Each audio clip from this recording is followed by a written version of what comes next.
That's not bad. That's not bad. Where's he going to go from here? Where's he going to go from here? That's not bad. Got the hand out the window. Give him a clap, cheer and a whistle, folks. Come on now.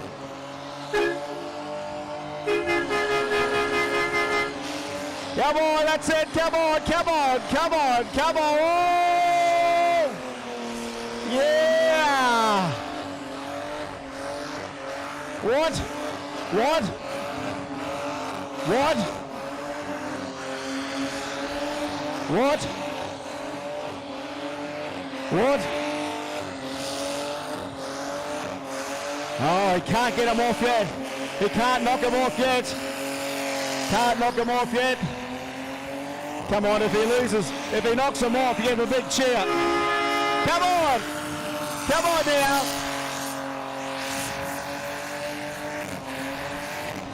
Oh, yeah, come on now. There's a bit, there's a... Oh! Yeah, Australia, Australia!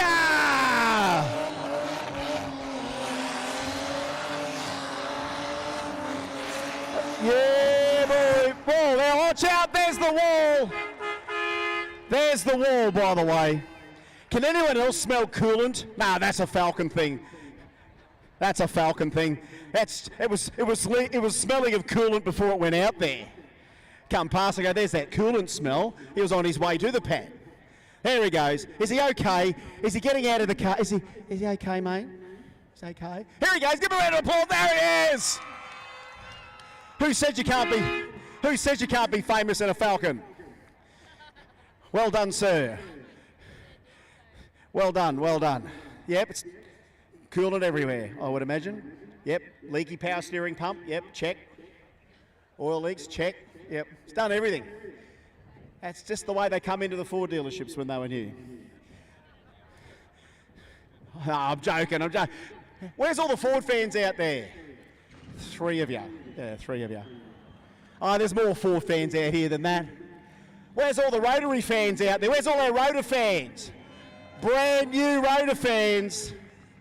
I see a few people got their pack performance caps and everything, so you guys have got the merch. Good on you. Go and grab that Jambo merch as well. Oh, God, we do a good job of distracting everyone during an all down, don't we? No one does it better than us. When it's all down time, we distract the hell out of everyone. Anyone want to catch a couple more of these balls? Anyone? You want to try? I'll try. Who's on the horns over there? Where's those horn people over there again? Save it. Save it. Hang on. This guy, he's all right. All right, I'm going to try and play catch here. Got a couple of minutes and we'll be back.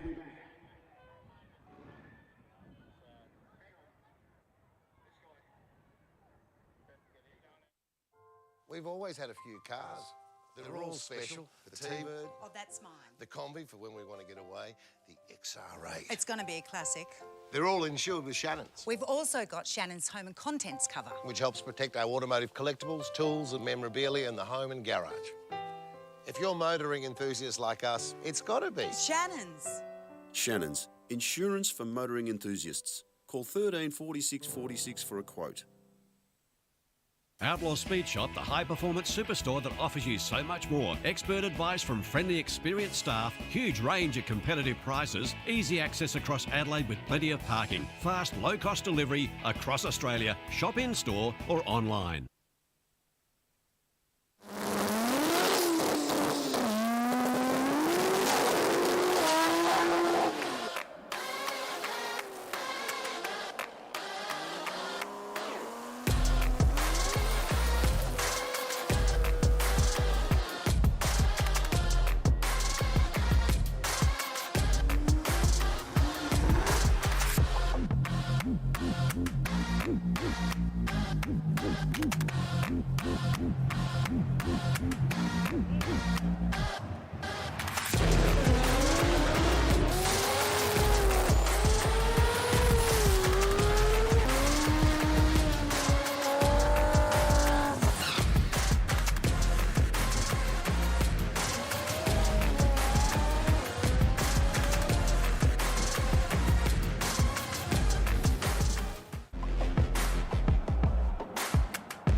performance tuners and racers trust Bosch technology for their high-performance engines. Precision, reliability and performance. Bosch fuel injectors give you peace of mind, knowing your engine is getting the best fuel delivery, race after race, year after year. Optimised spray formation for improved combustion, smoother power delivery and better throttle response. Bosch fuel injectors will put you ahead of the competition. Search Bosch Motorsport Australia. There's good, there's better, and then there's Bosch.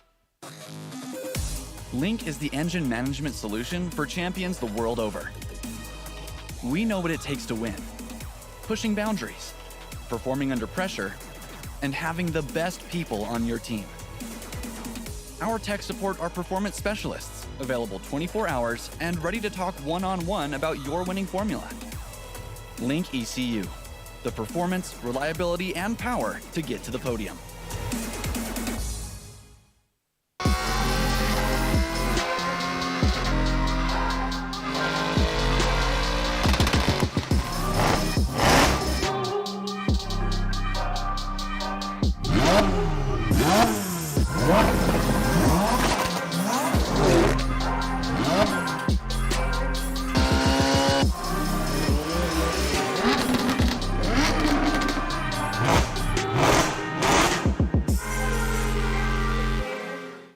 We have one goal, drag strip domination. Quicker ETs, number one qualifiers, final round victories. We earn these things for ourselves and our racers with engine management designed to work the way people actually use it at the track. Our systems are constantly updated with new functionality and free updates because progress never stops. Always learning, always improving, always striving to make the best.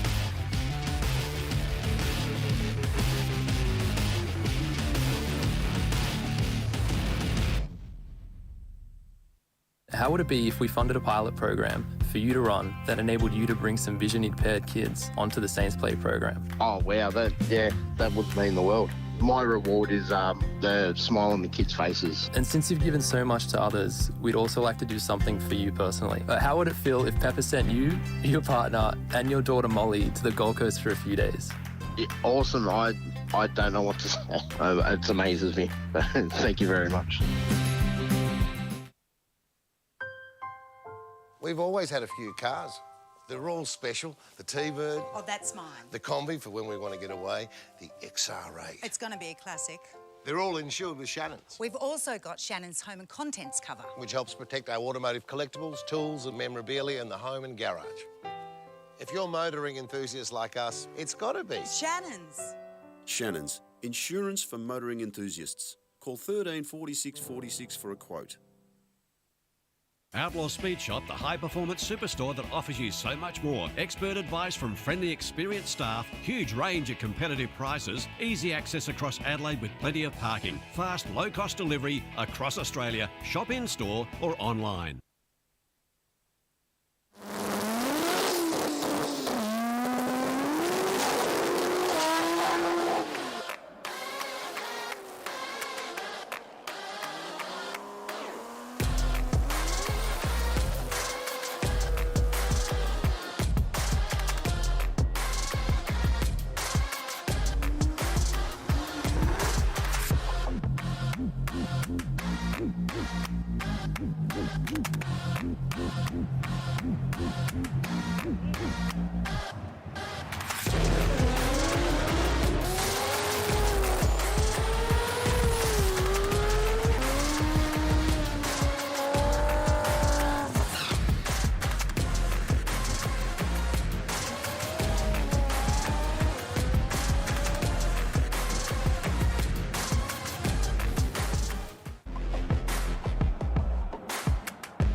All right, we're back underway. We're qualifying round 3 for Street Compact. Big thank you to Outlaw Speed Shop supporting the Street Compact bracket.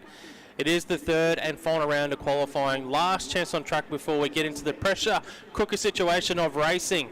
Here at the Garrett Advancing Motion Jamboree. Up on track, we've got David O'Connor and Maz Mina.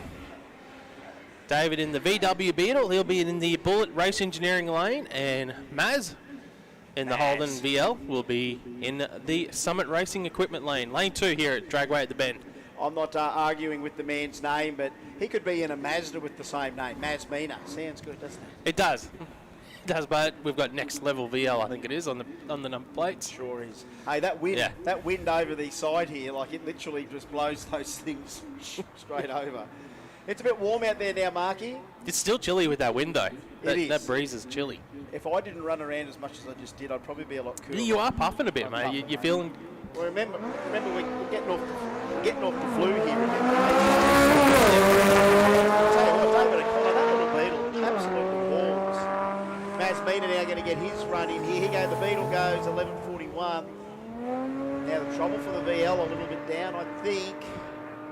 He'd run 11s with this car before. This time, though, a 12:28, so not perfect for him. No, really, in this third and final qualifying session, especially for these die-your-own cars, you want to be running consistently. You want to run similar to what you ran in Q1 and Q2 and take a little bit of confidence going into round 1 of racing that you've got a car that's predictable and it's going to run close to whatever dial and that you want to put on the side of it. This is about the last opportunity for all competitors to not have that pressure of racing on them, because once we go into round 1 of racing, we're looking for results, and as you said, we're like Chicago shootout for a lot of it. So Paul Matheson on track, he's one of our guys that's in contention for the championship. Well, he won all motor, I think, at Jambo in Brisbane. So he's equal first. So he's in Street Compact here this weekend because all motors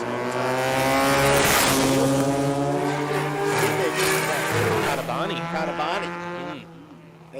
And maybe we have got that last little bit of heat on the track, which might play havoc with the odd one. Paul Matheson, though, not an ideal run for him, and that car needs pretty much everything perfect each gear change and every launch, because that little lightweight 13B NA car needs everything to work well. Even some excessive wheel spin or a bog just absolutely wastes the ET for that car. But out now, let's have a look what the next pairing can do. And that's Farrell out there against Sammy. Got to pull him back. I think we've got to pull him back. No, we've got to... Mick Farrell, there we go. Sammy Mubarak. All right, so we just didn't get their numbers in nearly fast enough.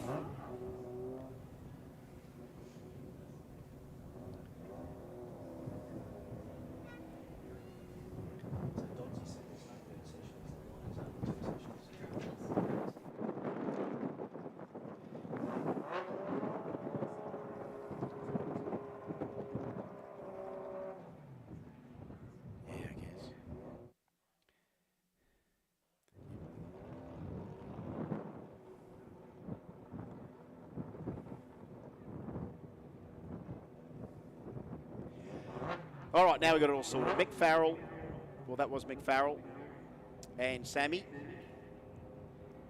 So 20B for Mick.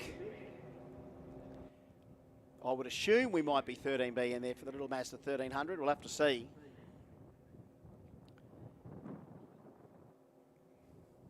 Just need a little bit of a reset there, which we've done.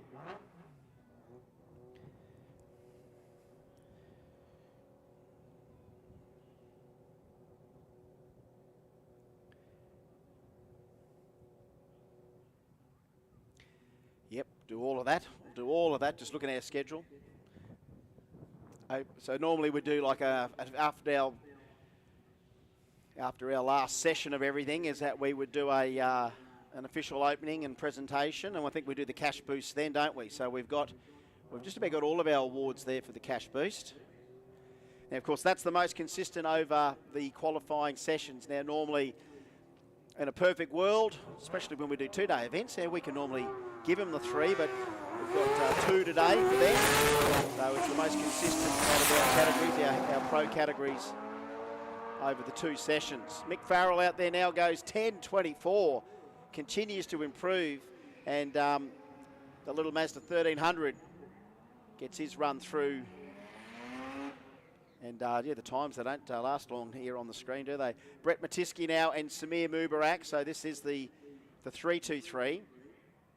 This is literally almost the Grant Dixon twin. All it needs is the gold Simmons on it, and it'd be a dead ringer. You would assume 13B turbo on board. 11.55's been his best. Brett Matiski being 13.07 in the 1981 RX-7. 81. 1981. That's a 42-year-old car. If I do the maths right. About right. There, Mubarak, the 19, well, I'm sure that's like a 78-ish 323. So these cars, they can live forever as long as these owners keep loving them. 10.10 for Samir. That's a good run from the 323. Yeah, that's his quickest pass of the day. Yeah, and 13.20 there for the RX-7. That's right, mate. These cars are going to have to live forever, Mark, and they're going to live in the hands of owners like these guys like Mitchell Bloor out there, Ben Siddell. I'm sure maybe the Kia... Will the Kia Stinger survive for 40 years, mate? Do you wonder? Will they be... I was just thinking, mate, what cars are going to be around in 50 years, 100 years' time? Well, we looked at the 1981 RX-7 there before, and they're still appreciating in value. I don't know whether Stingers are ever going to be an appreciating car. I just don't know. I think Kia have decided not to bring them in or make them anymore either. So it's funny, in today's world, I don't think that's going to make them more collectible and desirable. 10.95 for the Commodore. Mind you, the old commies, mate, they're going to keep going up. And 12.81 there for Ben in the Stinger. And again, they're doing that little pickup in that lane. So the Stinger is leaking maybe a little bit of aircon. We are asking anyone in the modern vehicles that have got aircon, and there's not many other than street compact, you know, like everyone else is pretty much serious, semi-serious race cars. We're asking these competitors to just not use the aircon because that little bit of condensation comes out, we've got to wipe them every time. Mitchell Bloor now. Sorry, Matthew Spratt. I was about to say, it definitely wasn't a Commodore on the start line. Yeah, Matthew Spratt. Mark Campbell. So this is the 2018 Hyundai i30N. And again, I don't know whether the old i30Ns will ever plateau in price. They are kind of... They're selling a lot of i30Ns. They're selling a lot of Konas. Like, Konas are a big seller. The N line for Hyundai is going through the roof. And again, maybe just look at this. Justin's just noticing a few patches that he needs to pick up there. 12.67 for the R33 and a 13.87 for the i30. I know if you had to pick between the two of a car to have, I'd say if we asked everyone here, they'd be grabbing the R33, not grabbing the i30N. It's like RX2s. Where do you get an RX2? These things, you just can't get these things anymore. These cars are going to have to live forever. And they will, as long as the owners hold on to them, or at least when they sell them to someone, they're going to look after them as well. And honestly, even 323s, and I think the difference between this one and Grant Dixon, I think Grant's is still a 4-door. This is a 2-door. We can see the starters just holding them up on the start line here. Trying to get these numbers into race control in good time. That could be Theo and Mark Thomas. Mark will be in the Summit Racing Equipment lane in the Mazda, the 1977 Mazda. The RX2. I had the Capella version of this, so I had the 4-cylinder version. I was mistaken several times for a white RX2 that used to chop everyone illegally on the streets. Got pulled over by the cops a lot. They go, "You're the guy that's been drag racing." Everyone said, "Mate, I'll pop the bonnet and I'll show you that's not true." 11 flat at 130 mile an hour for the Calais, and for the RX2, 14.70. They go, "No, you're the guy." I said, "No, I'm not." I said, "The difference between that guy and me is that he's got a rotary and I don't.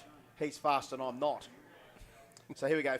Philippos Aristotementos. Another name that's too long for our screen. Let's have a look at the entry list for you, mate. Scott Raider makeup. So the Brumby is back, and Philippos is here. Better late than never. Philippos might be a day entry there. He's got every letter of the alphabet. Aristomenopoulos. There we go. So Philippos. Mind you, that thing's a serious beast. It's almost too serious for street compact. Well, this Slicks is on all four corners. it's saying that he hasn't done a pass yet today. No, I'd remember Philippos's name. I feel like I would remember Philippos's name as well. My brain's not as fast as it used to be, but I can certainly remember if I've ever pronounced Philippos Aristomenopoulos before. Well, let's go with Philippos. I think that might be the easiest way to call Philippos. Yeah, I'm going to call him Philaristo. That's what I'm going to call him. Philaristo? Philaristo. Okay. Well, he's in the skyline anyway. Yeah, the 34. The 34 and the Brumby. And again, the Brumbies, they were called Subaru Brats in the States. If you find a nice version of one, they're still worth a little bit of money. And of course, Errol Britton in Queensland's got the quickest Brumby in the world. 750s, I think. Come on, Philippos. Let it rip. Here we go, here we go, here we go. Tell you what, it's got all the right bits and pieces on it to make it look tough, but it's blowing too much smoke at the end. But it goes 1065 at 164 mile an hour for Philippos. Only 164 mile an hour. I hope that was a slick rubbing on the wheel arch and not anything puffing out onto the track. But yeah, Philippos, what a good run from him. That's got some serious grunt, man. For in street compact, like it's only a 10-second class and slower, but 164 mile an hour, that's an 8-second car. Well, he better not find the other second and a half potential or 2 seconds that he's got, or else he might be on the wrong end of the law here. I mean racetrack law, not the cops. Racetrack law, which is, have you got a tech to cover that car all the way for its performance? And if he hasn't, well, he's going to find, sometimes you find out the hard way. I remember the first time I took a dragster out to the track and ran it, and they tried to run it, and they stopped me and said, have you got a tech on this thing? I said, what? You need a tech inspection for it. Do I? That's a full-on, I took a rail out there, mate. I took like a rail with a turbo Datsun engine in it. And they go, have you got a tech for this? No. You need a tech for this. Oh, do I? I mean, that's how naive I was. Went and did it all. Went and got the rule book. Went and read the rule book. Took it to the right people. Luckily enough, I had Lee Thomas in my corner back early. We went down to Well and got it teched eventually. Once all the bolts were right and the harness was right, and I had a neutral safety switch on the auto and all that stuff. This is the quickest Starlet, front-wheel drive Starlet I've seen around the joint. Davor Pribishek beside Pribishevic. 2-litre Ford Escort. Mind you, look at the little Starlet. Just give it to the Escort here. Starlet goes 10.10 to an 11.02. About 147 mile an hour out of the Starlet. That's great pass, yeah. That was a good pass. Next up here in Street Compact, we've got Peter True. He'll be in the Mitsubishi, the Sigma. On track, has run a best of a 12.83 today. And Davor Pribicevic beside him in the Ford FG. Good on you, Davor. Yeah, Pribicevic. Peter True, the Sigma. And again, there'll be kids here today that have never seen a Sigma. You know what I mean? Like, they were the things from the late 70s to the late 80s, and then the Magna came in sort of around then. But the Sigma, everyone knows what a timing chain from a Sigma sounds like when they fire up. 13.01 at 114, 13.63 there for Davor. Davor looks like a PB for him. But oh yeah, you wouldn't have grown up in Australia and heard a Mitsubishi Sigma fire up in the car park and you hear the timing chain rattle for a couple of seconds till the oil-fed tensioner took up. But oh yeah, the MBTK1 and MBTK2 were the Mitsubishi timing kits I used to sell at the Engine Parts Mob. Used to sell a lot of Mitsubishi timing kits for the Astrons. Christos Stovjanzovsky in the RX4 and Corin Wickham. Corin's had already had a run, I think, today in the VL. He's out and gone. The RX4, just about one of the first cars, first road ever drove was an RX4. And again, they're hard to find in good nick, and they are worth a fortune. 14.74 for him. And the other VL gets his last run. Yeah, Corin, I think he was in the 12s. All right, next up, we've got Brett Thomas in the Holden, the VL, to take on James Hutchison. Hutchison will be in the R33 Skyline. He's run a best of a 12.82 today so far. Brett Thomas has gone a 10.12, 137 mile an hour so far in this VL. And look at that. Now, that's a promoter for you. There's the boss man on the mop in the burnout pad. That's a worker right there. That's the captain onto it. He's onto the mop, cleaning up all that Ford juice out there. Probably a bit of coolant, I think. Brett Thomas now and James Hutchinson. Their last runs of the session for them in Street Compact, brought to us by Outlaw Speed Shop. Big field. This is still RB25 powered R33 GDST. And again, a car that you just, where are you going to see him? Hello, that's not good. I saw something. Yeah, something shot out there at the back. I saw something shot out at the back there for James Hutchison. Oh, goodness me. He's off the brakes to the VL for Brett Thomas. He's just going to slow it down to a 12.02. He's got a best as a 10.12. But I'd say James Hutchinson has joined the exclusive Jamboree Breakage Club. Now, there's thousands of members in the unofficial group we call the Jamboree Breakage Club. It doesn't take much to get in there, actually. All you got to do is turn up a Jamboree. That qualifies you to be part of the club. Then all you got to do is throw some horsepower at the track and break something, and then you're in that club. It's not a good club to be in. We do have thousands of people in the club. I think there's a support group on Facebook somewhere that you can join up and... Victims of breakage. Yeah, VOJB, Victims of Jamboree Breakage. It should be Victims of Drag Breakage, because the old sticky racetrack surface does find the weak spot. And if this is still original R33, like I think it will be, that's got the IRS in it, so it can be a couple of different components in the IRS. It can be a half shaft or stub axle. Normally the diff centers are pretty strong in them, but it can be somewhere else in the drive line. If it's a manual, it's definitely felt it. And beautiful car nonetheless, but something broke. So they'll be under that to find out exactly what it is. But yeah, you saw some crumbs go out the side. The boys are picking up some crumbs. I don't know exactly which component it was. You know, when they break universal joints, we're looking for needle rollers out there, or trunnions. If it's anything bigger than that, well, sometimes we've got to get the mop and bucket out. But lucky enough, looks like that's relatively minor. Thank goodness we've escaped with that. Nathan Cook now, the RX-7, a little bit later model, 84. So that still only makes it 39 years old. The secret to keeping these things together is, just making sure you keep the rust out of the things. 1293 at 112 mile an hour. Shocking in the tailgate, like any Mazda of that era, 323s, RX-7s, anything of that era. Very light metal, they were very light gauge metal, and they would particularly rust badly around the hatch and tailgate areas. That's really what spelled an end to a lot of those 1980s JDM vehicles, was the rust. So any vehicle that can survive sort of that part of it and you get onto it early enough, they're very good examples still kept. And you can still preserve these things for a long time to come. And they just continue to go up in value every single year. An RX-7 is always going to be worth a bit more every year than it was the year before. Yeah, moving now into the Euro class. Big thank you to K Technologies. Final qualifying session for the Euro class. On track, we've got Phil Stevens in the Audi to take on Roman Moran. Roman gets out of the 778 reaction time. The BMW has run a 1060 so far today. Phil Stevens in the Audi has gone as quick as an 11.63. Across the finish line, he goes 11.30. His quickest pass today, 121 miles an hour. And a 10.70 for Roman there in the, what was this, BMW. Next up, Euro. We have got Jaylon Cade and Michael Stevenson. Jaylon will be in the BMW M4.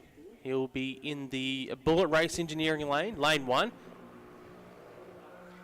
Geez, they do scrub up well, don't they? The M4s, the Michael Stevenson, the M235i. But yeah, there's a fair bit of... And I'm assuming Jaylon's got something to do with K Technologies as well, the supporter of the Euro class bracket. Well, mate, if he is Mr. K Technologies, it's so good to have him on as a sponsor. Obviously, that's his business, the Euro technology. And it doesn't matter whether it's that rugged Land Rover or a majestic Bentley. Each European vehicle has its own unique character. They're centrally located in West Adelaide. K Technology is committed to preserving and enhancing that character. Got their online store as well. cadetech.store. Now, look, Jaylon's getting a hang of this drag racing stuff. 10.09. Now, look, we've got a fair bit of, normally got a fair bit of slack for the late model Euro stuff because they've got the highest level of, safety ratings on them. They've got all the airbags. Side airbags. Yeah. That all helps with the later model cars. It helps on how quick you can go with that SRS technology. I'm just wondering here if Nia Lamb on track in the another BMW didn't have his sleeves rolled down. Because obviously you've got to wear long sleeves. Yep. Long pants, trousers. We're going to pick you. Because I seen the official come up, I could see him just doing the odd gesture like to the arms. Yep. Roll your sleeves up. It's not, I like your tattoos. It's roll your sleeves up. Down. Sorry, down. You roll your sleeves up when it's time to work, like Captain. Like he's been working down there. He's rolled his sleeves up. If he had sleeves, he would have rolled them up. Look at him go. The gun show. John Munro in the McLaren has run at 10.28 so far. Huge speed, 146 mile an hour. Not this time. I think he's still going to get the big speed. Unless he's deliberately just rolled the clock there to just sort of slow down the potential of the car, because that thing was knocking on the 9s before. It goes 10.64 at 148 mile an hour. That's bigger speed than what he's claimed he's ever done. And a 10.84 at 136 there. So that's... for Lamb. For Lamb. So Nagia. One more in there, which looks like it's the Gulf. Because I'm thinking, no, we don't have EBs in the Euro class. They were a nicely styled car, but they weren't a Euro style car. They were based, a lot on the Ford Europe designs, the EBs. Some cranky stuff coming up here shortly. One more car to finish off our Cade Technologies Euro class. And that's entrant 9040, which I think we could speculate it was one of two Gulfs. So we didn't quite get the guy's name. Entrant 9040. Got that anti-lag on. Have a listen to that.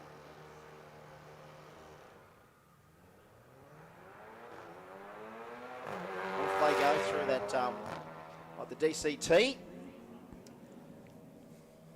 They're deceptive, aren't they? Because you wouldn't think the way they launch, it doesn't look like they'd be that quick, but they bring that gearbox actually makes them quicker further down the track. 1183 at 122 mile an hour. So those little tricky transmissions, I ran out of gears to count there, by the way.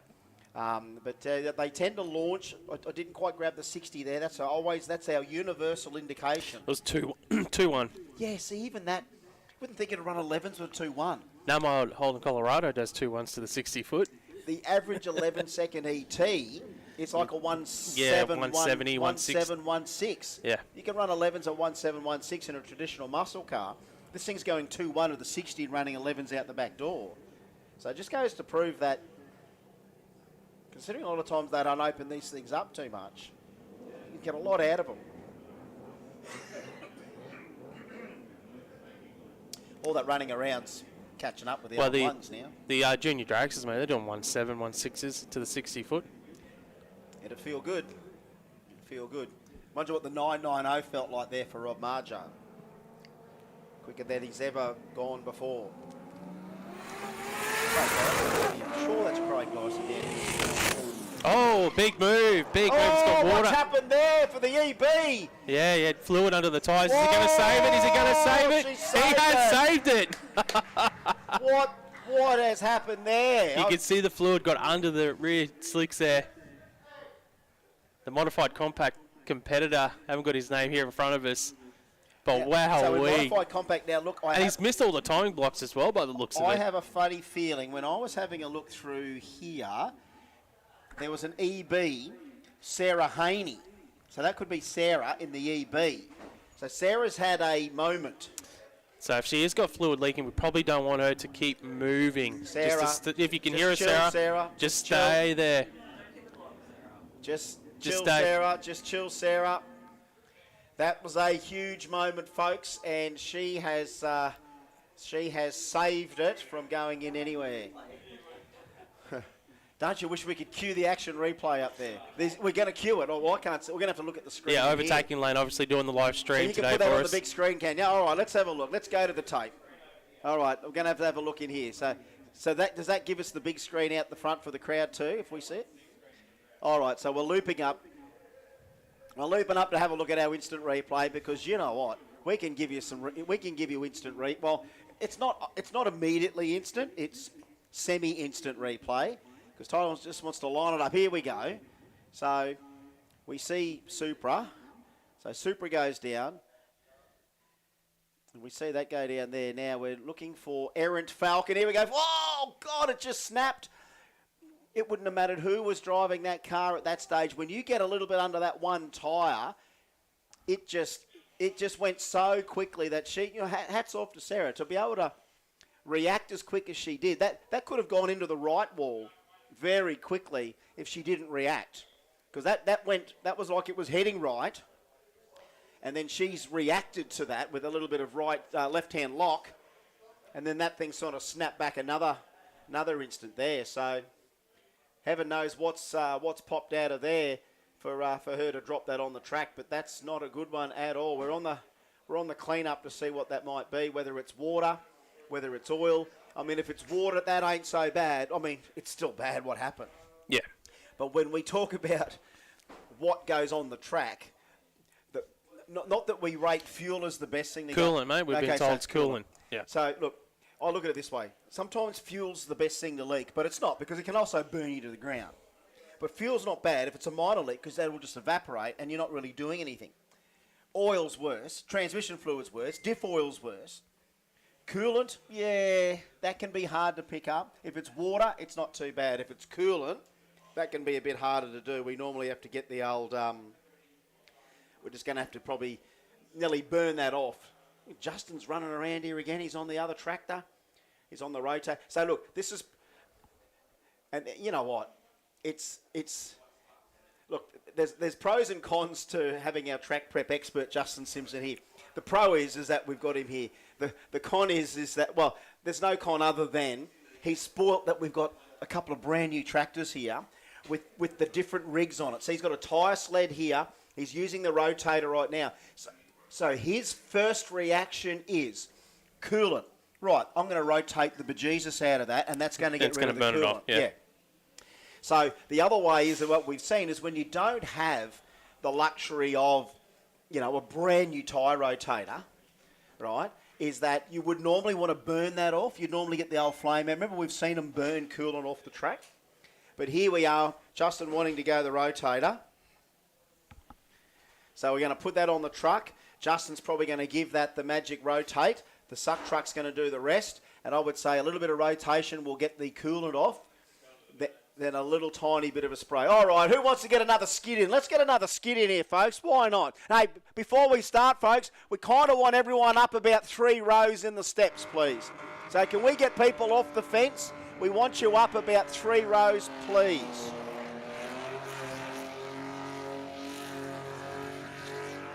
So we kind of ideally want you guys about 3 rows back if we can. I'm asking again. It's like it was asking like my kids growing up, asking them to do something. You'd ask them and then they'd be distracted because there was something else shiny to see. But we kind of want to. There's going to be obviously rules we want to put in about keeping people off the fence. But anyway, there's a Gemini out there right now skidding away. I was asked to remind people when we first came up when we were going to do it again, but it happened so quick. And they just let him go when we could have held him up. But anyway.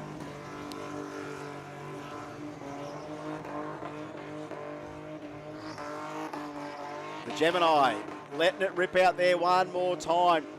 Not a bad little burnout freak, that one. It's just a bit smaller in its size, and I think it's going to suit this little pad.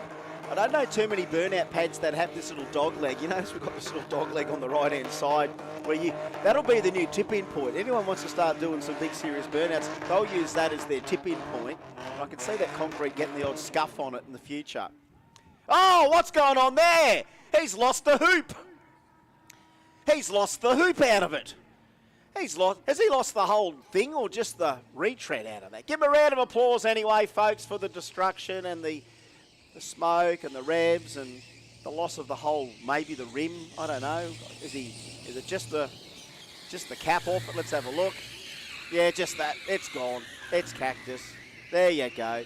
Now look, folks, while we've got this opportunity, ideally in a perfect world, those people up against the fence, we want to encourage you to go up about, all of you, about 3 rows up. Now, during the burnouts, we're probably going to have to bring in some rules, and I know we kind of missed the gun early, right? But we've been told that we would encourage you to be off the fence and a couple of rows back.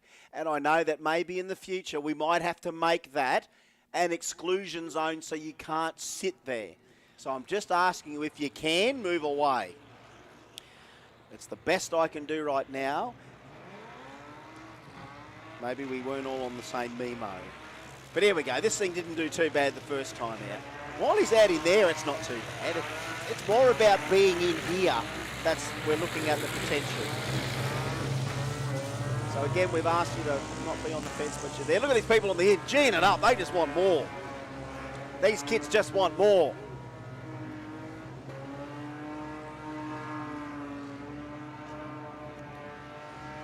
Hey, it's good to see some people are grabbing this Jamboree merchandise. Why don't you grab some of that Jambo merchandise while you're down in the pit area having a look around? That's great stuff. That's a great sun visor you got there, madam. Fantastic. Why don't you grab yourself some Jamboree merchandise before you go? Now, don't forget, Christmas not too far away, and I mean it this time. Normally, I've been saying that from about March. But Christmas ain't too far away, so grab that merchandise from Jamboree and put it in the Christmas stockings once the big man comes around in about 8 weeks' time. 8 weeks, 7 weeks' time. Can't remember. Grab that merchandise down at Jam Central while you can. It's good stuff. There he is. Good. Oh, where is he? Is he okay? Oh, it's a bit hard to hear out here. Did he pop one there? I think he did. Give him a round of applause as he comes off. Bit of round of applause. I know that you guys love a good burnout down here. And I did see that VK nearly ready to go. That's John O'Kelly, I believe, wants to have a crack at some stage. I don't think it'll be too fun. Give him a round of applause, folks. Not a bad skid. Now, again, we're asking those people up against the fence there. We'd love you to be off the fence. We'd love you all to be 3 rows back. We're just letting you know that's what we want you to do. We'd love you to do it. You either do it or you don't, but that's what we want you to do. If you ever do it, that'll be good. Because in the future, I dare say, if we're going to have more skids out there, that we will probably end up just cordoning that corner off there. That's about the only little spot there that's directly close to the burnout area.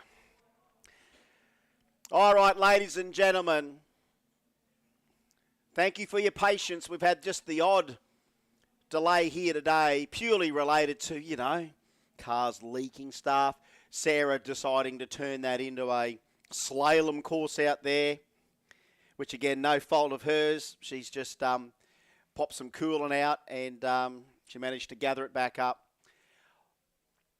All right, who wants some RPM? Give us some clap, cheer and whistle. You want some RPM? Give us some RPM. Where's the whistle? Who's the whistler? Who's a really loud whistler? Where's those horns? Where's those horns?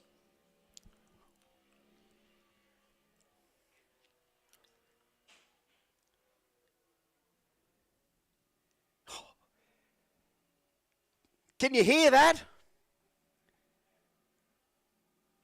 Can you hear that? What about that? Come on, folks, I can't hear you. What about some clap, cheer, and whistle? Let's go wild!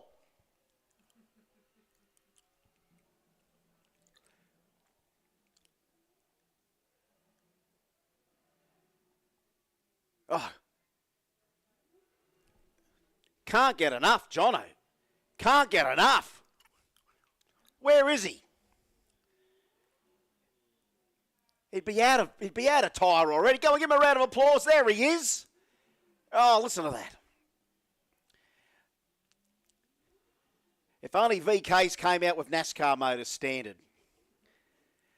Yes, I know supercars are good cars, but they're only 7,500 RPM. I mean, really? Wouldn't you much rather hear supercars at 9,000 RPM? Now, that'd be a sound. It's the reason why NASCAR is so popular is Sometimes I think it's the 9,000 RPM that we get out of them. So good on you, John O. Great skid. South Australian legend. Now, that didn't take long to kill those things, did it? Give him a round of applause, folks. Do you appreciate that? Oh, you love that, don't you? You love that. It's probably much about the RPM as it is about the smoke. You know what I mean? I think it's the lungs at 9,000 RPM that gets us all a little bit G'd up. Because we might give you the opposite of the scale.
Oh, there goes one.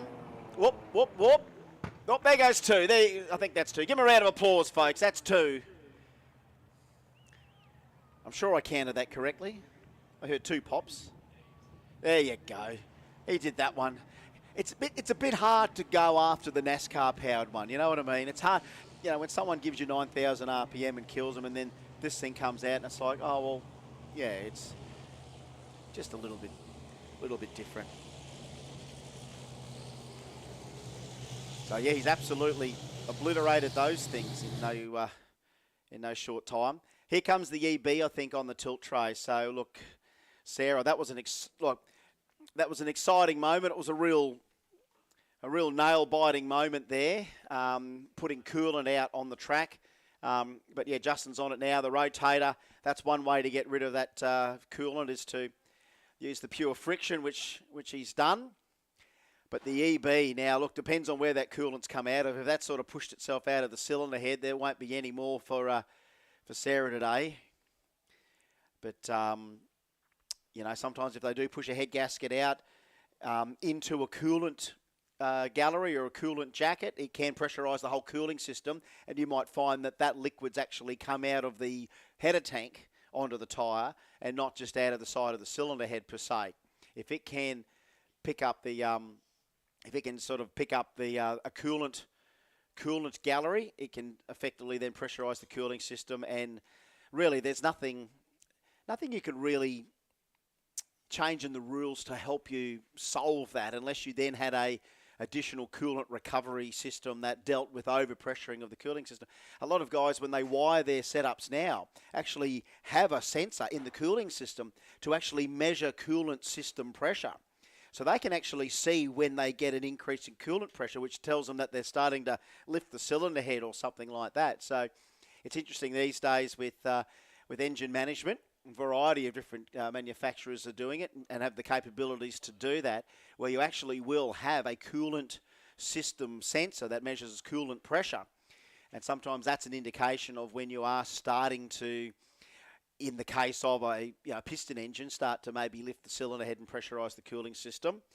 There was no doubt in our minds that she'd exactly done that. Once we found coolant on the track, it's like, well, you might have pushed something out there for it to do that. And it ended up with a very spectacular save on her behalf. But we certainly don't want to see any more EBs. We're going to try and save all our EBs. So, yeah, we're just doing that little bit of a rotation now, and we'll get that back underway real shortly. We've got some formalities to go through, including official opening ceremony, awarding of our Pepper Money Cash Boost for our first ever Adelaide Jamboree not too far away. So bear with us. We thank you for your patience. And stuff happens when we're trying to be spectacular. That's what's happening right now. So bear with us.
Okay, we are back into qualifying for Modified Compact.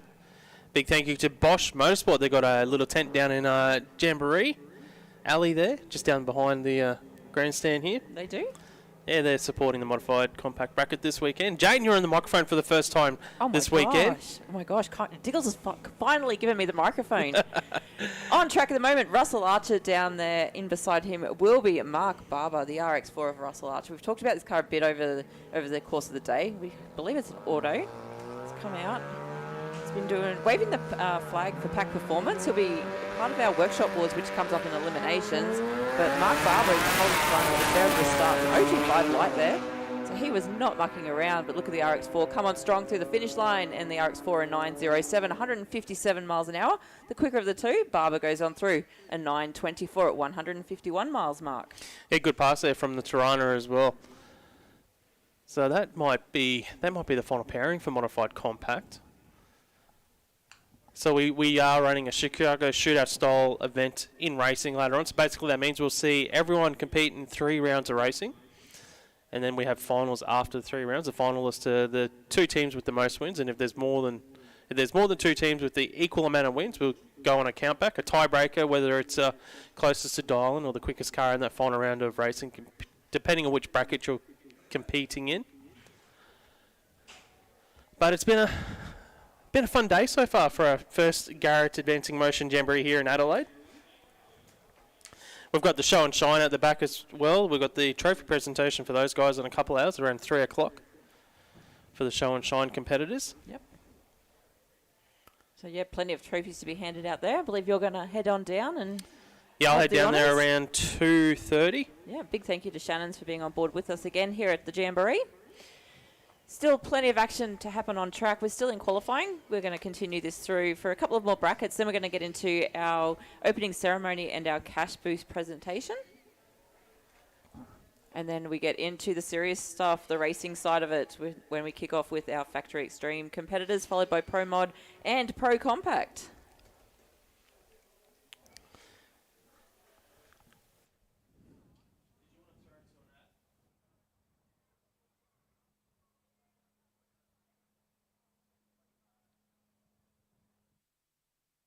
Performance tuners and racers trust Bosch technology for their high-performance engines. Precision, reliability and performance. Bosch fuel injectors give you peace of mind, knowing your engine is getting the best fuel delivery. Race after race, year after year. Optimised spray formation for improved combustion, smoother power delivery and better throttle response. Bosch fuel injectors will put you ahead of the competition. Search Bosch Motorsport Australia. There's good, there's better, and then there's Bosch. Link is the engine management solution for champions the world over. We know what it takes to win. Pushing boundaries, performing under pressure, and having the best people on your team. Our tech support are performance specialists, available 24 hours and ready to talk one-on-one about your winning formula. Link ECU, the performance, reliability, and power to get to the podium.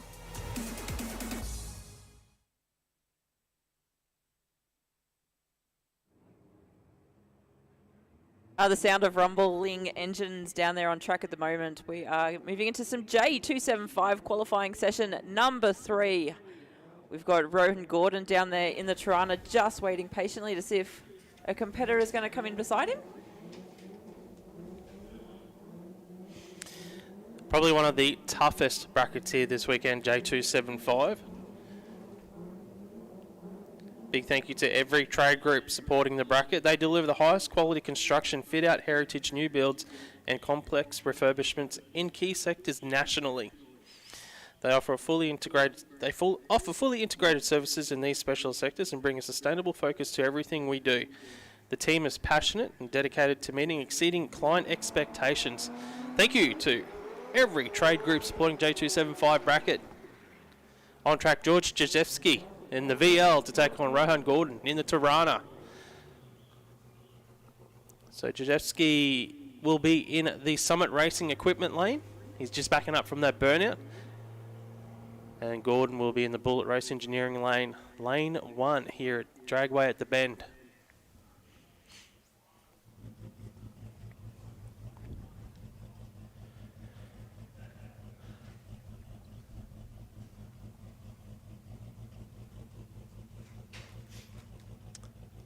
There are a lot of 6-second cars here in the J275 bracket. It's going to be a worthy winner at the end of the night, picking up the J trophy.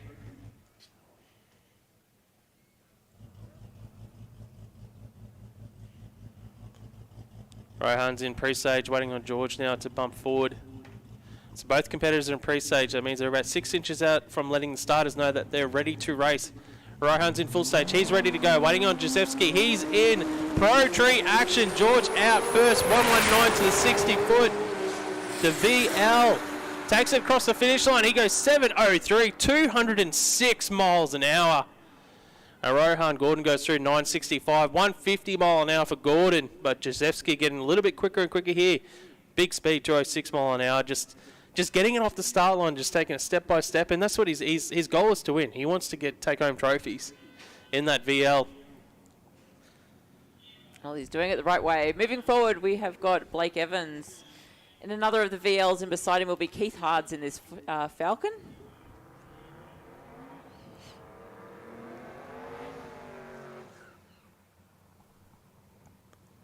So Evans, the local from here in South Australia.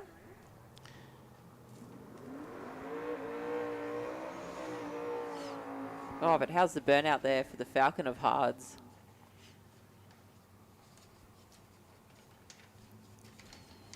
And of course, another thing that we do have here at the Jamboree is the famous Best Burnout Award. Of course, that is judged by us here. We do like the assistance of the crowd. We do. We like your noise. We want to hear the horns. Yeah. For when you think that, that burner should be definitely considered for the award. That's only during racing as well, so that'll happen a little bit later. We also need best wheel stand. Now, I don't think we've seen any cars really pick up the wheels yet. They're too on top of their tune-ups and setups. They're not doing wheel stands. They're all being serious today. Is that what you mean? They are. Yeah, they are. They're taking it serious. Well, the thing is, wheel stands look spectacular. They're not good for racing. No. So the teams usually try to avoid doing wheel stands. But as spectators, we do enjoy them. We love it. So Evans over there in the Bullet Race Engineering lane, and beside him Hards in the Summit Racing equipment lane.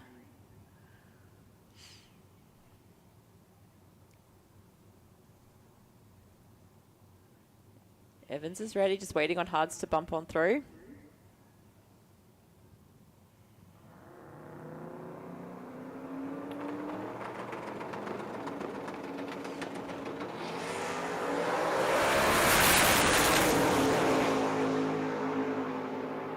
Well, Hards is taking control of this pass. He goes on through for a 7:36, 190 miles an hour. For Evans, it was a 7:98 at 174. Up on the dial-in boards there for him. A great pass from both sides of the racetrack there. They were both very clean passes, weren't they? They really were, yeah. It looked like Hards, it sort of lifted the front wheels up and just kept it stuck. It was very nice from behind here in the commentary box. Next up, Bobby Masevsky to take on Sam Stornello. Stornello in the Chevy Bonza. So I was just having a look at, I spoke to Sam about the Monza before the event. Twin turbo, 406 small block Chev combo on board, PB of an 820. He built it in the garage himself. Oh, sweet. So they're hoping to go a little bit faster than that PB this weekend, if the track can hold it. He's got his missus as his crew member this weekend as well. Big shout out to the missus, helping out. They always make the best crew members. They do. And you know what? Racing is a family sport. You know, everyone usually has, like, you know, the partners or brothers, sisters, cousins, uncles helping out in the pits. You know, it is. The driver gets to have all the fun, but you need that crew behind you.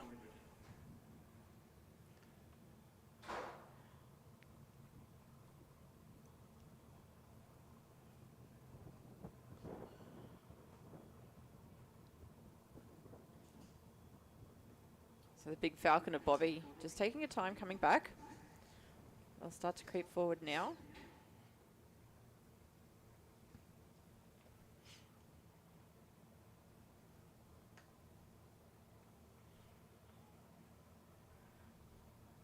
This is J275 here at the Jamboree. All thanks to Garrett, as well as Link.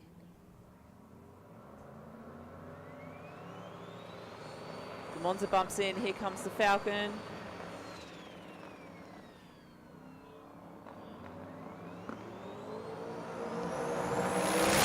Orsolmello left the start line first in the Chevy Monza. Goes across the finish line, runs an 8:39, 166 mile an hour. Mazepsky goes through with a 7:86, 174 mile an hour.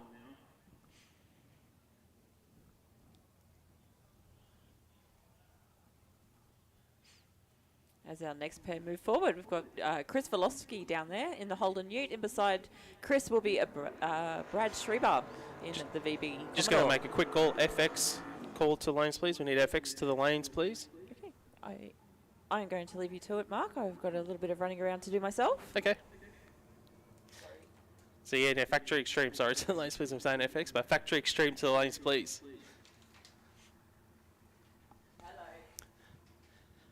This is the final qualifying session for J275. On track in front of us, Chris Valkovsky and Brad Schreiber. Schreiber in the VB Commodore. He'll be in the Summit lane. Chris in the Holden, the VS Ute. Just up and spin instantly for Chris there in the Ute. Schreiber with no issues. He's going to go across the finish line first here. He runs through for an 8:39, 163 miles an hour for Brad Schreiber. And Velkovsky will go through, will roll through the finish line here. Just a little bit too much grunt on the start line for Chris. Up an instant spin. Luckily it is only qualifying here. Next time out, it is round 1 of racing for these races.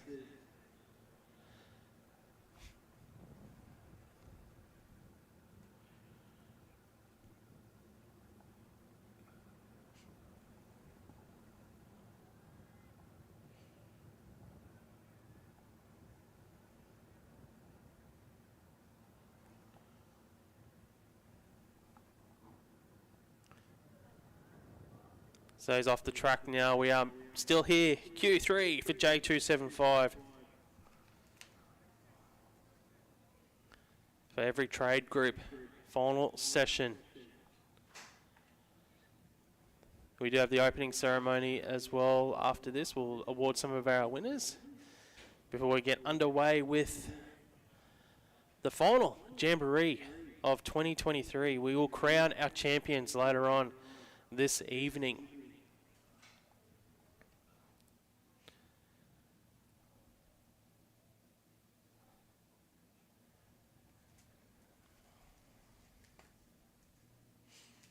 Big thank you to Garrett Advancing Motion, the naming rights partner for the Jamboree Series. The leading automotive turbocharger, providing supplying technology solutions to nearly every major automaker in the world. Their innovative turbo technologies for all applications enhance vehicle performance, fuel economy and drivability. They cover the full range of engine sizes from sub 1 litre economy to 3-cylinder engines to premium high performance V8s and V12s. Big thank you to Garrett Advancing Motion.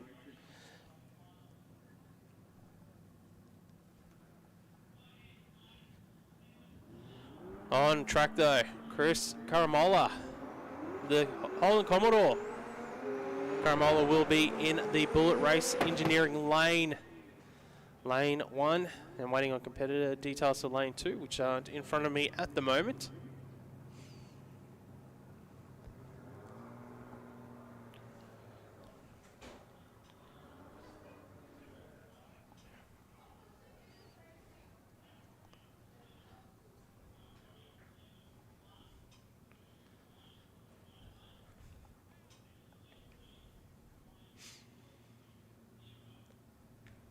So it'll be Mark Blakey in the VL Commodore.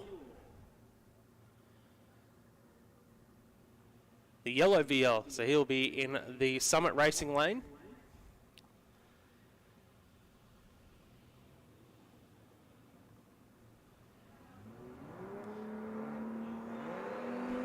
Both cars, well, we've already got green lights here. Just wait for them both to get up on boost. They both leave almost at the same time.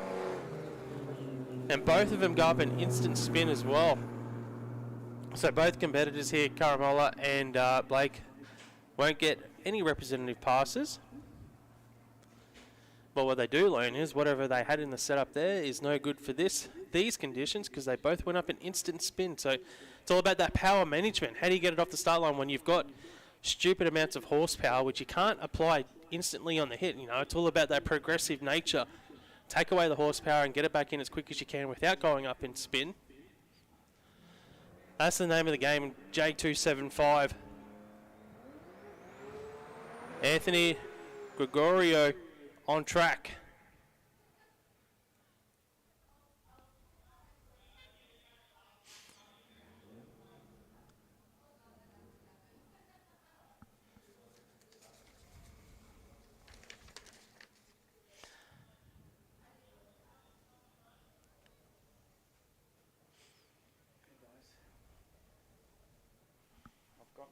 Lost credit card.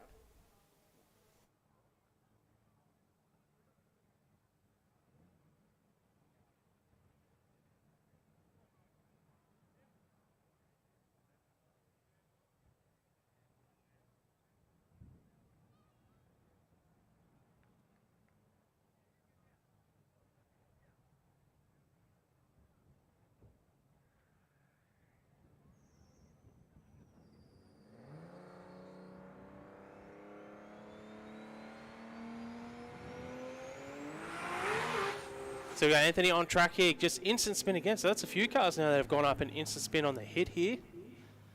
And while we've got a chance, while Anthony just rolls across the finish line here, we've got a credit card that's just been handed in. Mrs. Lucy D. Dominicis. Lucy D. Dominicis, we've got one of your cards. It'll be down in reception just underneath the tower here. So I've just got some proof of ID when you do pick it up. So Mrs. Lucy D. Dominicis. Sorry if I haven't pronounced your name right. We do have one of your cards here that's been handed in.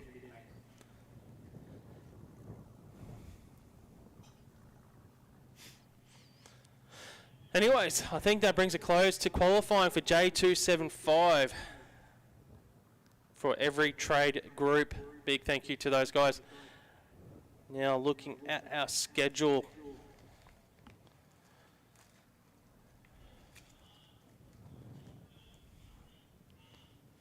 Should be moving into, I think it might be our die your own bracket, possibly.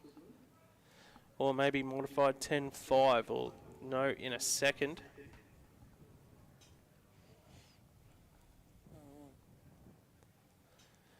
We're just waiting for our systems to get changed over to the next class. They have to just finish off the qualifying. So we're going into modified 10-5.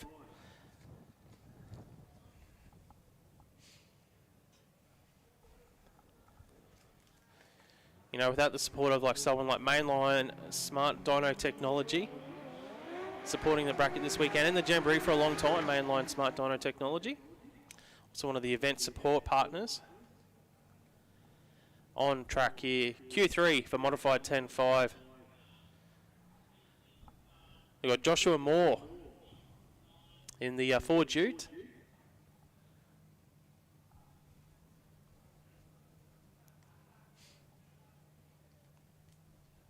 Taking on, haven't got the name for this competitor in track in front of us.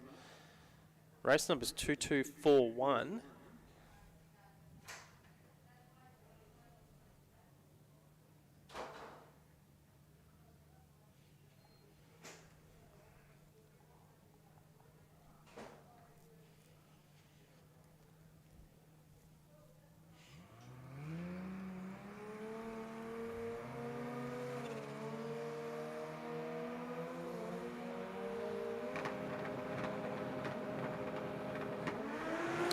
There's 2 passes in a row for Moore. That should be up an instant spin there. Our own competitor in a lane beside him.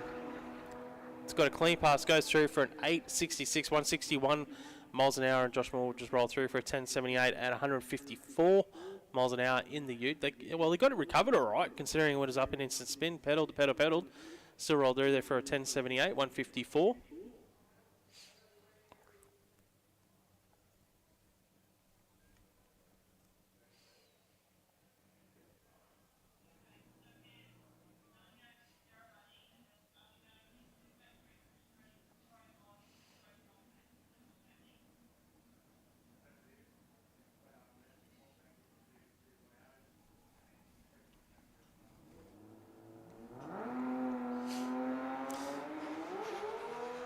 So we got Giovanni Teresi on track. The VL, another VL.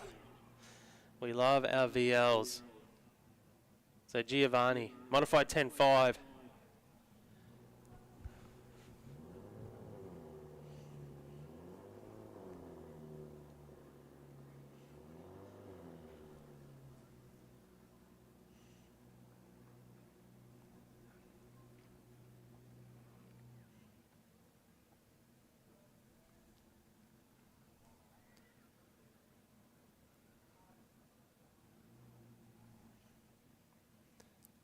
Giovanni now just moving forward.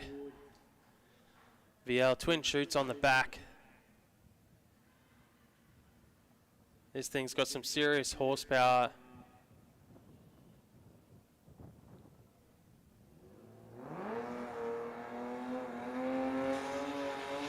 Modified 10.5, qualifying session number 3, gets out. 141 for the 60 foot. He's holding on to it. Giovanni will go through for a 7.66, 192 miles an hour there for Giovanni. 7.66 seconds, 192 mile an hour. Great pass for the team. Huge speed as well, 192. Great run to finish off Q3 for modified 10.5. Giovanni Teresi there.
All right, here we are. Good morning. Hello.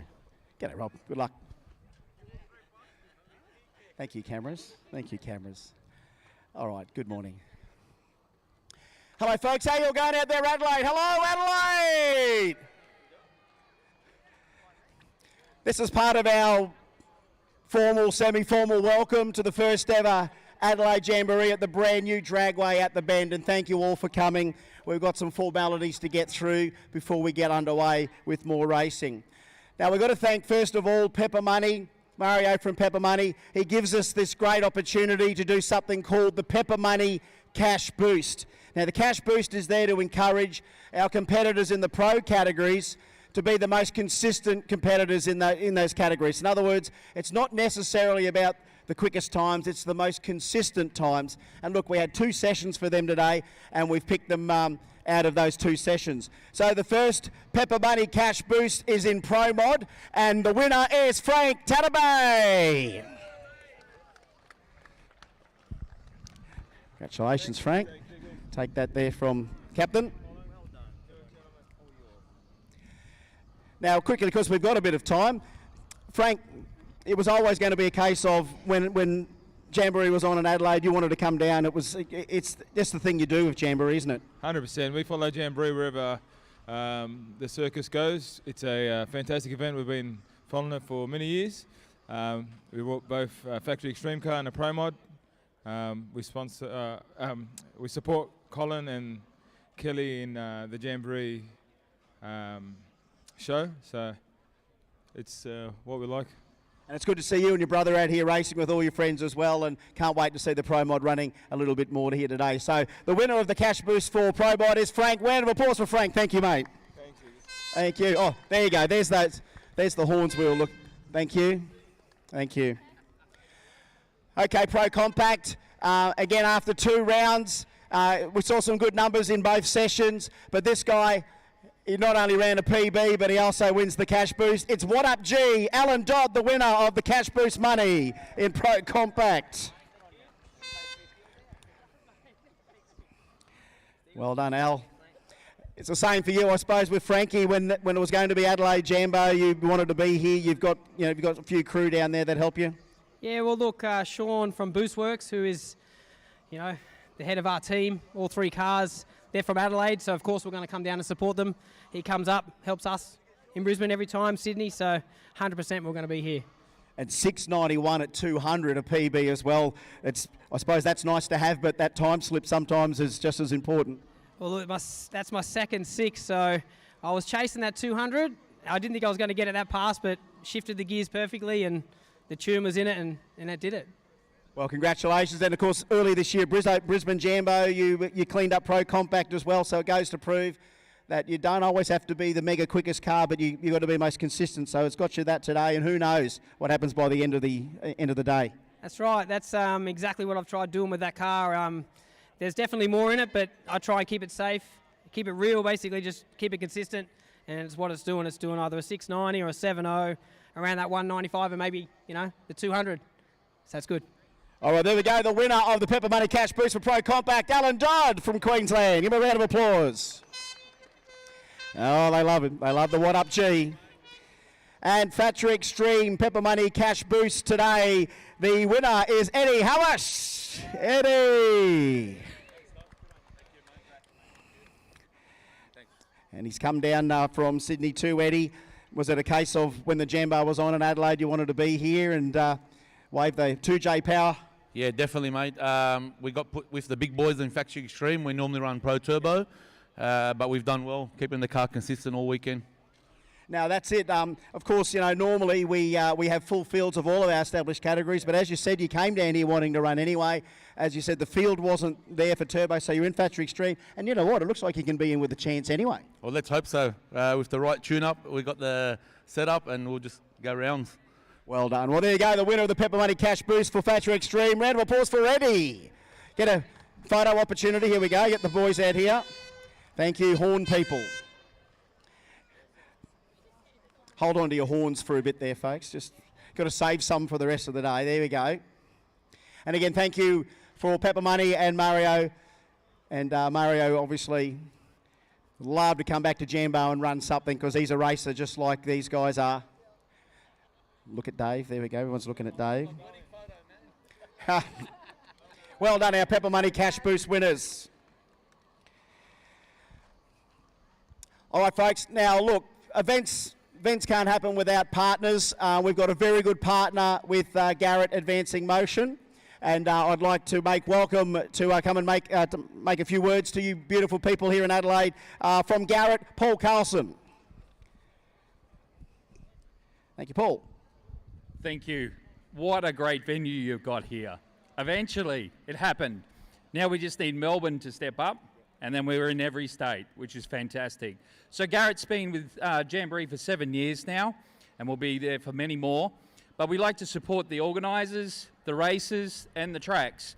As you can see here, it's pretty bare. We'll have to do something about that and do some sponsorship for the track so that we can support everyone for this great event and other events as well. Thank you. Round of applause for Paul Carlson from Garrett Advancing Motion. Thank you, Horn people. Folks, you are so lucky here in South Australia to have an A-grade, cutting-edge, brand spanking new drag strip. And just quickly, a big round of applause for the Shaheen family for building a drag strip in South Australia. And I know you people are going to support this place as your regular drag strip if indeed this is your local. Any drag strip is a happy place to be. So it is so good that we have another great racetrack that we can bring Jamboree to, and another great racetrack that all you guys can come and either watch the racing from, or in particularly, we'd love to see you start your drag racing career. And if you have a look at the event schedule for the Bend here, is that you would have an opportunity to come and maybe run something down here in the future yourself and get the bug. So we're just about nearly all in readiness. We're doing a little bit of final track prep. And before long, folks, we will be underway with a little bit of Thatcher Extreme in just a tick. We just have a tiny bit of qualifying to do shortly, but we do want to, we just want to run, we want a couple of our cars down. So bear with us a sec, folks, and then we will be back underway here. We've got nearly all of our formalities out of the way. One thing that we do want to do, and when you guys are ready, we'll ask you to do it. We're going to get up and sing our national anthem real soon. So we're nearly there. But it's fantastic. The industry, Jamboree especially, over 20 plus years, it came out of basically a meeting of like-minded small car enthusiasts, the VW Club, essentially from the early days in Willowbank in Brisbane, that basically turned up and ran cars that you normally wouldn't see at a drag strip. Because for you people that may not have known, drag racing essentially was a V8 only sport in the early days. Very rarely would you see small engines, 4 cylinders or rotaries. Rotaries were literally ridiculed out of mainstream events. And you know what, we've got some of those people here amongst us, like Pack Racing, that were there when rotaries were a minority. And then events like Jamboree came along, and it was an opportunity for cars like that to stand out on their own, and they absolutely prove that they do that. The world has followed suit. The world is engaged into sport compact drag racing like we are here at Jamboree.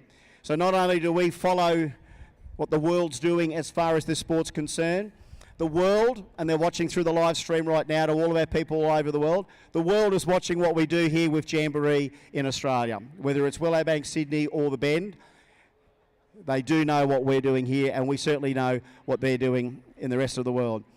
So as far as world records are concerned, 2 weeks ago we had an Australian travel to the United States. Actually, we had 3 Aussie teams travel to the United States. We had Gina Bullions with Bill Nabin travel to Orlando. We had Rod Harvey travel to Orlando 2 weeks ago, and we had a regular Jamboree competitor, Steve Barnett, travel to Orlando. Aussie from Orlando got those guys over there to run as part of the World Sport Compact Challenge. So just to fill you in on some news, Steve Barnett, our Aussie rotary racer, went to Orlando 2 weeks ago and ran a 6:22 at 222 mile an hour. That makes him the 3rd quickest 13B in the world. So look, a round of applause for the 3rd quickest 13B in the world. It's an Aussie. So we have an Aussie, 3rd quickest in the world 2 weeks ago. So it's a little bit of America's Cup. The worlds are also watching what we do when it comes to other engine combinations. I think Rod Harvey is 4th quickest in the world when it comes to 2Js. We have the quickest RB in the world with Anthony Matuk at 582. The car that's coming up shortly, Rob Marjan, is looking with a brand new car. Maybe not today, who knows. Try and set the world record for an RB engine. The 20B world record's only a 10th and a half away as well. The Pack boys have got their eyes on that. So look, before we get underway, you know what's more patriotic sometimes than the Aussie national anthem? How about we do a couple of burnouts before we get underway? Let's get a few more skids underway. Who wants the burnouts? Come on, a couple more burnouts. We've got this little bit of track prep to do. We've got a little bit of track prep to do before we go out with Factory Extreme. So bear with us, folks. That track prep will give us something. We're going to come out and skid something for you guys. We want to give you wall-to-wall, bumper-to-bumper action, and if that means while we just prep this track a little bit, before we send the Factory Extreme guys down, we're going to give you a few more burnouts here. So folks, enjoy, but don't go too far because we'll have that national anthem shortly.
Oh, yeah. That's the way, folks. You know what? Why not? Why not just throw a bit more skid out there for you, folks? It's all a bit of fun. We're here for a bit of fun, aren't we, folks? If you're here for fun, let's hear them horns, eh? Let's hear you. If you're here for fun, let's get the horns on.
Oh, come on, people, come on!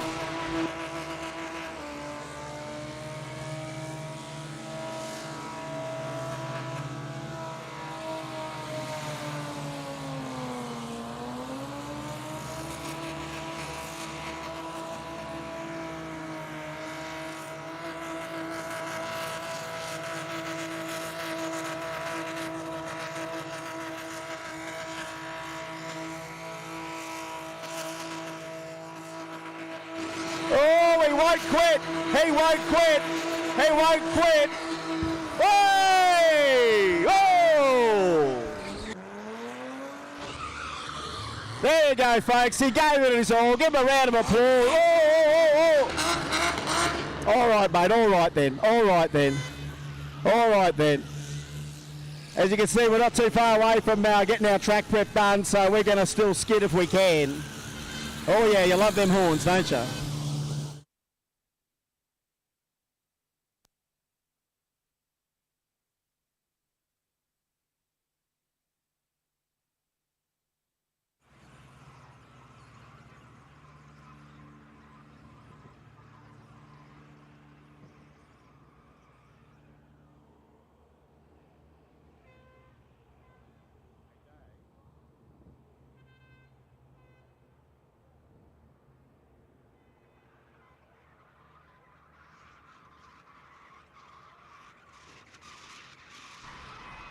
All right, all right.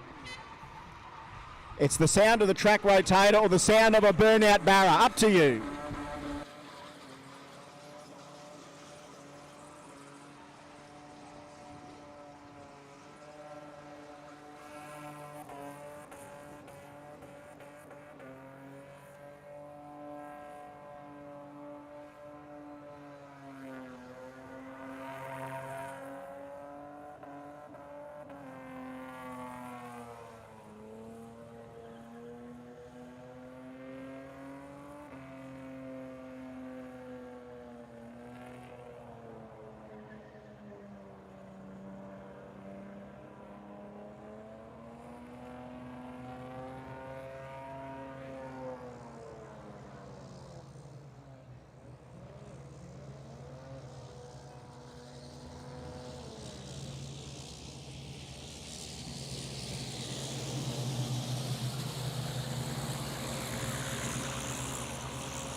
There you go. Is he okay? Is he okay? It'll be trouble. There you go. There we go. There you go, folks. Give them a round of applause. They're having a good go out there. Not a bad entertainment. Not a bad entertainment. Judging by the rotator going back and our rig coming back here, we're not too far away from an official start to round one. Not too far away. Got a couple of Factory Extreme guys, but well done, guys. You're doing a really good job out there, keeping the crowd entertained. We'll put these other ones over to the side for now, because we are nearly all in readiness to let it rip for the first pairing of Factory Extreme this afternoon. Of course, Factory Extreme, they essentially don't really fit into any other category. They are a full tube car. Traditionally, you've got to have an engine from the same manufacturer. So what do we got here? An R35. Yes, it has an RB in it, but it's still a Nissan-powered Nissan. And I think PAC's coming up here with their Mazda 6. So yes, 20B suits the Mazda 6 body. So it's really a class born out of Australia. They were running a pro import class in the States. Factory Extreme kind of became an evolution of that in this country. And when we get all those Factory Extreme cars together, it's some pretty impressive performances. None less from our own captain, Cole Wilshire, with his Eclipse with the 4-cylinder Mitsubishi, running low 6-second times with that and sticking it to the six-bankers when they slip up. So Factory Extreme not too far away, you can see that. We've just done that tyre sled and just about ready to wrap that up from there. So we're just getting the other pair. So it looks like it's going to be Rob Marjan and George Rahayam, I think, as the next pairing. So a real piston versus rotor matchup to start our first sort of formal introduction to racing here this afternoon at the Garrett Advancing Motions Adelaide Jamboree at the beautiful dragway at the Bend. So we're just getting all the things in readiness now. Of course, you've got to appreciate that a lot of these cars, I mean, you just can't turn these things around in 20 minutes' time. You've actually got to, especially with all the cars with the clutches in them and there's a few with them, and of course Pack have gone back to having the clutch in their car. A few guys have gone to the torque converter and the Liberty. So in the case of Rob Marjan's R35, it's what they call a quick drive. So it's actually got a torque converter in there, and that's behind a 5-speed Liberty transmission. I was actually just talking to Burnsy out there. Of course, Craig Burns from SCF has built this whole R35 in at SCF race cars in Sydney. So this R35, beautiful R35 coming out here now, built in Australia with, of course, the gorgeous billet Nissan RB32, I think now. It's out to 3.2 litres. Rob Marjan, of course, the boss of Croydon, and this is his vehicle destined to try and set the world RB record, which is at 582 by Anthony Matuk. Of course, the great Matuk Marjan battles have gone on for years with the GTR Skyline records and RB records from there, and of course Anthony with the Don factory extreme car, ran in Pro Mod when it ran 582, but officially that's still quickest RB run in the world.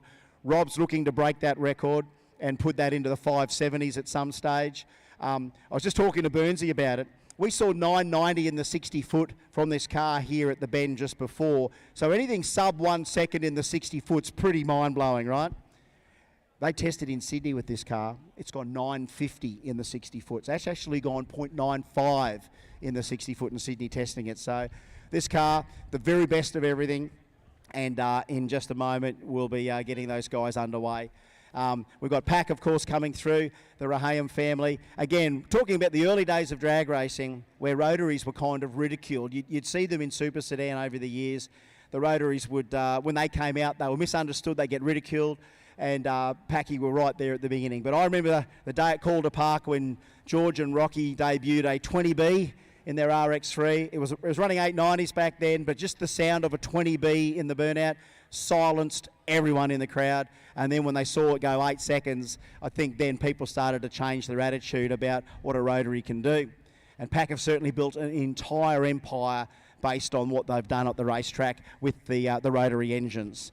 So they are the quickest on Australian soil with the 13B. They're the quickest on Australian soil with the 20B. And folks, in just a moment, as you can see, we're getting them all just about ready. Are we all nearly ready there, folks? We're just making sure the guys are in the car. Are we all nearly in readiness? Checking the start line. Start line looks good.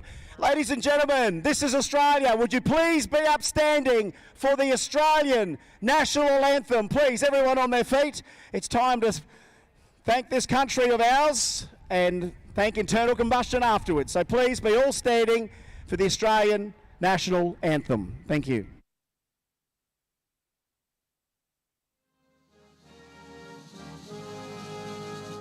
Australians, oh, let us rejoice, for we are one and free. We've golden soil and wealth for toil. Our home is girt by sea. Our land abounds in nature's gifts, all beauty rich and rare. In history's page, let every stage advance Australia fair. In joyful strains that let us sing, advance Australia fair. Gentlemen, start your import engine. Start your billet engine. That's Australia. Start your billet engine. We are moving into round one of racing for Factory Extreme. Big thank you to Precision Turbo and Engine for the Factory Extreme bracket round one. First up, it will be George Rahayam. He will be in the Bullet race engineering lane to take on Robert Marjan. He will be in the Summit racing lane, lane 2. Rob Marjan will be in the Nissan R35. Rahayam in the Mazda. Rahayam moving forward. We do have awards for the best burnout today. Judged by the commentary team, we know Rahayam likes to do a big smoky burnout.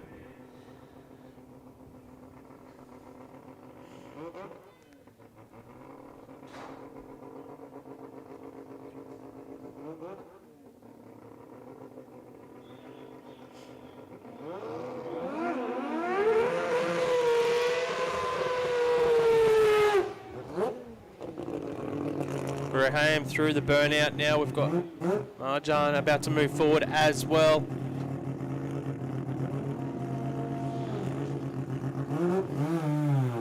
So Raham was our number 7 qualifier. Marjan was our number 6 qualifier. This is round 1 of Precision Turbo and Engine Factory Extreme. Number 6 and 7 qualifier on track. It is Chicago Shootout. We will see all of these cars 3 times today, with the 2 cars with the most wins going through to the final.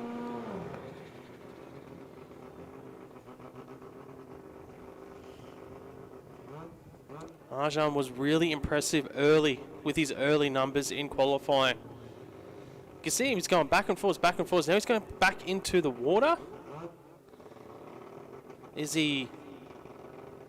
It's a solo pass. We see the signal. Raham will have the automatic win here because Rob has backed out the R35. That is unfortunate. Round 1 of racing. I couldn't see anything visually wrong with Rob's car from up here in the commentary box, but it will be Raham now. Let's focus now on the pack team. The Mazda in pre-stage.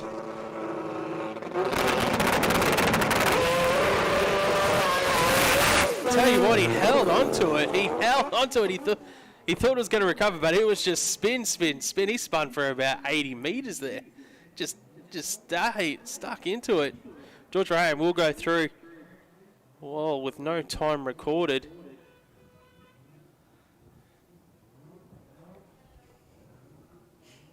So no time for record there, no reaction time. So I'm not sure if did he leave early?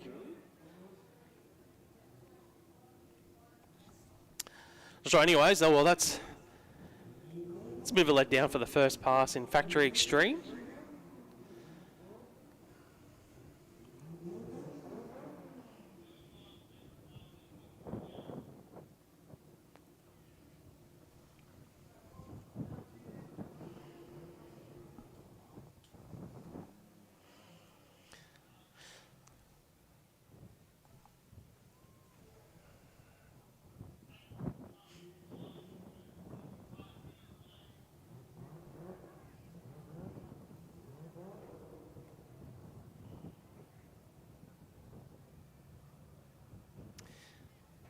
Next out here, Factory Extreme, second pairing, round 1. It will be Afif McHale on track in the Camry. He was our number 3 qualifier to take on Eddie. Our number 5 qualifier, Eddie Howak. In the Mazda RX-7, but Eddie, has he got issues here in the burnout pad as well? Eddie, we can have 2 pairings in a row with only cars on solo passes. The issues. Eddie hasn't moved forward. Afif, though, he's got no issues at the moment. He's gone through the burnout procedure. The Camry. The Enviro team, though, it looks like he is going forward now. So, well, we saw the crew motioning towards to start the burnout, but it doesn't look like it's doing the job. Yeah, what a boil over. Absolute anticlimax. I'm down there and Marjan's thing's not coming up on boost. It's like, whoa, what's going on there? And well, it looks like Eddie's going to just run it anyway. Yeah, so that they couldn't light the thing up there either. So there's just a few little things creeping in here. That's, well, you want to write a new little twist to the tail. Well, let's just throw that into it. Just a few little gremlins creeping in. These cars are super sophisticated, and then especially with automatic transmissions, you know, a lot of these guys use a little sniff of nitrous to try and light these things up to get it on boost, and if that thing doesn't do that, then they can't get down the track. So look, we're at probably the hottest the track's going to get, right? So we're at that situation now where maybe we're just outside ideal track temp, but let's have a look. It's as prepped as it can be. If he does get up on boost, he's going to have water on those slicks.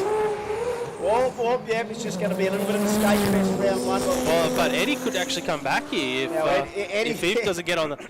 Eddie could get the win here. Eddie's going to get the win. He's going to get a win, and a win is a win here. When you're working out over Chicago Shootout with 3 rounds, right at this moment, it may not really matter ET-wise, but a win's going to be good in round 1. We don't judge you after 3 rounds on your round 1 ET. We judge you about how you went in the 3rd round especially. And look, right at that moment, these guys just weren't, just not playing the game. Everyone's, got these little gremlins creep in. But in this situation, we've just got this odd little bit of drama creeping in. Put your hands together for the Pack flagship on the way back. Just again, so much horsepower to burn in this Billet 20B. But just, right at that moment, it did not want to take any part of it onto the race surface. And again, cars that still run the clutch like they do in it, that is a fine art.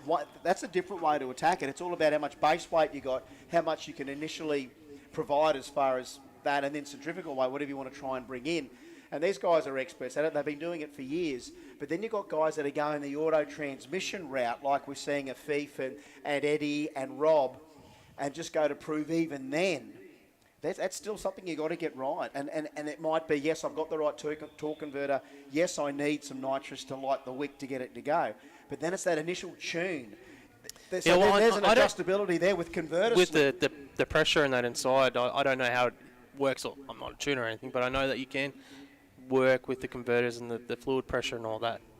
Yeah, well, with them, so you hear sometimes, the quickest radial cars in the world, you'll hear them slip like they're way up on the RPM, and the thing looks like or sounds like it's slipping, but what it's actually doing, it's allowing that to happen.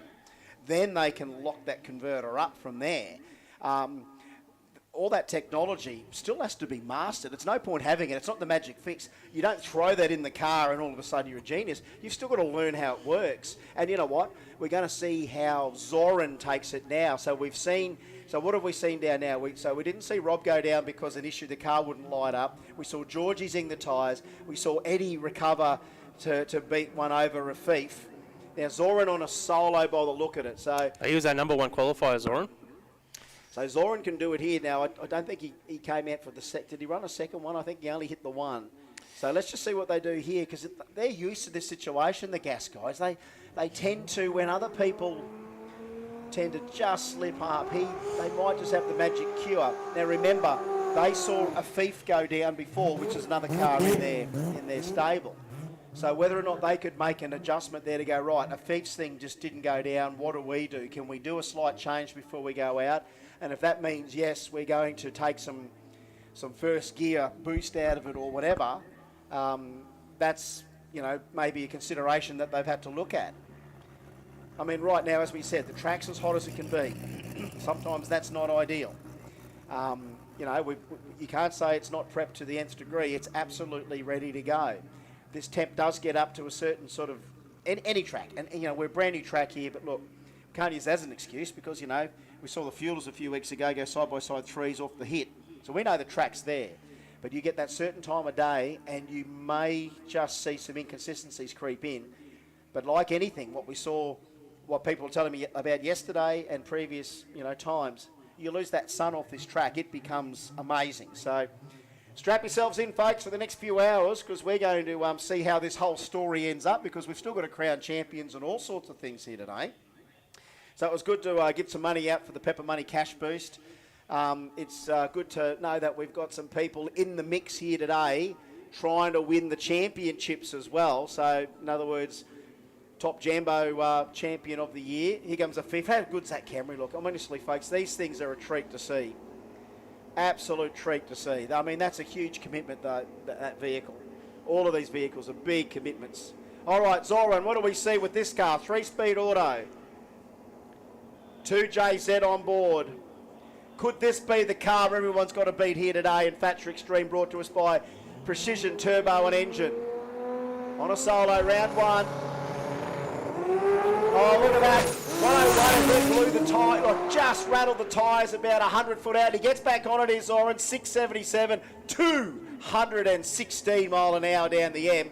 101, it took that mark, and then I think as the power got fed. That was with a lot of shake. Like, you can see the shake marks here directly behind on the start line. He almost had it. Almost nailed it there, but you know what? That's the best run we've seen in that first round anyway. So far, yeah. I'm just wondering if some of the competitors are underestimating the track at the moment.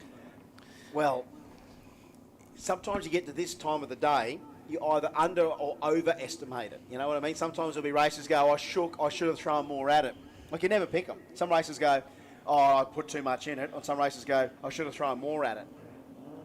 Each combo's a bit different. But I was talking to Burnsy down there before, so he built that whole R35 at SCF. Yeah, okay. And that's got 4-link, tie drive, 5-speed Liberty, the very best of everything. So that's Rob Marjan's commitment to basically wanting to take the RB world record off Anthony Matuk anyway. All right, here we go. Rob Tarabay and Jay Sadek. So a little bit more factory extreme. So Tarabay was our number 2 qualifier. And Jay Sadek was our number 4 qualifier.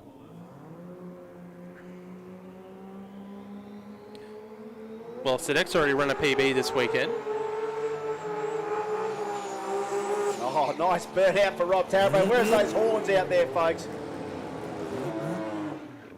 Get him out there. That was a good one for Rob Tarabay, getting the hang of the burnout. How good is this? So, I mean, really, every guy is debuting here in Adelaide. You know what I mean?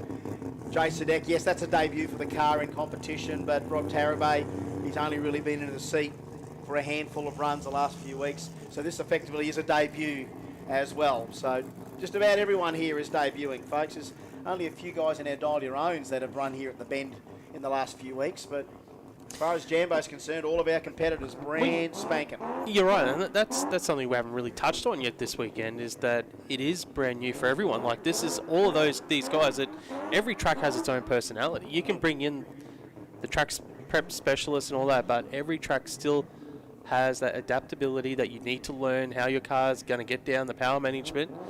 They've all got, I always call it the personality. Yes, they do all and you haven't got any data on this track, so everyone's starting from scratch. I think one thing they all agree, it's a pretty smooth track out there, you know what I mean? Like, it's, as you expect for a brand new track. All right, so they're just all in readiness there, making those final preparations.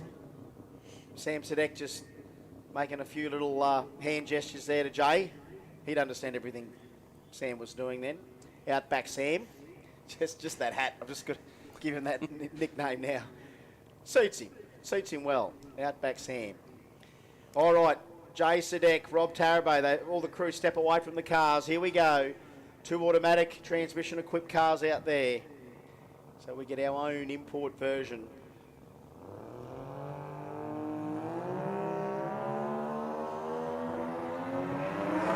Bump City, baby.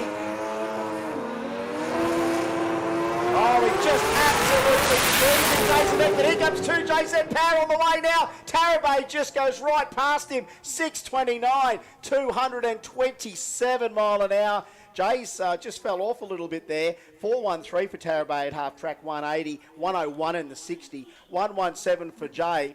And the thing was, whether it didn't shift, I can't hear from in here. You just don't know whether or not it did not shift or did something there. Whatever that normally reliable drive line has done, just maybe didn't shift or do something there, but the car has definitely fallen over. Sadek had half a second advantage on the start line. Half a second. Full tree job on him. He only needed to run a 670 to win that race. It would have been an upset here in round 1. Full tree job. He did everything he could other than make it to the finish line on full power, and then that's ended up in with of course this bloke's brother running through with it. So Rob Tarabay 1 from 1 as well. So that's a couple of gas cars 1 from 1. Frank Tarabay now. Now obviously we may have lost our friend in the Firebird after that last run, but Frank, the only pro mod to turn up here in Adelaide, but as he said, he loves to follow the Jamboree circus around. And again, he bought this car as he wanted to do he tried a radial on it, so actually tried running a radial on it, and I mean these things can be relatively hit and miss, but once you get onto a green patch, these things can really work. So he's gone back to the big tyre. He said he might get another car just for that yet.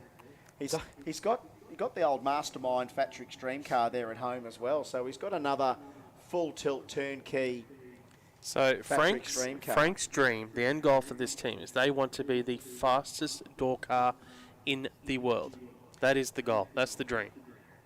Well, 266 is not a bad speed to have here in Australia. I know there's rumours that people are trying to cut the speeds down on door cars. And Frank, I think after that claim came out, Frank put the 266 time slip up, I think. Frankie's bumping it in. Oh, barely the start line there. One double loaded, 60 foot. Oh, good run here. Come on, Frank. 578, 259 mile an hour. That's got to be. That's a horn moment. If you've got the horn. Where's the horns, folks? Blow them out there. 259. That's got to be the fastest door slammer pass here at the bend. I'd have to say that's got to be close. I don't know whether Zap quite went 260 or anything here. So, but there we go. 100 to the 60. Half track 387 at 203. 578 at 259 mile an hour down the end. That is booking it. And without looking at every terminal speed that, say, the door slammers ran here a couple of weeks ago, I dare say 259 is pretty much our biggest door slammer speed ever here. Yeah, great run. I know Zapier went 561 from memory here at the bend. Yeah, we've got to try and dig up some memories from there to see whether or not the old Kiwi went 259 though. It's not been a big 260 mile an hour car, that HQ. Like, one thing about that car that works for Zaps is the big spoiler on it, the big deck spoiler. You know what doesn't work with Zap is making it slippery through the air, and that's the one thing I think I've never seen Zap do doesn't win too many top speed points. He wins a lot of low ET points, but he doesn't win too many top speed points. But 259 out of the 67 Camaro is making a fair amount of steam. 100 neat to the 60. It almost, you could just even still see on the track there, just a tiny bit of chatter as it probably went into a system there that gets it through there. I mean, some people call it traction control. We call it more power management. Yeah, it was up. He only went 251 mile an hour and he's 561. There you go. So we went 561, 251. Yep. So our biggest terminal speed by a door car. And again, you know what? I love a new track. You get to write all these new little records up somewhere. So even after Jambo, we've got, well, quickest ever rotary at 54 at the moment. Quickest ever door slammer, 259. It's good to have a few little milestones on the new track, isn't it? Every track's got it. Every track's got their milestones. And here we go. Bit of Pro Compact thanks to McKern. Sorry, Marky. Excuse me. Just go up here somewhere. All right, Marcus Pepe is back. That's good news.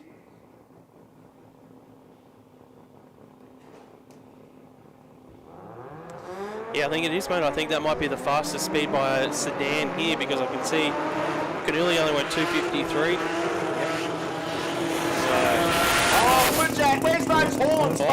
Where's those horns? Terry Waterman. Put your hands together. The RX2. Yeah, on you, Terry. That's the sort of stuff that those horns are needed for. Now, where's that 4-pack? Colin showed me the actual 4-pack, the pump's built into a drive, and you put that on any variety of cordless drill drivers. So you got the Milwaukee one, but you can buy from all of that. So we need the horns out for that. Oh, there we go. Mitch Roseland said Grigorini went 260 the other weekend. So Mitch Roseland watching. Good on you, Mitch. Mark's going back to check the earlier screens. That's what I love about the live stream. Live stream gives... Oh, 100%, mate. There you go. Does. So we're looking for the Grigorini 260. So that might come. There we go. So Burnsy's onto me too. There we go. Burnsy's onto me too. So I went 260 and some change. And then Burnsy goes, just saying, blower cars. So Burnsy's sticking it in for the blower cars. There you go. All right, well, that's the fastest turbo door slammer run here then. Okay, there we go. I don't mind putting the milestones out there. Well, it's good. It's good that we know we've got people listening. They can correct us if we say anything wrong.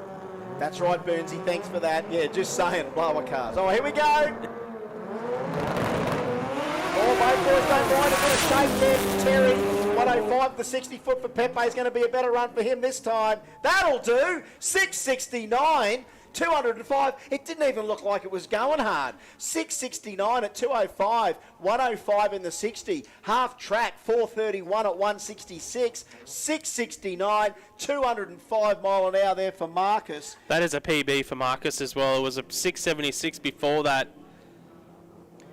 Incredible performance for the team there. Congratulations, Marcus. Winning round 1, PB as well. Shaggers on to us, 260.04 for Gregorini. There we go. There we go. We've triple fact-checked it. Burnsy, Mitch, and I'd only Shagger. gotten through a couple of the sheets from Andrew, okay? So. No, well, I never was here, so I just guessed it. So there we go.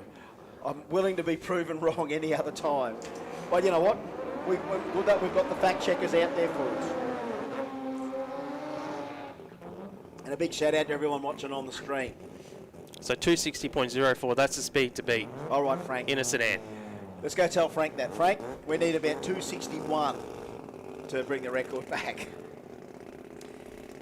Normally those guys react to that. He'd be down in the Conan Vic or Paul Mahayton going, mate, I want 266 out the back, thanks. All right. Now, look, I'll tell you what. If Dodsy's looking to try and get some points towards the top tier championship, so the Jambo championship. This is a big race in round 1 between these two teams. This is a big race, a huge race. We know that lane can take Marcus Pepe's 669. Can it take Rodney Raham? Well, it took a 101 from Marcus then. So if they can take a 103. Well, these guys are separated by 1 point in the championship. Oh, this matters. So a win gets you 5 points and a lose gets you 0. All right, this matters. This matters big time. What a race to have to decide the points lead. Do they put a percentage run down? I know Dodsy's all about percentage when it's race time. Do Pack take the percentage as well?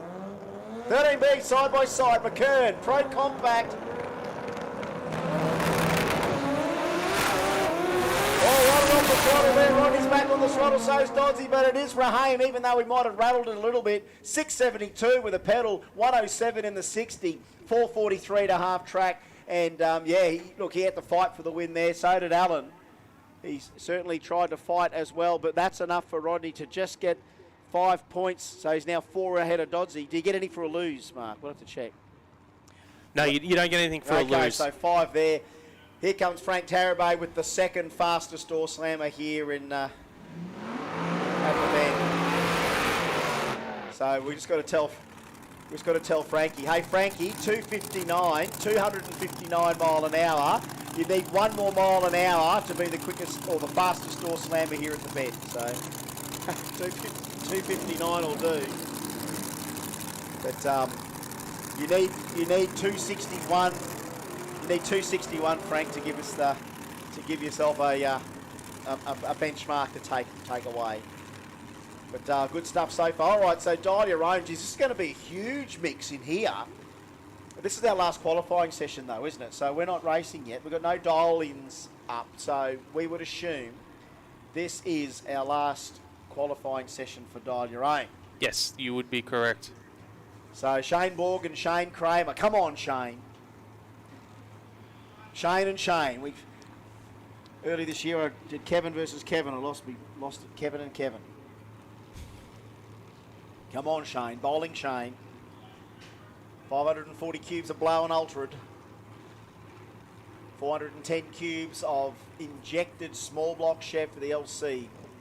One of the more traditional Australian drag racing shapes. May they live forever. May the LC be another car that lives forever. Here we go, last qualifying session. With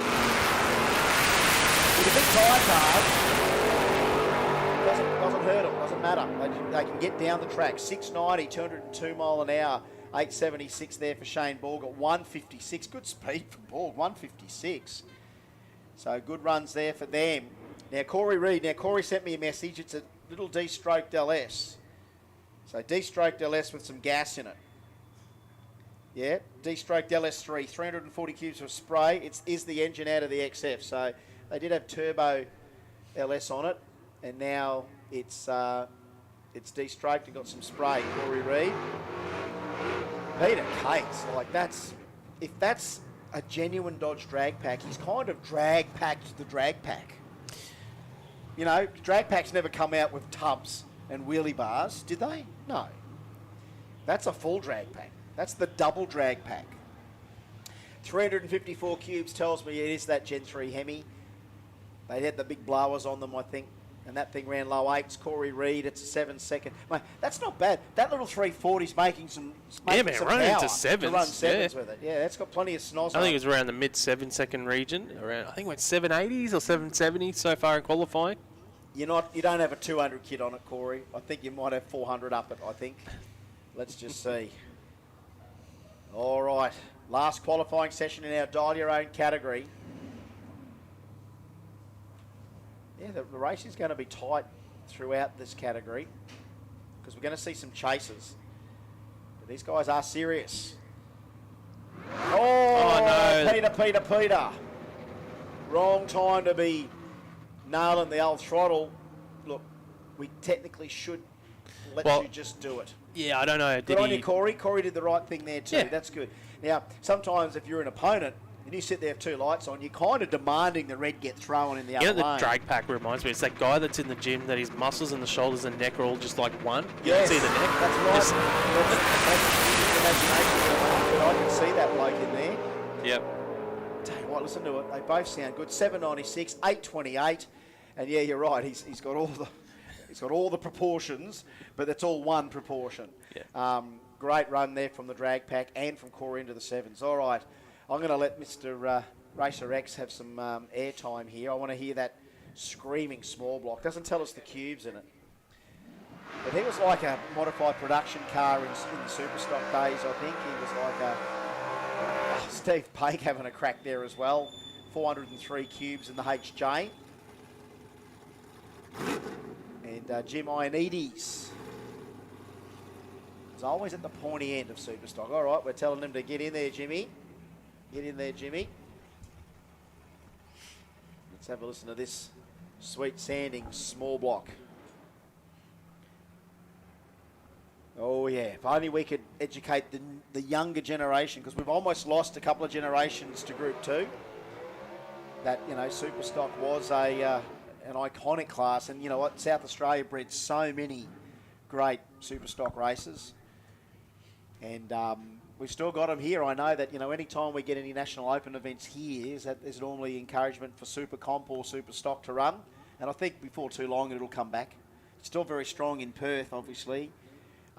Having Andra there for 20 plus years, so all their established Group 2 classes are working well. So Pake, I'm going to let Pake go and Jimmy go here, but I want to listen to Jimmy here. Oh, this time I think he might have seen the tyres. Just goes to prove that you can. I don't know what that thing's making, 700 plus, but even with that much. It's you can still hit the tyre. Sometimes your combos are they're just finite enough that, if you don't get everything perfect, you can still take the tyre off it. Marcus Pepe, PB, give him a round of applause, South Australia. South Australian 13B, 660s. So give him a round of applause. That thing it actually, no offence, Marcus, it looks slow. 669 looks slow. With the guy out, down he goes. And what about What Up G? The Queensland RX2, you got to love him. I think they got some merch for sale down there. Go grab some What Up G merch as well. We got the What Up G. You've got to do the Shannon Show and Shine shortly. It sounded nice. The Shannon Show and Shine shortly. Mark will be doing the presentations. I hope they still got the stickers there for What Up G. We've got a What Up G sticker on the family wagon. Little RX2 looks good. Got a What Up G. Janie's got one on her laptop. It's a good idea.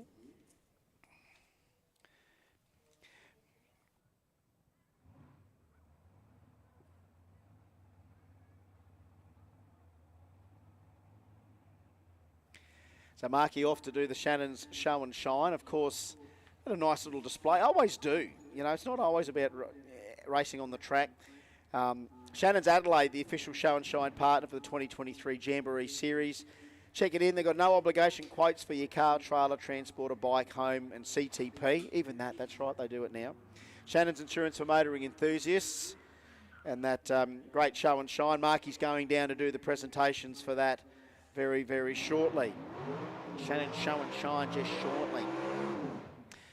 We continue on with Dial Your Own Q3. So Andrew Ricketts in the HZ. Wouldn't even pick this thing, would you? You wouldn't even pick it. It's very, not a lot of tyre under it. But the HZs, who would even think that now, when all the Tiranas have dried up, all the Commodores have dried up, every other Holden's dried up, as you know, even the Kingswoods, the HZs, the HJs, the HXs, they're the next ones to try and grab, because the Qs, people were grabbing HQs a long time ago. But now you can still probably get the HZ, the HJs, the HXs. David Foster, the 57 Chevy. Hard, 110 in the 60, 01 light, 014 light, and a 743 at 183 mile an hour for David Foster. 11 flat, couldn't get any more flat than that at Andrew Ricketts. His best has been like a 960. So, yeah, some problems there that he couldn't work out on that run, but that's probably the worst run that he's done today in Q3. So try and guess a dial in from there. Some guys can do that. The cream's going to rise to the top. All right, Vlado Churik back and Graham Hargrave. So, yeah, look at this one. I can't even add it up, can I? Yes, I can. It's exactly 1,200 cubic inches. It's exactly 1,200 cubes. What's 582 plus 618? Miss Jane? It's 1,200 cubes. That's what it is. 582 is 18 cubes short of 600, and 618 cubes is 18 overs. Sometimes I've got to do maths the long way. That's called long addition. I'm so dumb I need to do long addition. I'm not that dumb. But that's 1,200 cubes out there, and I love seeing 1,200 cubes go down the track in one go. I also love 280 cube cars going down the track. In fact, I just love anything going down the track, essentially. So let's have a look at this one. The GTO and the Mustang. So it is a Ford versus Chevy matchup, that Haas Mustang. Fantastic cars. These are pointy-end top sportsman style vehicles, of course, in the traditional sort of championship series. Top sportsman is, of course, the quick dial your own door car class. And it'll be interesting to see what dial-ins get put on these cars a little bit later on.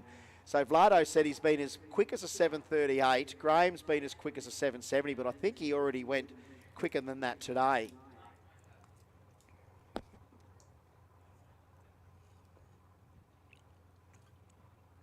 These boys very careful to stage. Here we are. Big tyre, full tube cars. 112 and 111, 60. Half track 476 to a 491, and the GTO goes 738, nearly right on his PB. And a 763 at 180 there.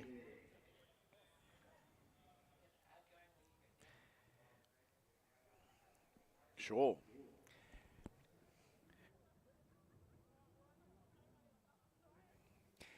So that looks like that's the end of the qualifying session for Dial Your Own. So, yeah, we're getting lined up for round one of Street Compact very, very soon. But yes, we are just getting a little bit of tweaking done. We'll hear from some of our great sponsors shortly. And I believe I've got to go down and give you folks out some stuff. So I think I'll go down and do that shortly. This is Garrett Advancing Motion, Adelaide Jamboree. And we are great. More than honoured to have you people out here today. You're a good crowd. You deserve a few more giveaways. We're going to try and do that very, very shortly. So bear with us, because we're just about ready to get round one of Street Compact out there, I think, very, very soon.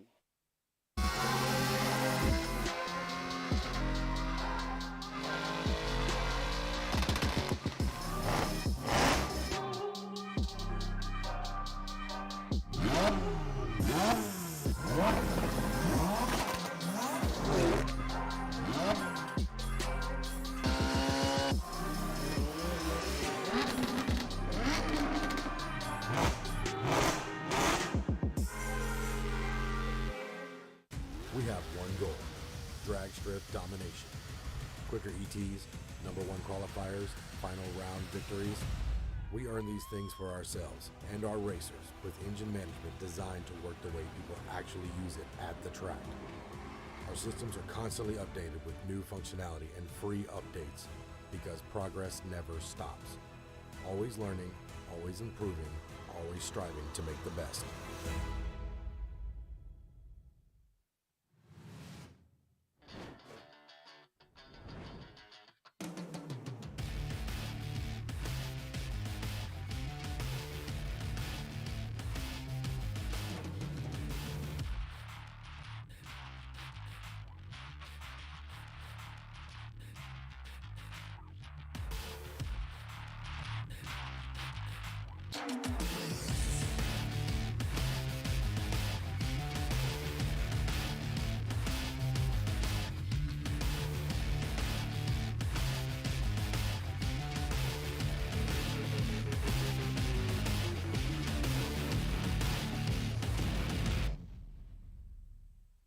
How would it be if we funded a pilot program for you to run that enabled you to bring some vision-impaired kids onto the Saints Play program? Oh, wow, that would mean the world. My reward is the smile on the kids' faces. And since you've given so much to others, we'd also like to do something for you personally. How would it feel if Pepper sent you, your partner, and your daughter Molly to the Gold Coast for a few days?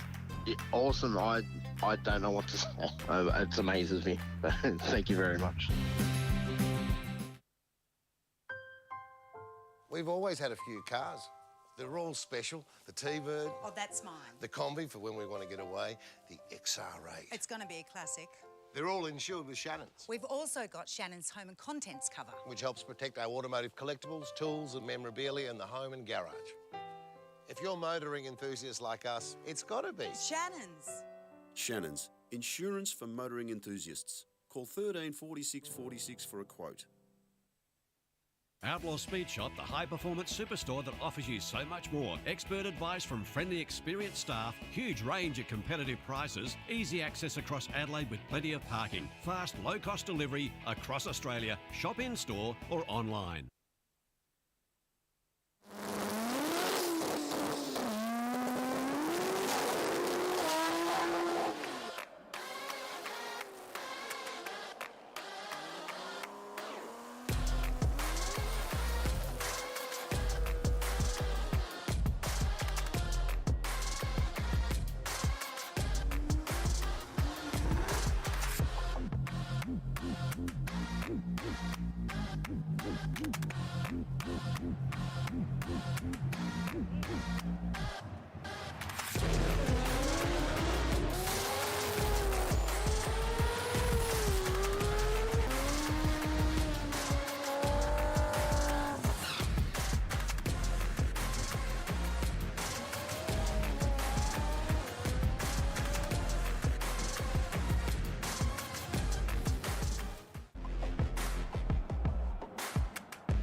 Performance tuners and racers trust Bosch technology for their high-performance engines. Precision, reliability and performance. Bosch fuel injectors give you peace of mind, knowing your engine is getting the best fuel delivery, race after race, year after year. Optimised spray formation for improved combustion, smoother power delivery and better throttle response. Bosch fuel injectors will put you ahead of the competition. Search Bosch Motorsport Australia. There's good, there's better, and then there's Bosch. Link is the engine management solution for champions the world over. We know what it takes to win. Pushing boundaries, performing under pressure, and having the best people on your team. Our tech support are performance specialists, available 24 hours and ready to talk one-on-one about your winning formula. Link ECU, the performance, reliability, and power to get to the podium.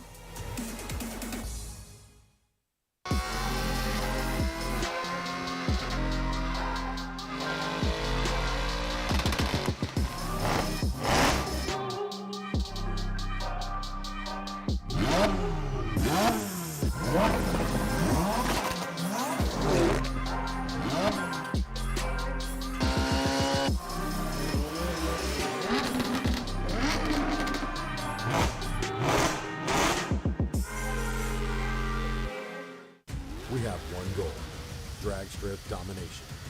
Quicker ETs, number one qualifiers, final round victories. We earn these things for ourselves and our racers with engine management designed to work the way people actually use it at the track. Our systems are constantly updated with new functionality and free updates because progress never stops. Always learning, always improving, always striving to make the best.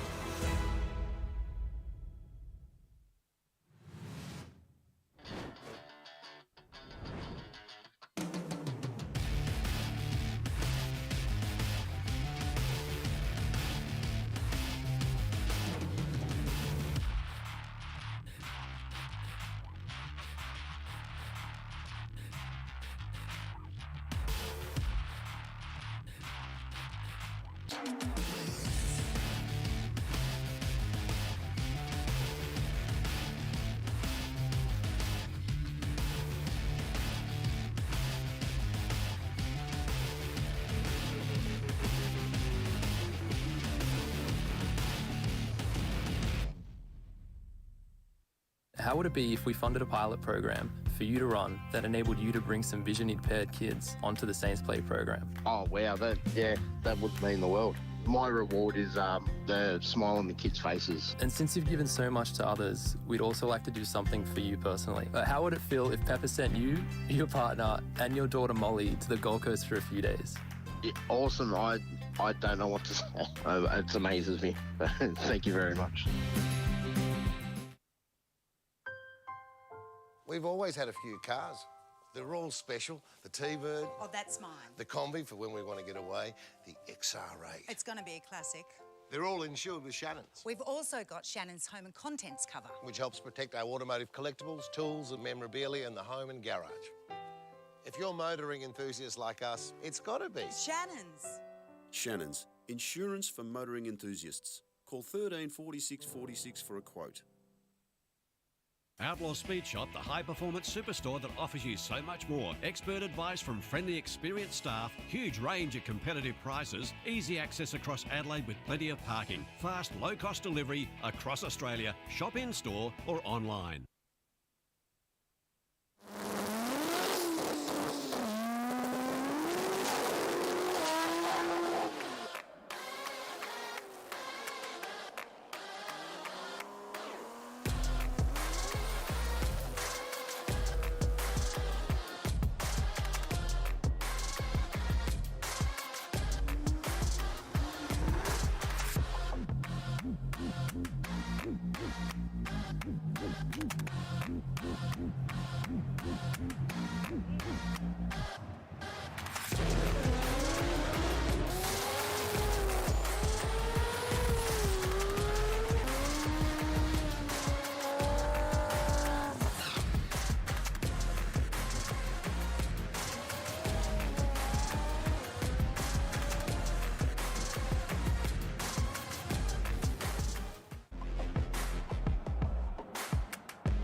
Performance tuners and racers trust Bosch technology for their high-performance engines. Precision, reliability and performance. Bosch fuel injectors give you peace of mind, knowing your engine is getting the best fuel delivery. Race after race, year after year. Optimised spray formation for improved combustion, smoother power delivery and better throttle response. Bosch fuel injectors will put you ahead of the competition. Search Bosch Motorsport Australia. There's good, there's better, and then there's Bosch. Link is the engine management solution for champions the world over. We know what it takes to win. Pushing boundaries, performing under pressure, and having the best people on your team. Our tech support are performance specialists, available 24 hours and ready to talk one-on-one about your winning formula. Link ECU, the performance, reliability, and power to get to the podium.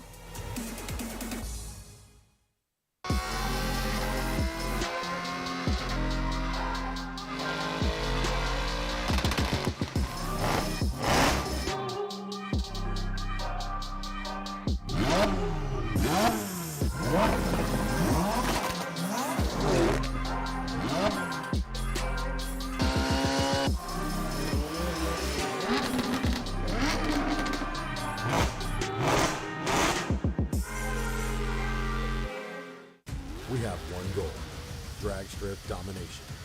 Quicker ETs, #1 qualifiers, final round victories. We earn these things for ourselves and our racers with engine management designed to work the way people actually use it at the track. Our systems are constantly updated with new functionality and free updates because progress never stops. Always learning, always improving, always striving to make the best.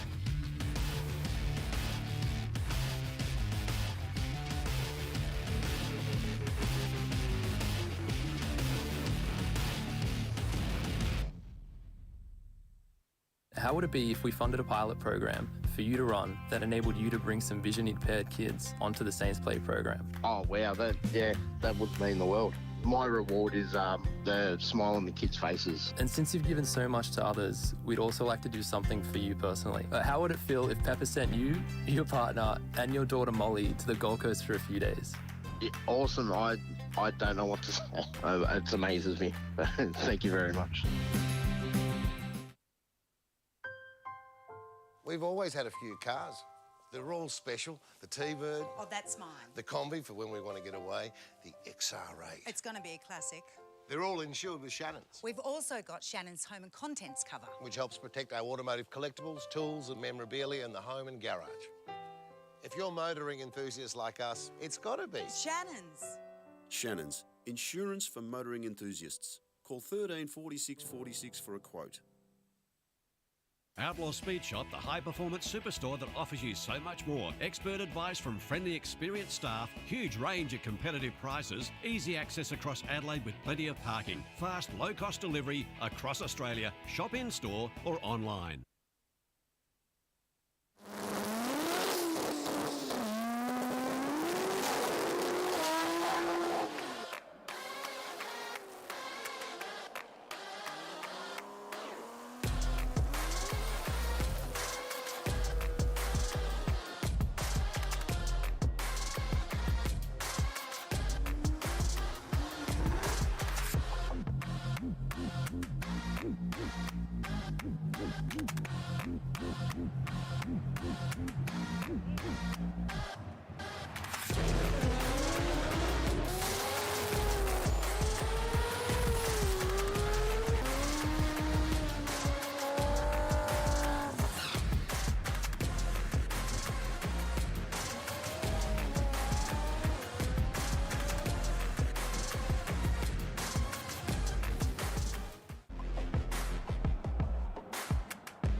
Performance tuners and racers trust Bosch technology for their high-performance engines. Precision, reliability and performance. Bosch fuel injectors give you peace of mind, knowing your engine is getting the best fuel delivery. Race after race, year after year. Optimised spray formation for improved combustion, smoother power delivery and better throttle response. Bosch fuel injectors will put you ahead of the competition. Search Bosch Motorsport Australia. There's good, there's better, and then there's Bosch. Link is the engine management solution for champions the world over. We know what it takes to win. Pushing boundaries, performing under pressure, and having the best people on your team. Our tech support are performance specialists, available 24 hours and ready to talk one-on-one about your winning formula. Link ECU, the performance, reliability, and power to get to the podium.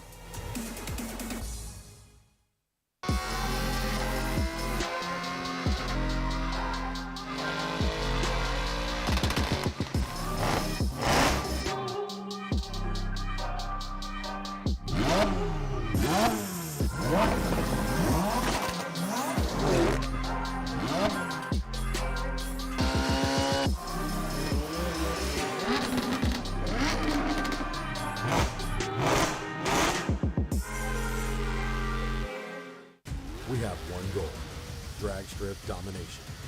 Quicker ETs, #1 qualifiers, final round victories. We earn these things for ourselves and our racers with engine management designed to work the way people actually use it at the track.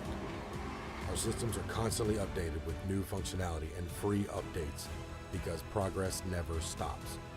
Always learning, always improving, always striving to make the best.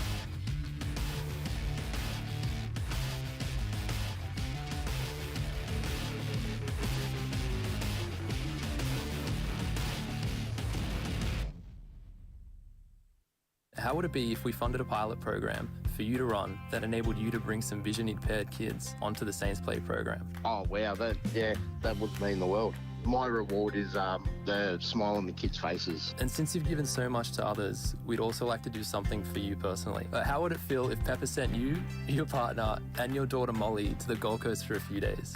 Yeah, awesome. I don't know what to say. It amazes me. Thank you very much. We've always had a few cars. They're all special. The T-Bird. Oh, that's mine. The Combi for when we want to get away. The XR8. It's going to be a classic. They're all insured with Shannon's, We've also got Shannon's Home and Contents cover. which helps protect our automotive collectibles, tools and memorabilia in the home and garage. If you're motoring enthusiasts like us, it's got to be Shannon's. Shannon's, insurance for motoring enthusiasts. Call 134646 for a quote. Outlaw Speed Shop, the high-performance superstore that offers you so much more. Expert advice from friendly, experienced staff, huge range at competitive prices, easy access across Adelaide with plenty of parking, fast, low-cost delivery across Australia. Shop in-store or online.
All right, folks, I'm bugging.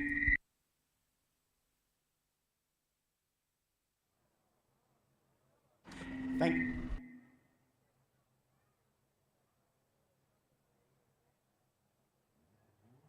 All right, street goal.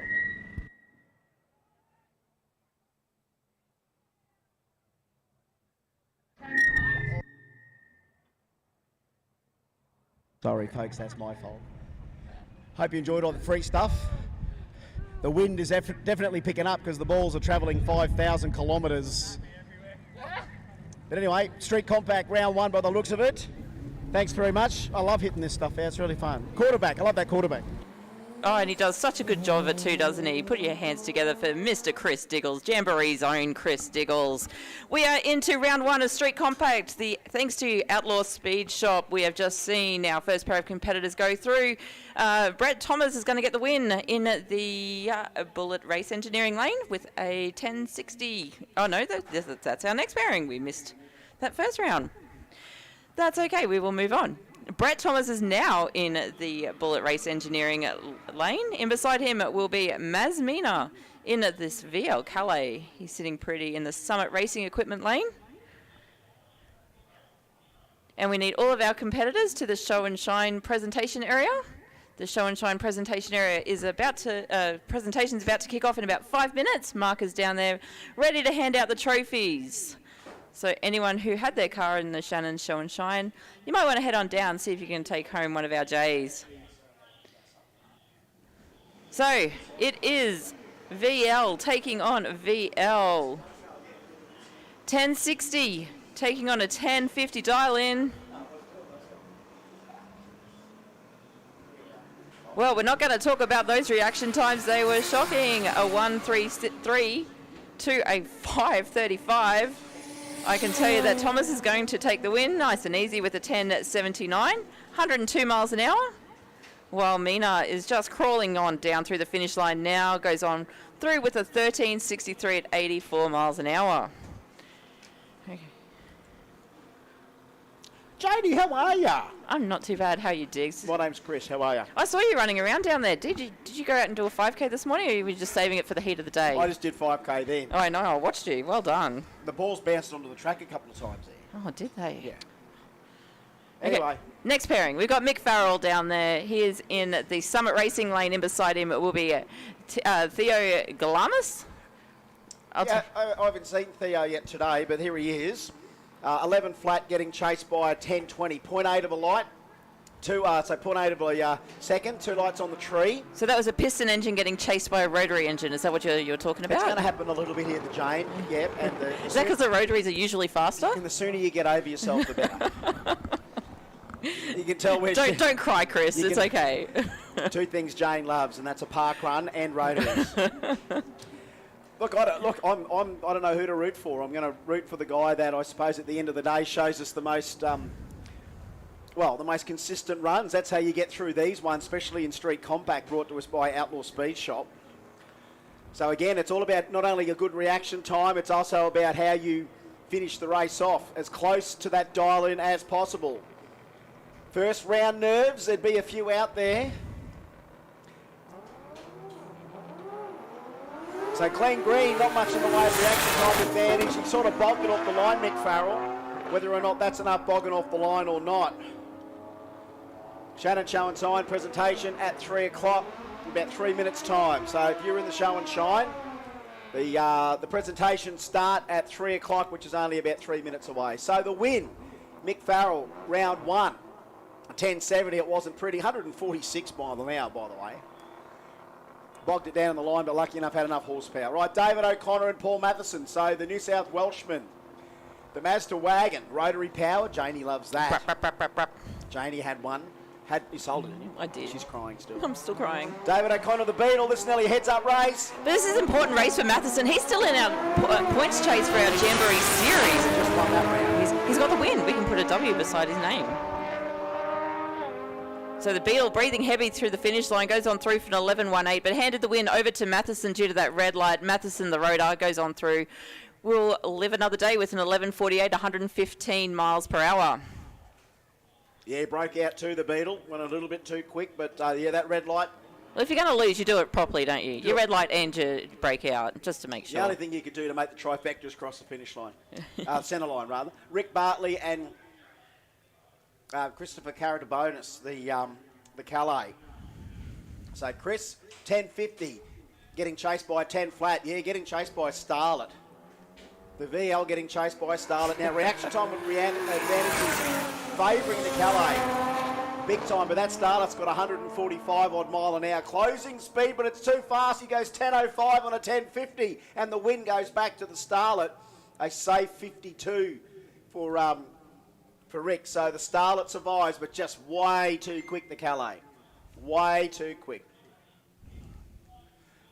All right, the Shannon Show and Shine presentations are on right now, 3 o'clock, down at the Shannon's truck. The Shannon Show and Shine presentations are on right now down at the Shannon's truck.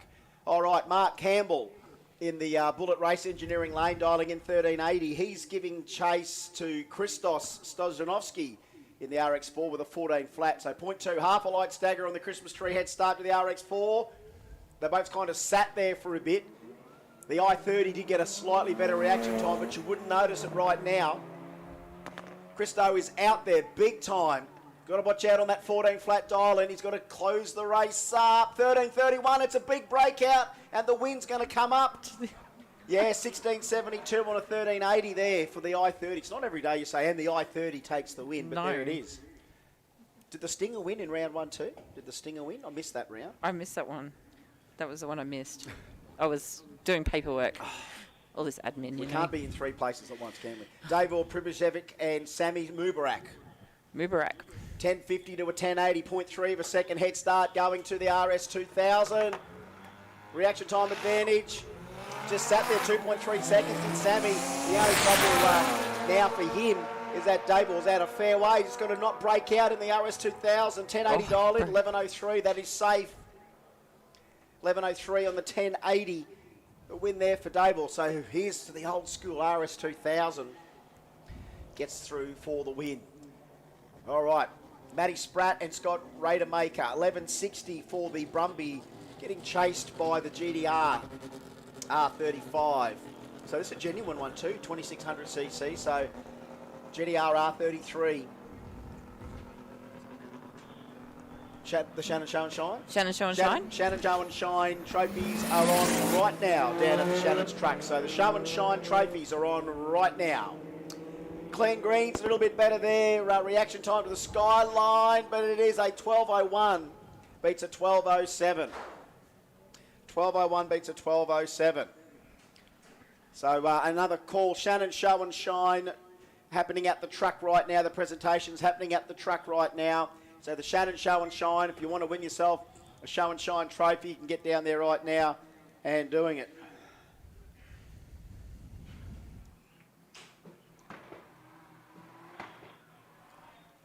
All right, well, here we go. This thing is crazy. Philippos Aristomentalopoulos. Mitchell Bluer beside him, the 91 Commodore. 10.70 getting chased by a 10 flat. Philippos. Goodness gracious me. What a car. What a name. Philippos Aristomenopoulos. There we go. Now, Philippos, what do we say? He's trying to go for best burnout. Best burnout and best surname. I think he's going to win both.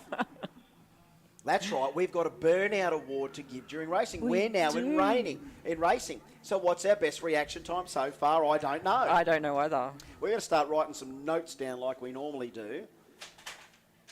Jay Sadek went 032 at the lights. That's probably got to be we'll write one of the better ones. We'll write something up. All right, Jay Sadek, we'll just say there, 0.832, do you? And it'd also go for best rotor reaction time as well. Yes, all right. All right, Philippos, he's been, he's taken a little bit of different time there, Philippos Aristomenopoulos. All right, Philippos. Mitchell has been very patient for the last minute. It's now time to engage in round 1 of Street Compact, brought to us by Outlaw Speed Shop.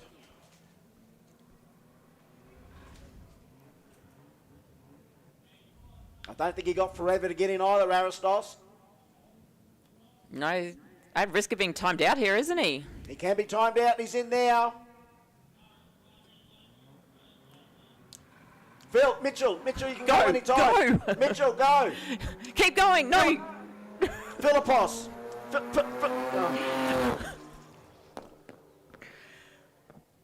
Philippos, the smash carrots out the back, the big flame.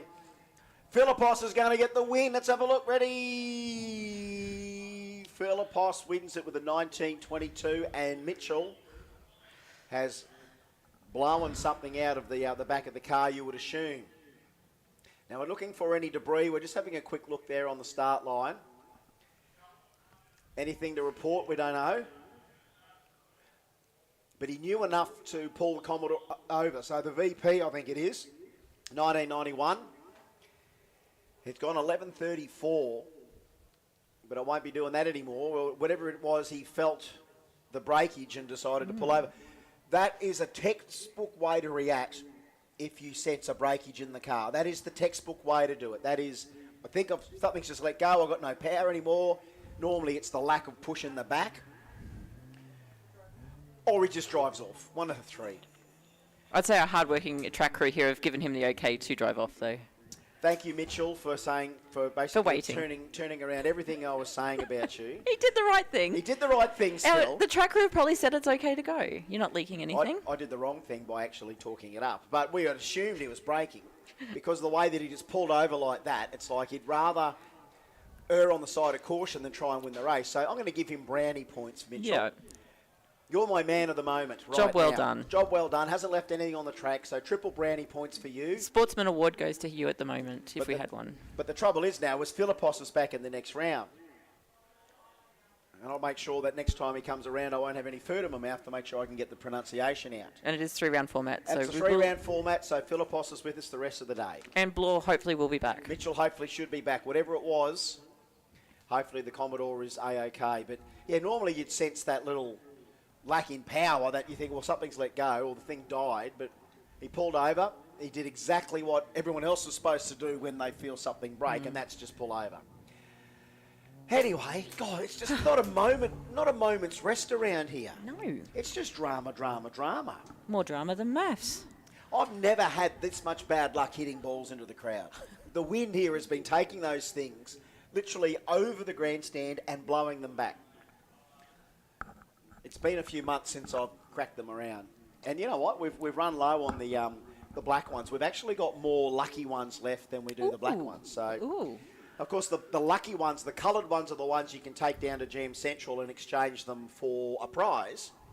That's a good way to do it because we get those balls back. That's the good thing about it. The black ones, of course, we don't get back. But the coloured ones we do 90% of the time. So people keep that ball thinking that's a great... They're happy with that. Cool, I've got a cool ball. They're mega bouncy. Oh, are they? You know, I let one rip at Willowbank there that cleared not only from one side to the other, but it went into the car park, like 40 metres into the car park. And I wasn't going for distance, I was going for height. I only go for height, just to hear everyone go, oh, it's really good. All right, Samir Mubarak and Corin Wickham. Now, 3-2-3, 10.50 for the VL, so a heads-up race. Here in the first round of Street Compact, brought to us by Outlaws Speed Shop. Here we go. Clean greens. Oh, he did roll forward. He's got the clean green. Geez, the only way Samir can stuff this up right now is go quicker than a 10.50. It's about the only way he can stuff this up. The only way. And he's not going to do that. I'd like to talk that up. Sometimes he goes 49 and we love that too. But hey, we're all addicted to drama these days. If you've got a streaming service, you're watching drama, every moment you can. And you know what? We get to Jambo, by the end of tonight, we'll have dramas, twists, turns, all sorts of things. So we're still looking for some really sharp reaction times. We're looking for good wheelie, looking for a big burnout. So all these other awards that we give away at Jambo time, we're doing here in Adelaide as well for the first time. So we need the crowd to help us too when it comes to biggest burnout, biggest wheel stand. Blast your horns. Blast your horns. Show your appreciation. Solo run here. So in this, because they've seeded the class, from what I understand, they've done the seeding. Correct. That's what I've got in front of me. So True will take this one on the solo pass. We'll cruise on through for a 12.58, 116 miles an hour. Yeah, well, he's going to have to look at that dial in for next time too. I don't know what his dial in was, but it didn't quite grab it. Things happen so quick around here. Yes, this is Outlaw Speed Shop Street Compact Round 1. Davor Pribicevic and Mark Thomas, the RX2 1470, getting chased by the 1290 of the FG Turbo. 1290, 1470. RX2's in. Look, that'll do. 144 light, that's not too bad. 757 light, that ain't so good. All good, all good. All good. RX2 now, I think he's doing a little bit of brake light insurance, which is important. 1512 is safe. 1512 is safe. 1293 is too far off. And the reaction time of 0.7 wasn't that good. Not good at all. We know that a good reaction time is important in any category.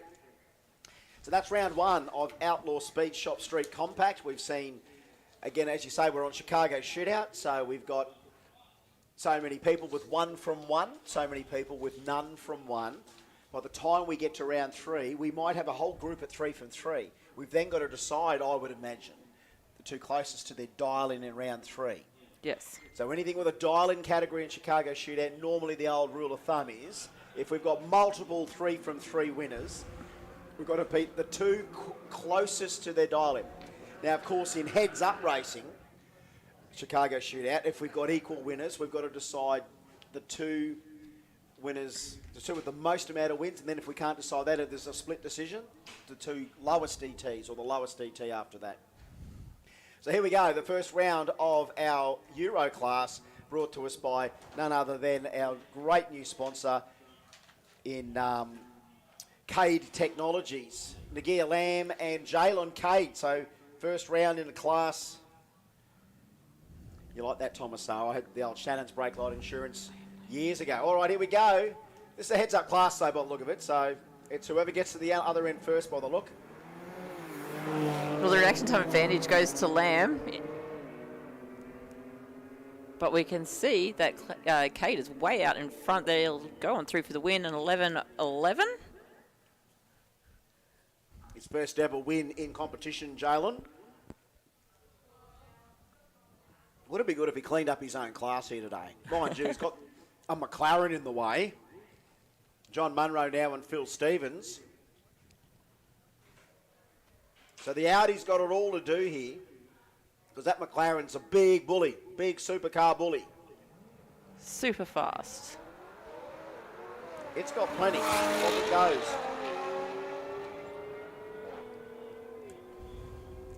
You bring a supercar to it. Oh, 966 out of the McLaren. Where was that before?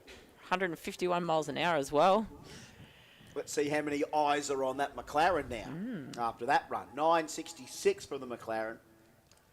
And he's even taken the corner fast. You see how fast he just took that corner? That McLaren literally, it's like he geared down 3 gears and then just goes hard left. I've never seen a guy exit the braking area at a drag strip as fast as that. That was some crazy left-hand hook there. So K Technologies, they are the premier destination in West Adelaide for top-tier European vehicle servicing. Each European vehicle has its own unique character, whether it's a majestic Bentley or a rugged Land Rover. K Technologies, committed to preserving and enhancing that Euro character. Got their online parts store as well, cadetech.store. That's C-A-D-E Technology, cadetech.store. All right, getting the names of the next 2 competitors up. But yeah, that McLaren just about broke every lap record around the bottom there. Going for a quick wander. He's doing the right thing coming up the return road, though. Yeah, just cruising. It's good that he came up the return road slower than he did around the left, going left. Now, we're just checking the centre of the track. I hope there wasn't an errant ball that they found out on track. I think I picked up every ball that went on the track. I'd hate to end someone's day with a bouncy ball. There we go. I think we're all good now. So the Euro class, normally we try and encourage the Euro class at every Jambo that we get to. This is a nice bunch down here in SA. Sam Lee and Michael Stevenson now. So we're in a beamer there on the left lane. I just can't quite see it from here. Just a bit of glare on the back. Michael Stevenson, we can see here. That's the M235i. Is that right? I think we've got that around the wrong way. That's the Gulf. So we do have the names around the wrong way there. So the Gulf and the BMW. Neck and neck right now. The BMW still out at half track. We get to the half track stripe. Oh, geez, it's so close. We get to 1,000 foot. They're still glued to each other. Who's got it? It is the BMW. The BMW. 12.09 beats an 11.84. So there's that reaction time advantage on the start line that makes a 12.09 beat an 11.84. But they were glued all the way down. When both timers were popping up at each increment, there was no one really in front of each other until they got to the stripe. And then, thank goodness for the electronic timing system, it can pick who it was. Who won? Sam Lee won. Oh, boy. So that was the... I'm pretty sure that was... Yeah, so it was the BMW that won that one. So whether or not that was 9070 and not 9040, but that's the only one that actually does have the BMW coming up, and the other one was a Golf. But the Golf was in the right lane, not the left lane. So I think that was around that way. Got to get it right, Janie. Got to get all this info right. So did Stevenson get the win, or did... The BMW got the win. So just put BMW got the win. So that was the blue BMW. And we'll work out who that is later, if we can. If we can. If we can decipher it from there. So this is what happens when we go racing, folks. We've got them all seeded, right? So each category, depending on their qualifying times and positions, and that they're still hopefully still competing, that they haven't broken anything. Normally they're supposed to tell us if they've got any issues, but it's like anything. First event of anything, we've got new races to educate in regards to when we go racing. That it's 3. Especially with the Chicago Shootout today, where we get 3 rounds of racing for a lot of our competitors. And I would imagine that if we are going to run our Dial Your Own category, that we are doing the same thing, which again, if that's the case, we're trying to filter out who's going to have the most amount of wins after 3 rounds. And again, the maximum you can win is 3. Yep. The best you can do with 3 from 3, because we might have a few. And that's the thing. You get 4 competitors with 3 from 3. We've got to pick the 2 competitors in round 3 that ran as close to their dial-in as possible. It's the only way we can split them. Now, again, if we're running in a heads-up category where performance is essential, in other words, elapsed time, if we're in the same situation, if we've got 4 competitors without a 3 from 3, we've got to take the 2 lowest ETs in the 3rd round. So many times in the past when we've run Chicago Shootout in different categories, we've had guys come up to the tower at the end of round 3 and go, am I in the final? Why am I not in the final? And it'll be like, well, most examples, I'll use one example here. I'm not going to mention his name. He came up and he goes, well, I had a solo in round 3, so I was 3 from 3. So, yeah, but you rolled down the track at half pace. Accepted the green. So you got like a 13-second time.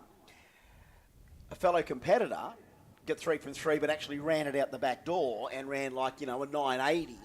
So we can't take your 13-second time. We've got to take the 980.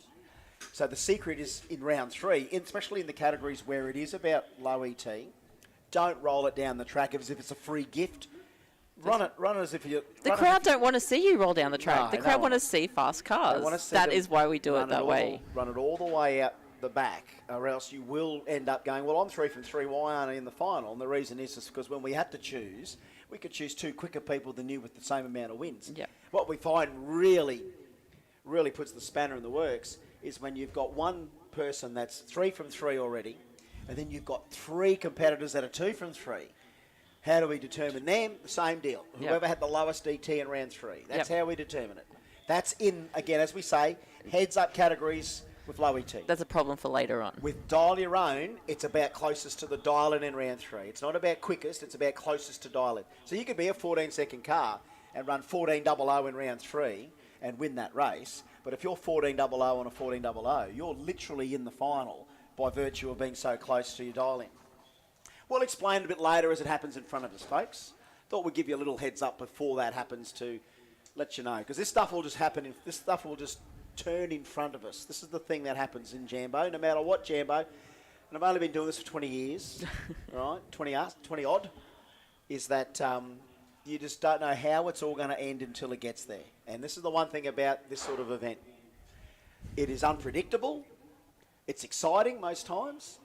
And you just never know how it's going to end. And the people that win the Billet J trophies today are going to be worthy recipients of that prize. There's not too many other trophies in Australian motorsport, I'll even say that rival a Billet J Jambo J trophy. There's not too many out there that are as good as that. So to the victor will come the spoils. And then there's a championship to win here as well. So that's another interesting little twist to the tale. So if that was Street Compact, if that was Euro, we've got coming up on the screen here some Modified Compact to come out. And of course, Modified Compact is brought to us by Bosch Motorsport. Now, Bosch Motorsport's partnered with KPM Motorsport for a trade display here at the Adelaide Jamboree. The KPM Camaro and a range of high-flow fuel pumps and injectors on show. Now, of course, the Bosch Motorsport fuel pumps and injectors, the well-known Bosch 44 inline fuel pumps, recently been superseded by the lighter and higher-flowing Bosch 200 series. So, back in the day, you'd look for a Bosch 44. Now you're looking for a Bosch 200. It comes with fittings that make it a drop-in replacement for the 044. So there you go. If you had an 044, you now go for a Bosch 200. So yes, we do have some of those Bosch Modified Compact cars in the lanes. If you are in the staging lanes, please make sure you're with your car and you are ready to race. If you are a driver and your car is in the staging lanes, make sure you are with your car and ready to race. We are going racing now with the Modified Compacts. Wouldn't it be good? Wouldn't it be good to have the luxury to be able to put your car on the lanes and then just go for a wander, go get a coffee? Yeah. Look, I can understand the nervous trip to the bathroom, but can you do that before you bring your car to the lanes? That's right. So yes, again, another, Janie's already made the announcement, and that is to all competitors. We said it early today. We are not going to go looking for you. You come when you're called, you stay with your car. It's the only way you're going to get noticed around here. We'll tow around you if we need to. That's it, and you know what? That's happened before. Yeah. All right, here we go. Daniel Storty. Well, again, by run here for Daniel. I thought Corey was going to be up against him, but it's Daniel Storty by himself. The Supra gets the first round by.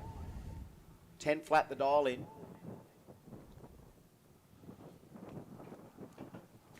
We'll see what the Supra can do. He was due to come up against Wild, but Wild has gone wild and not shown up, Chris. Russell Wild in the RX3, I think. Oh.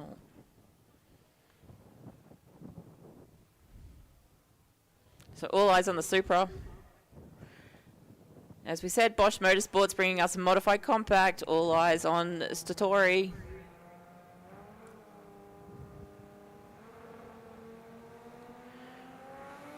Reaction time, he took his time, a 7:46. Probably just waving to his fans out there in the crowd. But it'll go on through the quarter mile for a 9:68, 139 miles an hour. Whoops. That's a big whoops, but hey. It's a little bit too quick. A little bit too quick.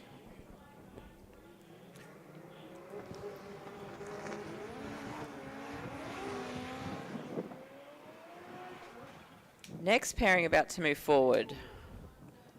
Corey Hunter and Mark Barber. Mark Barber, that RB. Now, look, I believe that little TA Tirana's got an RB in it as well, so they're a great little swap. RB30 powered LJ Tirana. Dialing in, looking for the dial in here. Corey Hunter, it's got to be somewhere in the 860s. Running in Modified Compact. He's got to obviously get the timing reset. Mark's gone into stage, but we still don't see the dial-ins anywhere. Haven't seen the dial-ins in anywhere. The guys have just gone through their staging procedure and not seen it come up on even the little screen there. So the racers have got.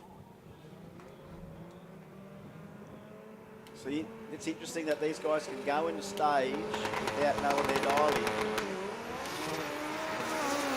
Keeps the tyres through first and second was Corey Hunter, but look, he is on his way down the racetrack and is going to go 8:53 for Corey, and a 005 minus for Mark Barber on the tree, and a 10:01 for him.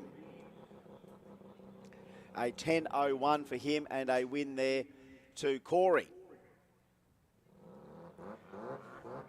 Interesting combination indeed. But good to see the old school G180 Isuzu still working well. Sarah is back, baby, after that massive lose due to the coolant coming out in places that shouldn't have. Obviously didn't lift the head, you would assume. Maybe it did lose the header tank radiator cap or whatever.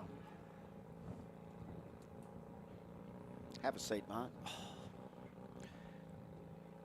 Oh, I'll be right, I'll stand up. All right. Jane's the one that shouldn't be sitting down. Yeah, right, that's what she says. No, it's reverse chivalry, look at this. You'd rather not. She'd rather not sit down. As Marky joins us back on the mic shortly. We are in Modified Compact, thanks to Bosch Motorsport, round number 1. Sarah Haney and Russell Archer. And we're just running this heads up almost by the look of this. Very interesting. Anyway, let's see how it all pans out. 13B against 4 litre. I don't know whether we're barra powered for Sarah, whether we've got an Intech in it or not. But Russell Archer, Sarah Haney. Previous best of a 9.23. Russell Archer, a previous best of an 8.78. How'd the old show and shine go, Mark? Did one particular car scoop the pool like sometimes happens? Yeah, Richard Meaney took out a few awards and King of the Jamboree, so it was a really nice looking car. Right, King of Jambo. Mm. What car was it, Mark? It was a white RX-3 from memory. Right, okay. Well, I only announced it like a half a dozen times too. But sometimes that's the thing, like, you know, a lot of... Oh, there was a lot of cars. I was talking about a lot of cars, yeah. There's a lot of cars sometimes that don't... Well, they're not either there anymore or they go and park them somewhere else and you don't know where they are. I only just said it like half a dozen times. You for him did, as so well. he's won a few, so it must be must be a tidy thing. Must be a real tidy thing. All right, so we're just having a bit of a re-evaluation here on the start line. The first round of Bosch Motorsport Modified Compact. So yeah, good news is the Bosch 044 inline pump's now being changed over to the Bosch 200. It's lighter and higher flowing. Comes with all the fittings to make it a drop-in replacement for the 044. Bosch has got a new highest flowing in-tank fuel pump. It's the BR540. It's becoming even more accessible thanks to the development of a number of new hanger solutions in the market, making an easy choice to drop into original tanks or custom builds.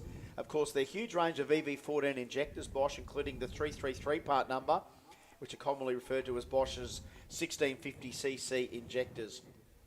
And of course, if you've They've got a great trade stand down in the pits as well, the Bosch Motorsport team. It's good that they've been ongoing supporters of it. And you know what? You wouldn't find too many vehicles here that don't have that Bosch stuff in there. You know what I mean? Like they do have a great range of not only fuel system stuff, injectors. Even when we do when I do World Time Attack, you know they've got Motorsport ABS as well into that. So they do all sorts of things. Bosch.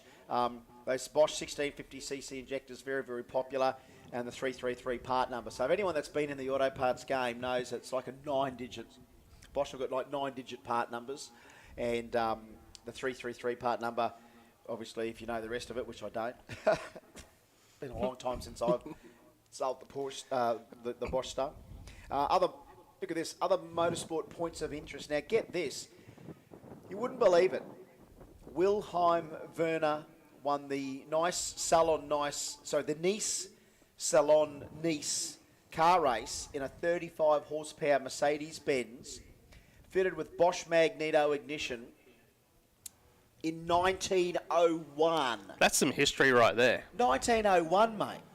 That is incredible. 1901.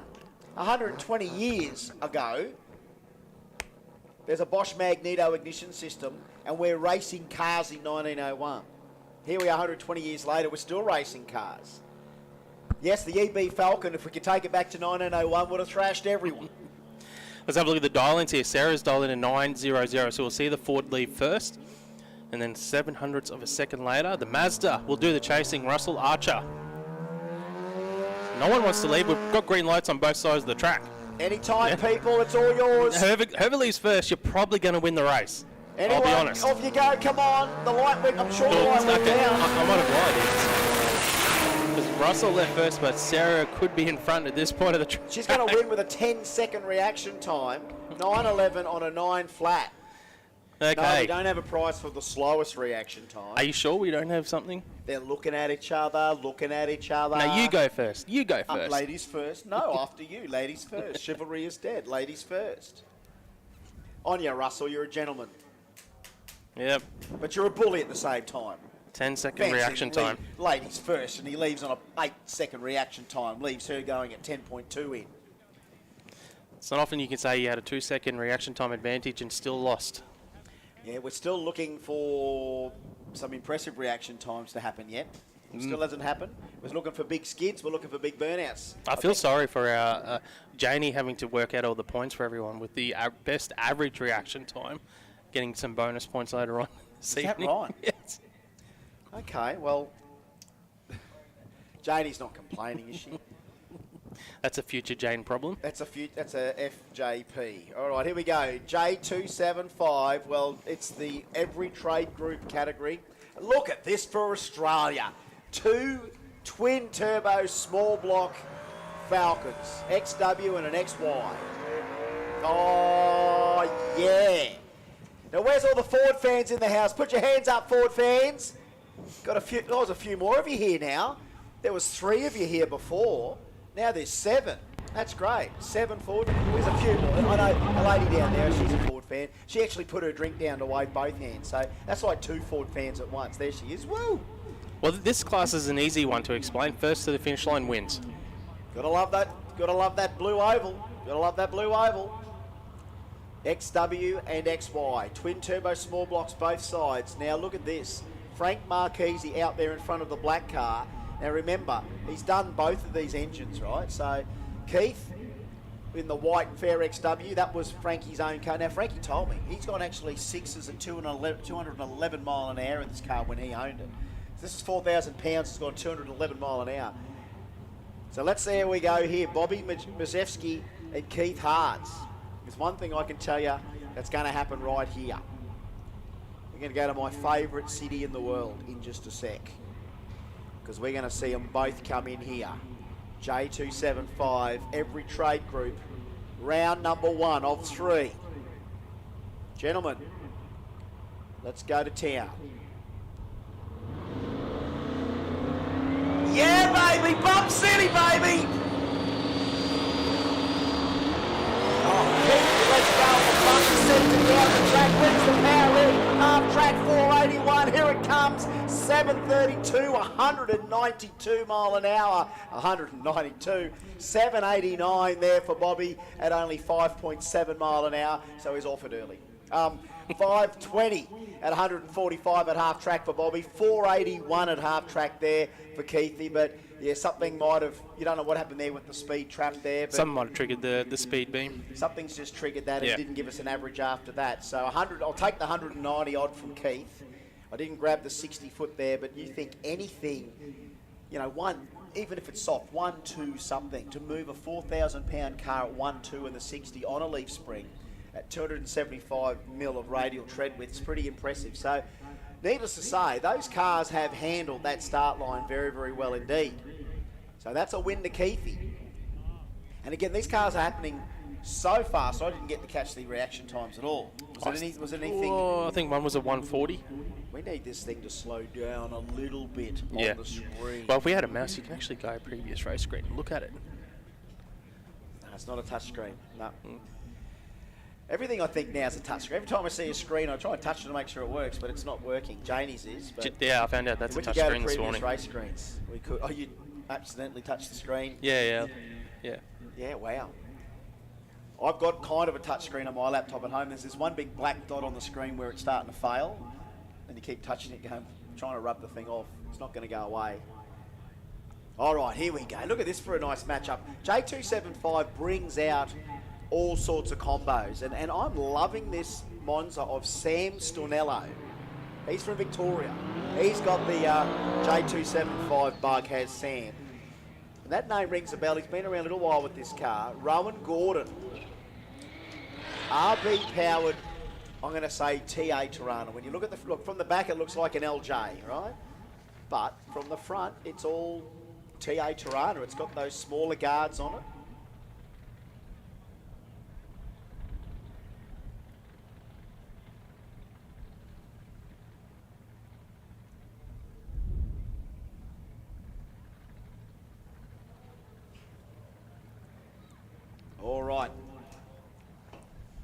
Rowan Gordon and Sam Stinello, J275 on track right now.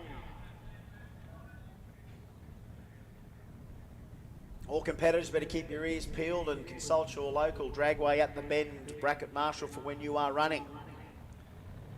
All right, he's gone into bump. Rowan Gordon, so is Sam. Here comes the tree. Sam goes out of the hole, 1, 2, 3. It's going to be a good look for him if everything goes well. Half track, 534 at 133 mile an hour. And Sam, 828 at 166 mile an hour. That is enough. 916 at 151 mile an hour there for Rowan Gordon. Not a bad run at all, not shabby at all. Car looks pretty much like a sleeper. You see that thing coming towards you, it's just like Grandma's Tirana, or even the old Vauxhall Viva days. It kind of got that little look about it. I know the HBs are more like that, but the TA looks great. All right, a bit more action out here now. Mark Blakey, VL 3.2 litre. Geez, weren't they making some horsepower in that last qualifying session? They just, no regard for the rear tyres at all. They were blowing them off everywhere. Still plenty of VLs left in the game. Bye run here for Mark Blakey, apparently. So he's got it all to do here. He can just send it all on his own. J275 doesn't kind of have a minimum cut-off. It's going to be the two quickest 275 cars of the day. That was just instant spin. He was actually meant to be against David Tierney. Oh, right. So yeah, Tierney hasn't turned up. The Bosch HZ did not turn up. Here comes the Hunter family with that 8.53 second Gemini. Happy with that there, Jesse? Good, that's good. His name's Corey. I called him Jesse once because I thought his name was Jesse, and now he just says, Jesse says g'day, but it's Corey. You can see I make that. They sound very similar. Corey, Jesse. Yeah, very, very similar, mate. That E at the end of it. I can see why you got mixed up. Yeah, it's easy to do, Marcus. Mark. Blake Evans. See, Marcus and Mark, I can understand. Yeah, you can understand that. Marcus and Mark. Blake and Brad. See, that's different. They're not the same. So Sarah's come back with the EB. Bobby comes back, driving this thing back. What a beast, eh? Chugging a little bit of smoke there. He's pretending he's a 13B, coming back with that much smoke. Doing his best 13B impression. Okay, reminder to all categories, we will run without you. Get your car service turned around into the staging lanes as soon as you are called. If you do not get to the lanes when you are called, you are going to miss the round. So that's what it's all about. It's actually getting your vehicle to the lanes when called, not when you're ready. There's a difference. Get them to the lanes when you're called, not when you're ready, because when you're ready, it might be late. It's never early.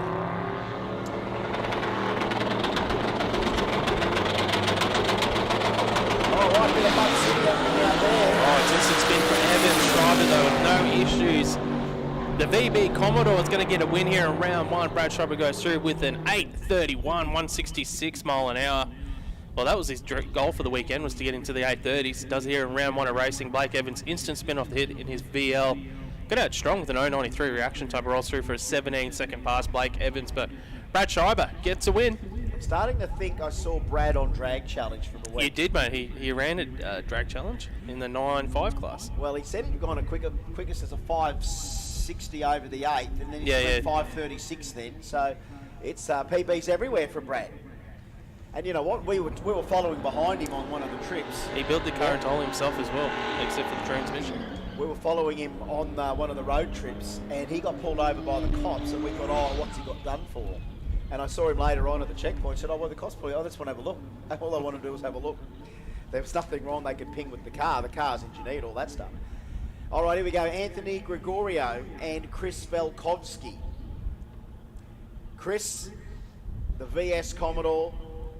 Anthony Gregorio, 3.2 litre VL Calais. So just another announcement to all competitors.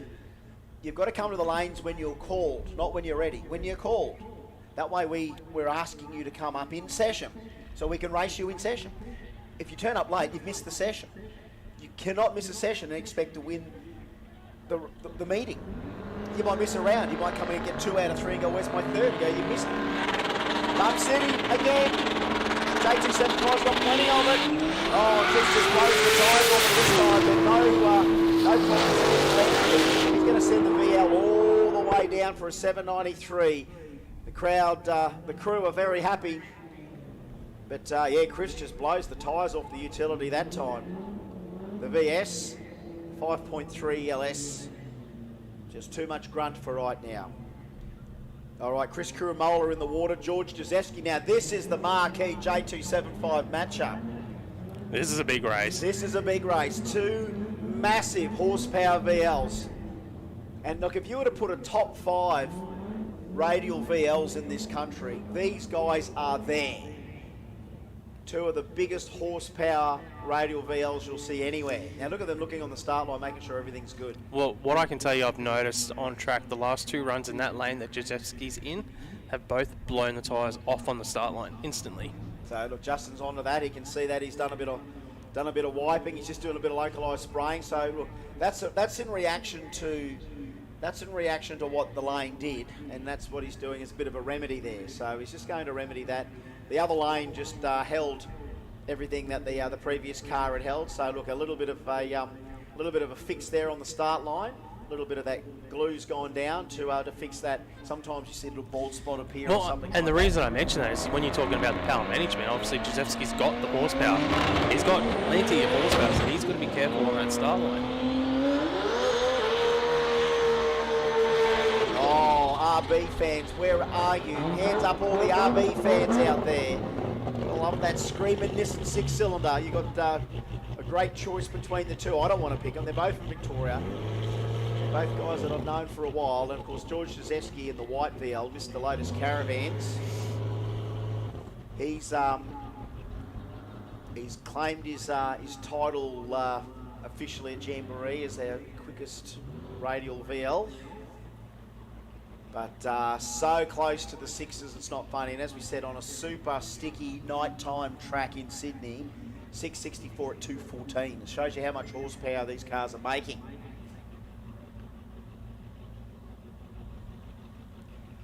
All right, Kuramola, Jezewski, and all RB Bump City coming up for you guys. And again, George is here to win the event. He's not here to turn the world upside down in performance. So they are looking for a percentage run here. But you've got to be careful. So's Kuramola, looking for the same thing.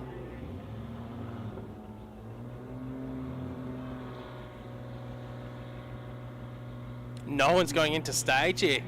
This is a bit of a staging duel. Round 1, J275. Both cars in pre-stage. We're getting into it, Chris. Bump City. Bump City, baby. Here we go. Oh, set tyres there for George. And there goes Kuramola. He's blows the tyres off it. Gets back on it. And he's going to go 1 from 1 here. 7:35, by the way. 7:35. 124 in the 60. 124 in the 60. Half track 478. 152 mile an hour. And a 7:35 for Kuramola. Fires the shot out there to say it. I don't care whether there's a V8 in the other lane or not. RB Power might just get us through tonight in J275. Thanks to every trade group. So yeah, just that blow of the tyre there. Just that hit of the tyre for George.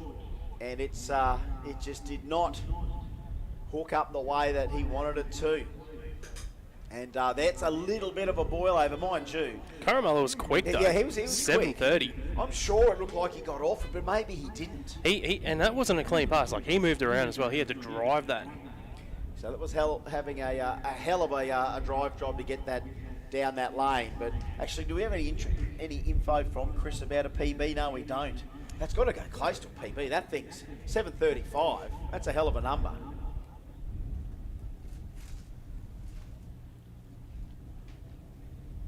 That is one hell of a number. So who have we got left? I'm having a look to see who's rolling forward.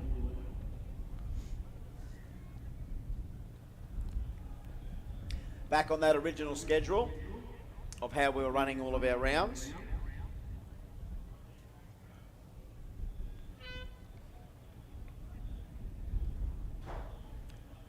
Of course, every trade group offer fully integrated services in specialist sectors, the highest quality construction fit out, heritage and new builds, complete refurbishments on key sectors. Their team's passionate and dedicated to meeting and exceeding client expectations. They are in that building game. And we've got to thank the Tarabay boys and every trade group for their sponsorship of the J275 class. That must be, it's Giovanni.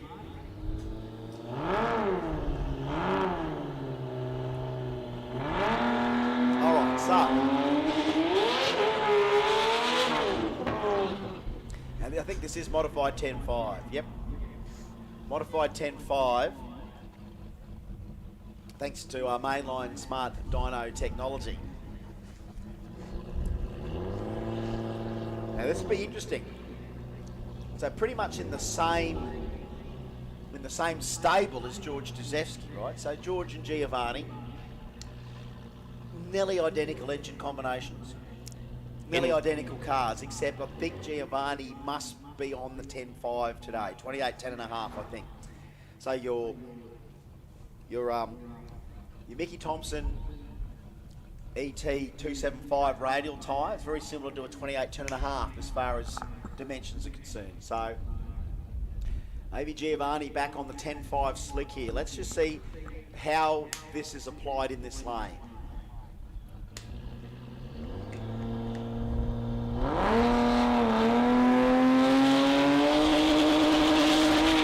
Right, straight into the zing as well. He went to the left of the groove a little bit too, in comparison to where George had staged as well. So they tried to get out a bit of the fresh glue, I think.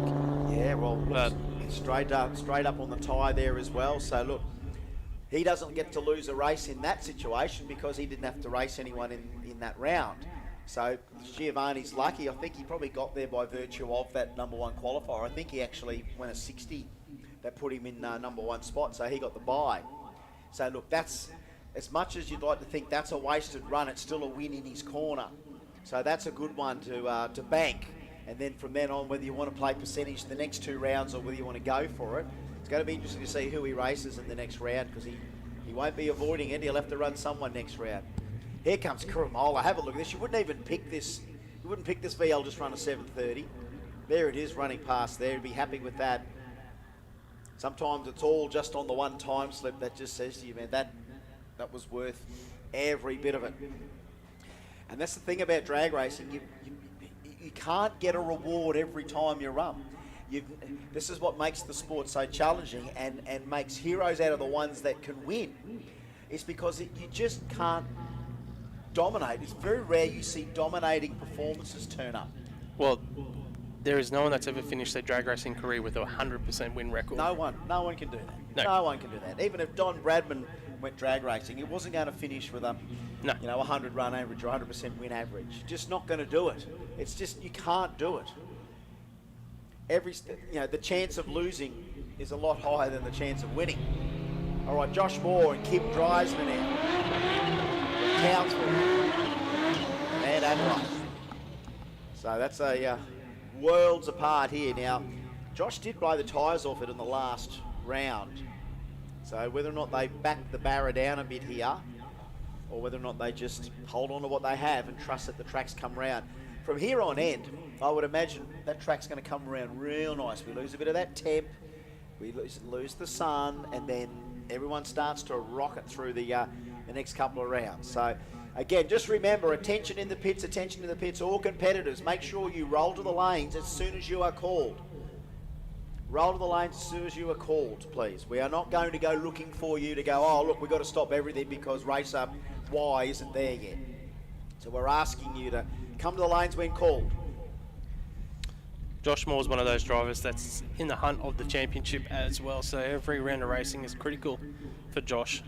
Yeah, well, I think he did take that J home at in Brisbane. He did. All right, he's made worth the trip from Townsville.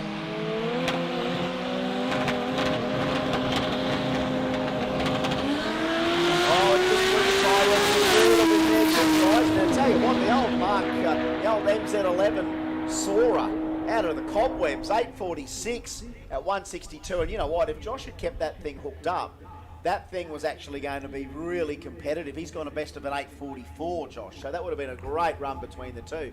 And doesn't that just go to prove? The left lane gave us a few zingers. Next thing you know, the left lane gave us a cracker from Dreisner. And it was Josh that blew the tyres off it in this lane. So you can't say there's anything to do with the track other than just missing the combo right now. Just missing that magic hit. Just missing that magic combo for the round, for that condition. All right, dial your own. Round 1 looks like it's coming up here now. Oh, yeah. Big tyre car time. Big cube time. Now, again, are we Chicago shootouting these people? Yes. We are. Yep, Change we are. is ready to crunch the numbers. Why are you doing it in pen? Like, pencil's better. Because you can rub out things. Oh, did you say make? I thought you said you don't fake mistakes. She makes mistakes. Street compact should be to the lanes, please. Street compact to the lanes. Street compact round 2 to the lanes. Street compact round 2 to the lanes. So we are in the dial your own class. So basically this class, all these drivers nominate a time. In this case, Vlado Turek is nominated at 7:39 dial in, and Graham Hargrave is nominated at 7:62 dial in. So basically that means Graham Hargrave in that big Mustang, the yellow Mustang, he's going to leave first.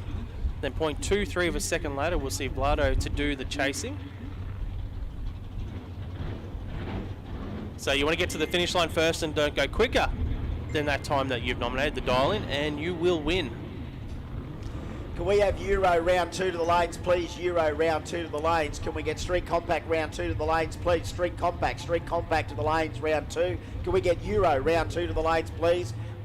Modified Compact to the lanes, please. Modified Compact to the lanes, round 2. Modified Compact to the lanes, please, round 2. On track though, we've got Hargrave and Vlado Turek. Both cars edging towards the stage means Vlado's in pre-stage. See how these guys handle the changing conditions we've got here at the dragway at the bend. Oh, that's right. 010. I suppose we've got to look at Vlado for that, don't we? 010. Oh, and a 740 on a 739 for Vlado Turek gets the win. Like, that was going to be tough to beat. 10 on the tree, 100th over the dial in. All right, great pass. So I reckon Vlado at 010 so far. We get another call. Street Compact round 2 to the lanes. Street Compact round 2 to the lanes, please. Euro to the lanes, please. Euro round 2 to the lanes, and Modified Compact round 2. Modified Compact round 2 to the lanes, please. Euro round 2 to the lanes. Street Compact round 2 to the lanes, please. And a big shout out to Chris Honor watching on the live stream there as well. Next up here in the dial your own class, we've got Shane Borg, the LC Tirana. He's dialing at 8.75 seconds. Peter Cates in the Dodge, the drag pack, dialing at 8.10. Yeah, that is nearly my pick of the day. Yeah, you can see the dial-ins on the scoreboards as well. So if you're wondering what the cars are dialing in at, have a look at the scoreboard. You can see which driver, what they've nominated. Yeah, 0.65 of a stagger there. That's 1.5 lights head start to the Tirana. That drag pack to do the chasing. So another call, final call, Street Compact round 2 to the lanes, please. Final call, Street Compact round 2 to the lanes, please. We also need Modified Compact round 2 to the lanes and Euro round 2 to the lanes, please. Just remember what order you guys are in. We can see the officials are pushing as he staged with his rear wheels. I think you might be right. I've heard about giving someone the back tyre, but this ain't MPK. This ain't no hustle. So that is not good. When you're in the hands of that many people, all you can do is tick the box to Shane Borg. The way he's pushing that off to the side there too, that is... I think he's getting pushed off the racing surface. Yeah, so Shane Borg will get the solo pass here. It is Chicago shootout, which means he can have another crack if the thing comes back to life in the next round. Here we go. Yeah, all right. Here in lane here, Shane Borg, dialing 875. The freebie, how close will he go to the 875? He goes 884, 154 miles an hour. So it was 900ths of a second over that dial in for Shane Borg. Should be a heavy old thing to push around too, Peter Cates, that drag pack. Thing's not wanting to run. Tell you what, there was a staunch award over at the Shannon Show and Shine. That should be it. Yeah. That's the staunch award winner. All right, Andrew Ricketts and Jim Ioannidis. So here we go. Racer X is back, 8.99 the dial, chasing a 10.10. You get to hear this screaming small block go down the track. Yeah, boy. Got some lungs on it. Got some lungs. All right, what are we going to do with this big drag pack? He's kind of hovering off to the side here. I'm amazed Justin's still standing. He reckons he's had about 2 hours sleep since he got here yesterday. He's been working his backside, trackside. All right, here we go. Racer X going in. Here's the weight. 265 in the tree for Ricketts. 125 behind Needy. A 600 advantage for Ricketts in the HZ. He's well out in front as well. He's got $10 goes 10.26. Yeah, there we go. So I think Jimmy either spun the tyres off the hit, whether he spun them off the hit or whether it's got a little converter issue or something, I don't know. But yeah, Ricketts gets the win anyway. Yeah, wow. I thought Jimmy might have had half a chance. Jimmy might have had half a chance there, but we're just checking something on the start line here, whether or not he left something down there or not. Just having a look. A little bit of something in the middle. We're going to get that little bit of a mop up, but here we go. This will be a nice race. Shane Kramer and David Foster. 0.51 the difference. 741 to a 690.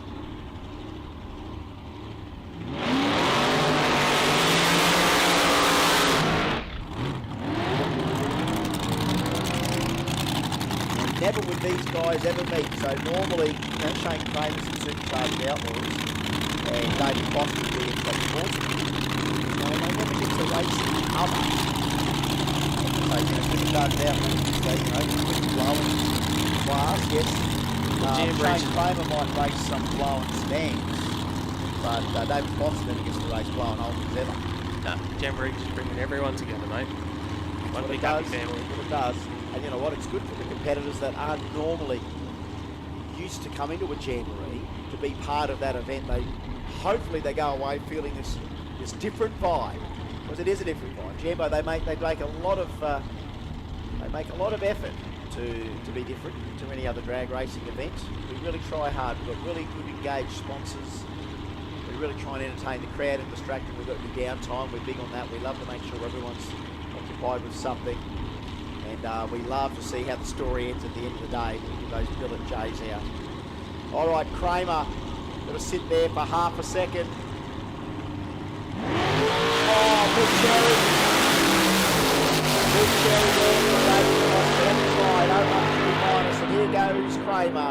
695 at 202 mile an hour. Oh, Foster wasted 741 on his 741. He was dead on with a 7th hour over the dial. 41 with a 41. An 013.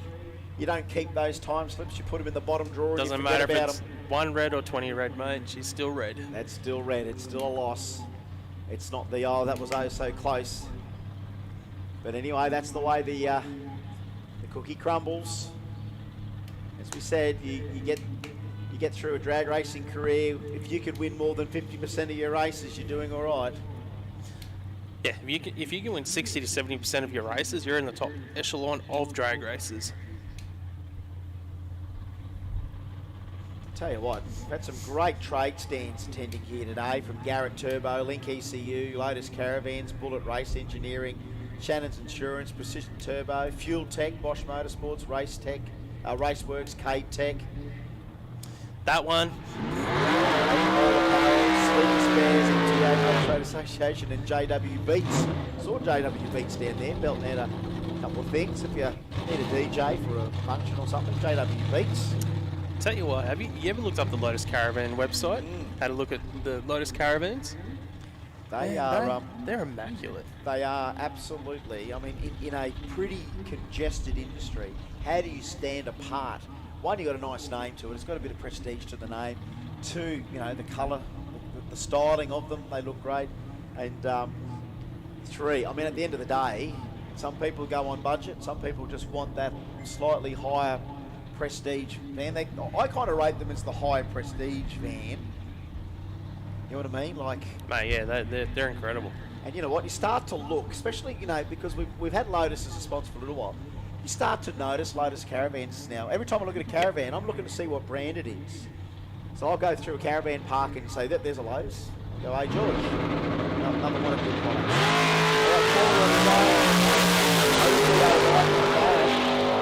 Let's try that 790 dialing out. That's nitrous sniffing LS. 797 on the 790. 797 on the 790. 174. It makes some good horsepower. 174 mile an hour out of the Pontiac. So we just want to make sure that we've got those other categories coming forward. As we said, we did call for Street Compact Round 2. We did call for Euro Round 2. We did call for Modified Compact Round 2.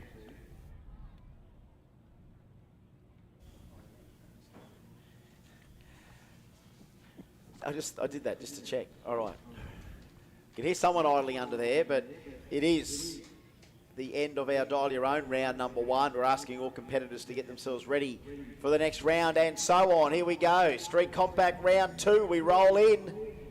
It's going to be the quick and the dead here today, let me tell you. So as we've already called Street Compact Round 2, here they are. We need Modified Compact Round 2 to the lanes as well, and Euro Round 2 to the lanes too. Rick Bartley, Mick Farrell, Rick and Mick. Let's tell you the story about Rick and Mick. Rick from Victoria, the Starlet, 1500cc. I think it's a 5E engine or something, 5EFE or something. Mick Farrell, we know that's a 20B on board, manually shifted both sides. So it's all about clutch pedal here. 1050 getting chased by 10 flat. How's that, the little Starlet doing the chasing? Minus the red, it's a red light there. Minus 019 for Bartley. He really needed a good reaction time. Mick Farrell, 203 wasn't that flash. 1020. 1020 on a 1050. 988 on a 10 flat. Doesn't matter. First or worst. And guess what? A breakout's not considered worse. So he's going to get by this time. Had he stayed green, Bartley. A bit of smoke in the braking area from him. Had he stayed green, he would have got that back, Bartley. He would have got that back because he was half a second under, Mick. All right, Christo back. In the RX4, Christo, 7.8 light, 6.9 light. Davor.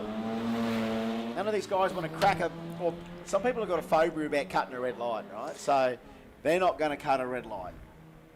They come down the deep end now, 12.97 on a 14 flat. Should hand it back to Davor, who goes 15.58. And it is Davor Pribicevic. Just wondering if they had the dial-ins around in the wrong lanes there. Who knows? Ben Seidel now and Paul Matheson. So I know that 12.70 for the Stinger is about right. Paul Matheson, 11.42. This is this cranky little 13B aspirated car that's normally running in all motor. So Matheson, championship contender.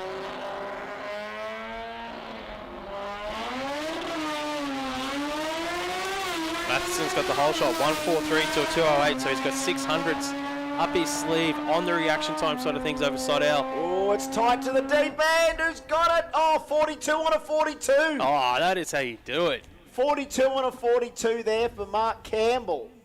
Is that right? Sorry, Mark Campbell was previous. Paul Matheson. Paul Matheson. They switched it on me. They switched the screen quickly. From when I looked at the readout board to when I looked at the screen, it was a different bloke. Well, we're keeping the points on him anyway. That's a great run. That's cutting a good light and running smack on your dial in with a little Aspo 13B. That's how he won Jambo in Brisbane in all motor, by being that consistent. So that's a great little run from that cranky little wagon. Now here's the I-30. So we are in the Chicago shootout, so we've seen them all in round 1. Here they all are in round 2, trying to go, some of them, 2 from 2. And the Sigma's already 1 from 1. Mark Campbell, I think, 1 from 1 as well. So someone's going to have their fortunes changed right now. 1.1 seconds head start to the I-30. The Sigma to do the chasing. That's right. The Sigma, the faster car. Only at Jambo. Now reaction time a little bit better to the I-30. You can't give him too much, Mark Campbell. Peter True's going to try and haul him down. The Sigma's trying to get him. He goes on the brakes. He's on the brakes, the I-30. And he's going to make it stick. 13.93 is a win for Mark Campbell. Peter True, the Sigma goes 12.83. Geez, that would have been tight at the end. Super tight at the end. We actually get told how close it is. in feet. We don't never have enough time to look at all I that. know. There's a lot of information on our screen. It is. I'm just But barely scratching if you the do want to wings know how close it is, we actually get told. We need 3 more spotters in here to keep an eye on the screen. Scott Rademacher and James Hutchinson. This is Street Compact round 2. We're going really fast here. Reaction time advantage, not much between the two of them. The R33 and the Brumby side by side. The Brumby's still out there in front. We hit the stripe. Is it still the Brumby? 11:46. He's breaking out, and the win goes to Brett. Well, it was. The win goes to. We missed him. Hutchinson. Yep. Yep. All right, you can take a breath now, Chris.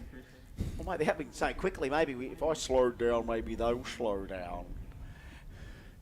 But they're throwing the names up here really fast. We are hot lapping these people through. Janie, have we got the ticks going there somewhere? All right, here we go. Brett Thomas and Corin Wickham. I think that's correct. They're 2 VLs. That's correct. 1050 chasing a 1060. That's almost correct. heads up. So that's Wickham and Thomas. Have you got that there, Janie? Yep, all right. So we got it there. 1050 to a 1060. Getting a bit of peak hour traffic through here, aren't we? Euro should be in the lanes for round 2, and Modified Compact should be in the lanes for round 2. No one else is hassling us for anything else at the moment. That's good. This race is coming through thick and fast in Dial Your Own Chicago Shootout. It's the VL against the VL. The lights come down. The VL goes first against the VL. 015. He's still sitting there, still sitting there, still sitting there. Now, tell you what, this is Corin Wickham's race to lose. 1050, the dial in, he goes. 1078, it's going to be a win to Corin. It's going to be a win to Corin Wickham. Got that through, Corin Wickham. All right, Maz Mina and Davor Pribacevic. Call him Davo. Davo? Davo in the escort. Maz Mina. Best name of the day, nearly, Maz Mina. That's almost as cool as Philippos Aristopoulos. He'll be up here soon, I think. Philippos. This is the Street Compact class. Maz Mina. Into stage now, the VL and the Escort. The Escort to lead first. Clean green, 063 to a 609. On paper, it's all Ford Escort. The VL's got a lot of room to make up here. He's missed the gear, put the kiss of death on the Escort. That's my bad. That's my fault. Don't blame Dave for missing the gear. That's me. 1362, the win there for Maz. Nothing's telling us otherwise here. We don't get the win until that's right. We've got to roll. We've got to roll the Escort across there eventually. But I think he's broken something. Maz will get the win because he hasn't broken out. All right, we've got a stranded Eki at about 1,000 foot. You can't park there, mate. Can't park there. He's done the right thing though. He's obviously said something's gone awry. I'm sure, as it says here, it says his previous best ET before today was a 1283. No, that's today's best ET. And then there's 1080. So he's dialed in 1080. So he's got into the 10s with this thing. And there are going to be weak spots in a 10-second 4-cylinder street car. You just got to iron them all out. My brother built a little Datsun Stanza years ago, and it was one of the quickest Stanzas that still had the original sort of L-Series Datsun engine. It went 11 O's at 128 mile an hour. And the difference between running 11 O's and 1080s is that you break your gearbox and your axles if you're in 1080s. He'd rather run 11 O's and slip the clutch off the line and not break anything. But when you do start to really do everything, like sidestep the clutch and all that sort of stuff, that's the sort of thing that you can come unstuck with. So look, this poor old Escort, he's got another Jamboree tale to tell. Another tale of breakage. Special delivery. Oh my goodness, special delivery. Thank you. Thank you so much for that. Look at our VLs coming back here. It's we breed them well in this country, the VLs. There wouldn't be too many VLs not going to go to the right home. Have a look at these. Everything from the SL to the almost the Group A. It's kind of got the director body kit on it. That's very generous of you guys. But yeah, unfortunately, the Ford Escort has probably not the means to return for another round. Maz comes back. He's got a win there. So I don't know how did Maz go in round 1. I don't know whether he got one in round 1 or not. We would have a couple with 2 from 2. Got these kamikaze pigeons coming in here. Kamikaze pigeons flying around. Why aren't we strapping a GoPro to this pigeon? Doing some crazy laps. All right, we're just recovering this escort for a moment. And we still have another call for round 2 of Modified Compact and round 2 of Euro. All right, so we need another call. We needed Euro round 2 to the lanes, please, and Modified Compact round 2 to the lanes, please. We needed Euro round 2 to the lanes, Euro round 2 to the lanes immediately, please, and Modified Compact round 2 to the lanes immediately, please. We need you in the lanes because there ain't anyone in there. We need round 2 of those classes to come to the lanes real soon. Euro round 2 to the lanes, please, and Modified Compact to the lanes immediately, please. Breaking back with more here at Adelaide Jamboree.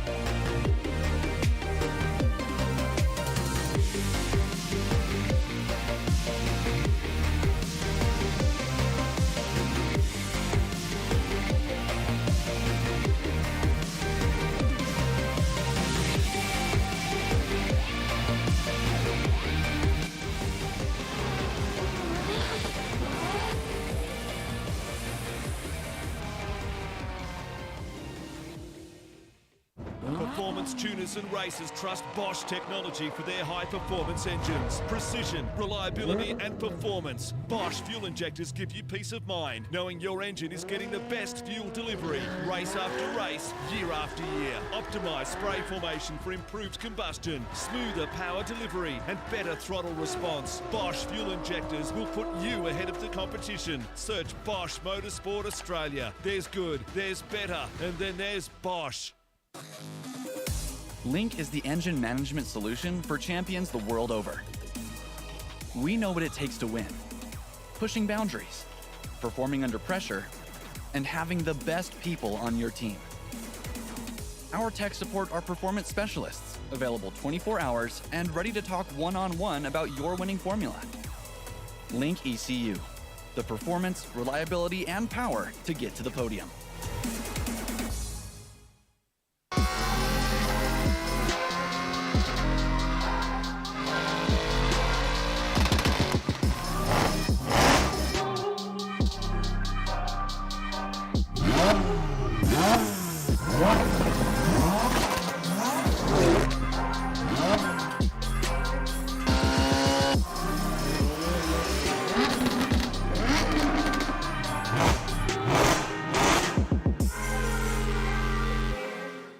We have one goal, drag strip domination. Quicker ETs, #1 qualifiers, final round victories. We earn these things for ourselves and our racers with engine management designed to work the way people actually use it at the track. Our systems are constantly updated with new functionality and free updates because progress never stops. Always learning, always improving, always striving to make the best.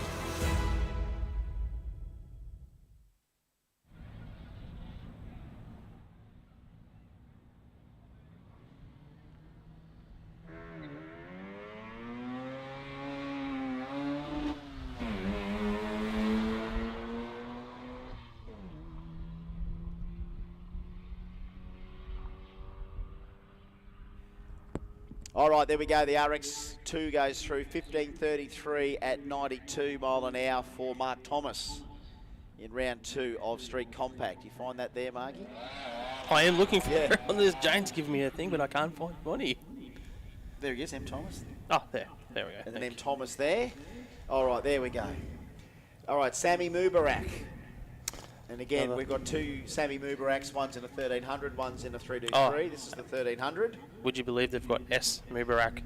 Oh, great.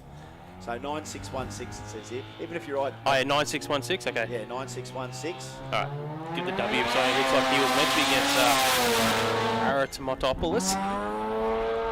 Sorry if I got that wrong again. Oh, a lot of smoke there from him, from Sammy. He didn't turn up in the skyline, eh? Yeah, no, 2 big lots of smoke. 1166 at only 75 mile an hour. Left the line 168 in the 60 foot and was absolutely boogieing at half track. 653 and then a big puff of smoke came out of the car and then one bigger puff of smoke after that. So we are having a quick survey of the the racing surface there at 1,000 foot or so, and could be all A-OK by the looks.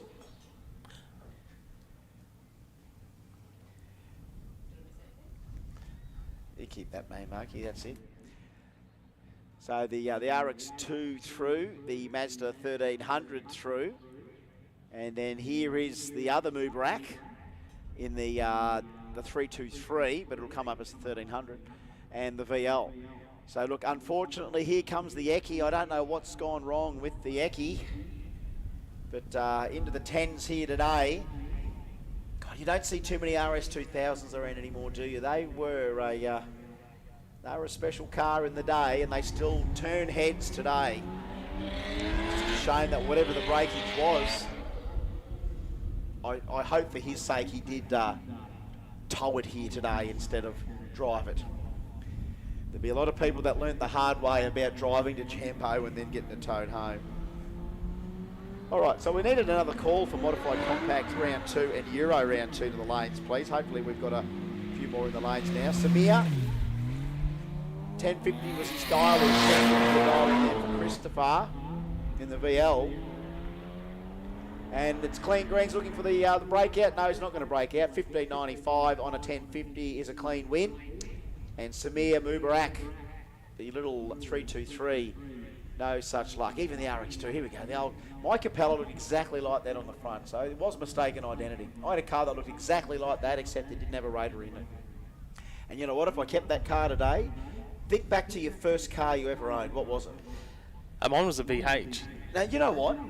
Had you kept the first car you ever owned, do you reckon you'd be up on the deal now than you were back in the day? Yeah, absolutely. Yeah, you only paid $1,000 for it. So I paid as a 17-year-old. I paid $1,000 for a Capella. Do you reckon a standard Capella these days would be worth anything? Probably worth 20 because they, they'd RX to them, right? Here we go. 11-1-2 for Matthew Spratt on that 11 flat. So that's a win there for Spratty. So Outlaw Speed Shop Street Compact round 2. Yeah, so your V8 should be worth a few dollars now if you kept it. My Capella would have been worth a few dollars now if I kept it.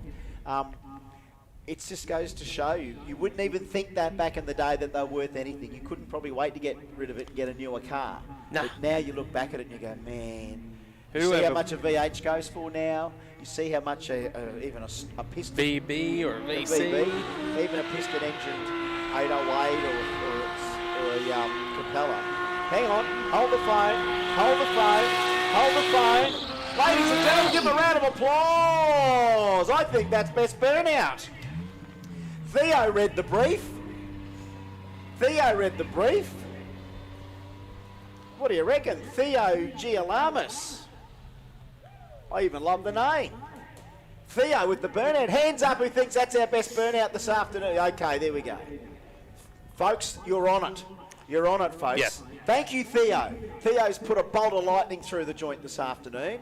Big skids, just what we needed on track. He's going to get a win here too. I'd do the same. If I had a solo, I'd go for the skid too. Good on you, Theo Gialamis. Did he turn up in round 1? Here he is in round 2, another win, a 43 on 11 flat.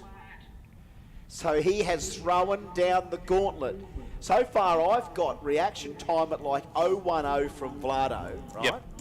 For burnout, I've got Theo Gialamis. Now, we haven't seen wheelies too much yet, have we? We need some wheelies. I haven't seen any wheelies yet. Jambo, we've always got wheelies. We can't come to the first Jamboree in Adelaide and not give someone a wheelie. Come on, guys, get it into wheelie mode. Here we go. He's back. We knew he'd be back. Philippos Aristomenopoulos. As close as I'm going to get to it. Well, he was meant to race Murbach, and Murbach's already run. That's what happens when you turn up late. Should have said the session was closed, but he's turned up. No, they both run. They both run. You know what? Had Philippos gone a bit further than that skid, I mean, we would have been talking about Philippos more than Theo Gialamis. So yeah, Philippos was actually supposed to race someone, wasn't he? So he's missed. Yep, he was definitely up against Mubarak, and he was on the line because we checked the race number. We've just got some falling through the cracks here, haven't we? We've called the categories, and then Philippos has just sort of turned up at the end and should probably get a little cross beside his name. Look, we'll probably let him run, but it can't count as a round win if he's seeded, you wouldn't think. No. But that's not us to make up that decision. We're just making our thoughts, comments on it. Yeah.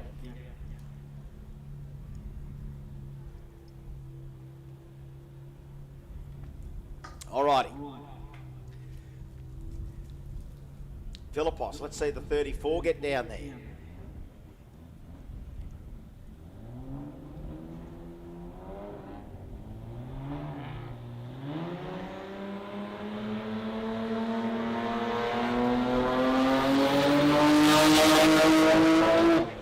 It's got plenty. It just doesn't want to behave all at the same time. You know what I mean? It's just not holding boost on the line. If it's, and again, it's a hard thing to explain because we don't know the whole deal about Philippos' deal. But if that's an automatic four-wheel drive Skyline, there's a few ways they can do it.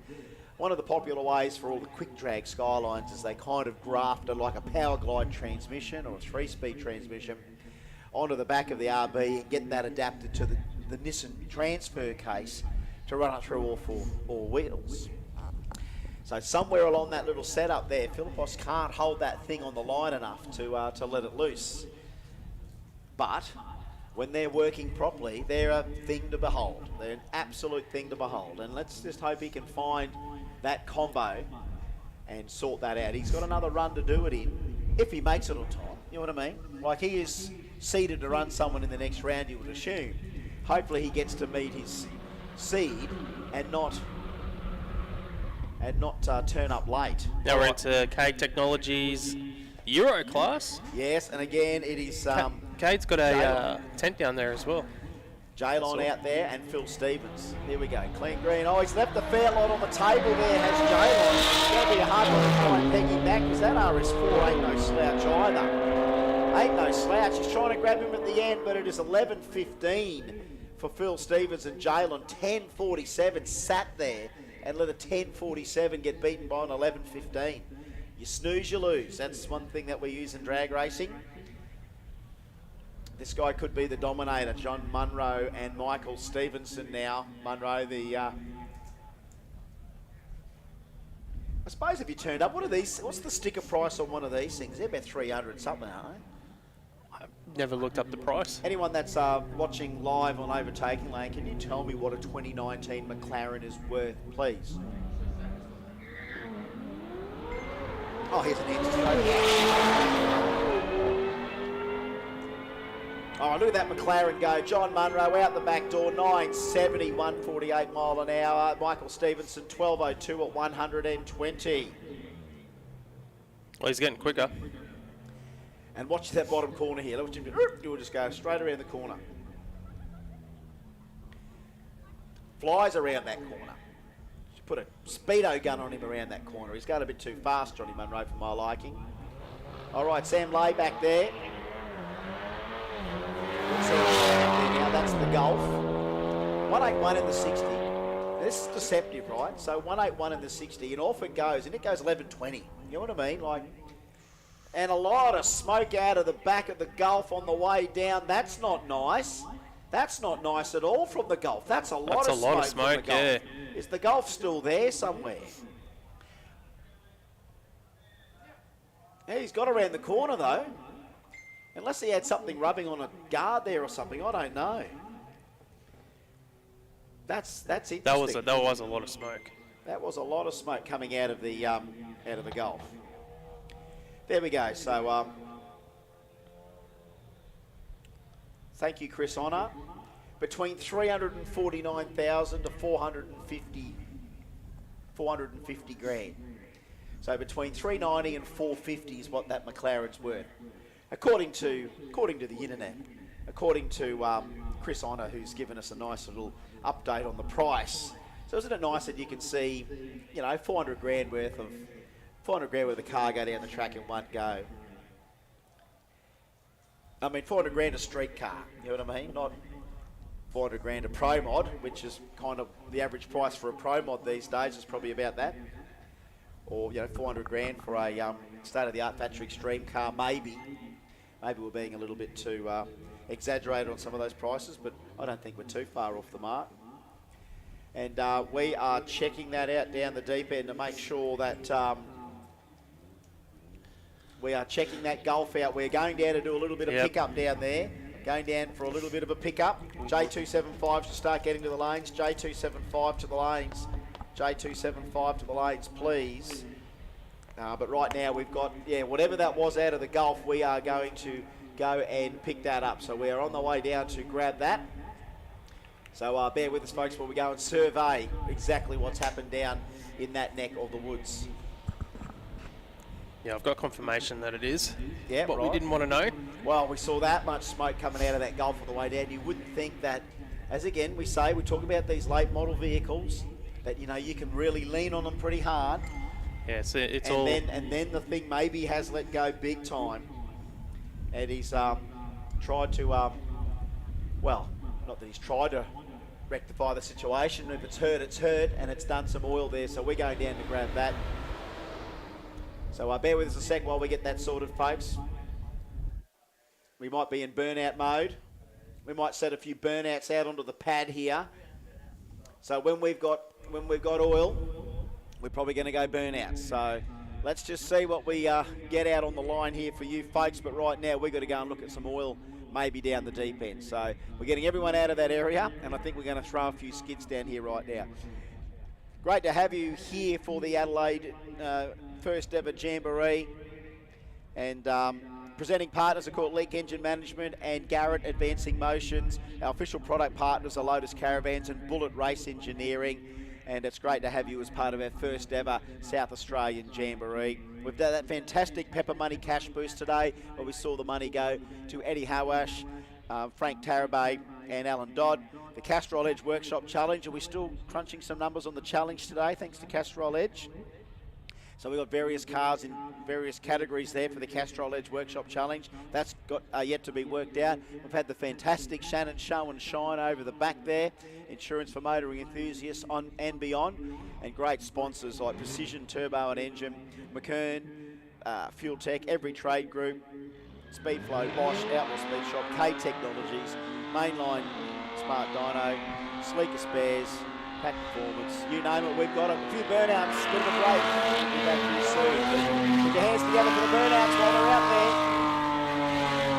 Rather bit of skids here on a Saturday afternoon here in beautiful South Australia.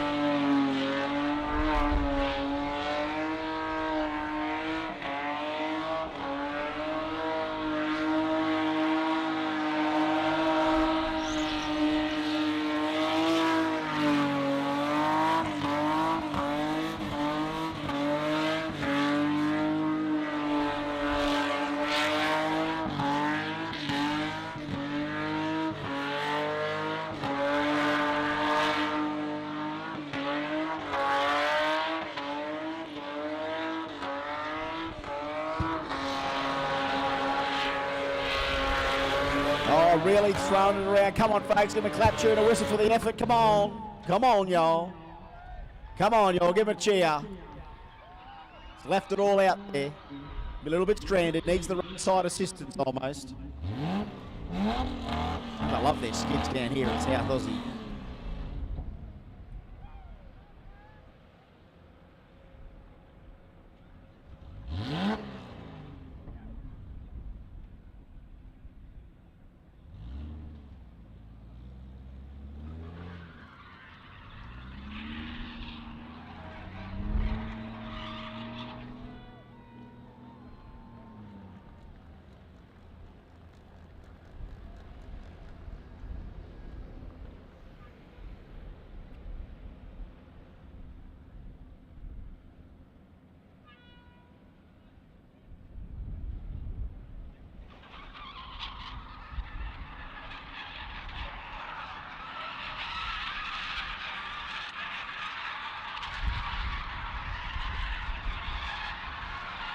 Okay. Attention, all people here in the grandstand area. Like, perhaps we just need you guys to be back about 3 rows, right? So we just need you all to go back about 3 rows. Thank you. We kind of touched on that a little bit earlier on today, but we want to just reiterate it, that we'd love to get you back about 3 rows. It's just about a bit safer back there at 3 rows, right? So if you folks can all just move up a little bit, that's greatly appreciated. Just obviously in that burnout area. If we can do that, that'd be fantastic. We did try and push that a little bit earlier on in the day. I did sort of kind of mention it a few times about making sure that you're back 3 rows, but if you can go back 3 rows, it'll be really greatly appreciated before we get our skid vehicles in. It's just only because in that area you're a little bit too close to the action. We'd rather play on the safe side than the sorry side, and we have emphasised that all day, and it's good to see now that we've nipped that in the bud and kept everyone back about 3 rows. That's good. So yeah, we'll still kick it in here. Still going to be a few skids. Geez, we've got some oil to pick up on. Look at that. Man, she's dropped some oil, that thing. So let's just throw some smoke out there for now.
That's it, folks. See, he's got it down on one leg there, but that's not a bad run from him at all. All right, so we should have J275 in the lanes for round 2. J275 in the lanes for round 2, ready to go. We'd rather you in the lanes ready to go than not. So J275 should be coming towards the lanes now. We need, we wouldn't mind the staging lanes full of some cars that are ready for the next round. As I said, we've had a few delays that have put us behind schedule.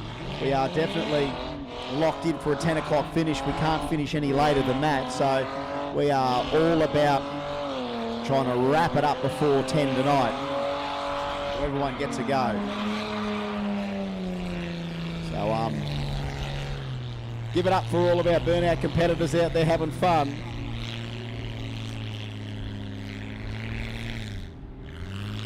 $30 minutes. All right, so skidding them up good, skidding them up good. Letting them rip.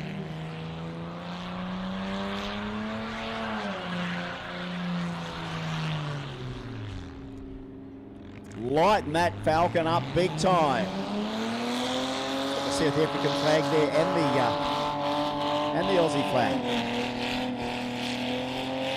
They do a couple of good skids in South Africa. Probably United Nations of Burnout, really.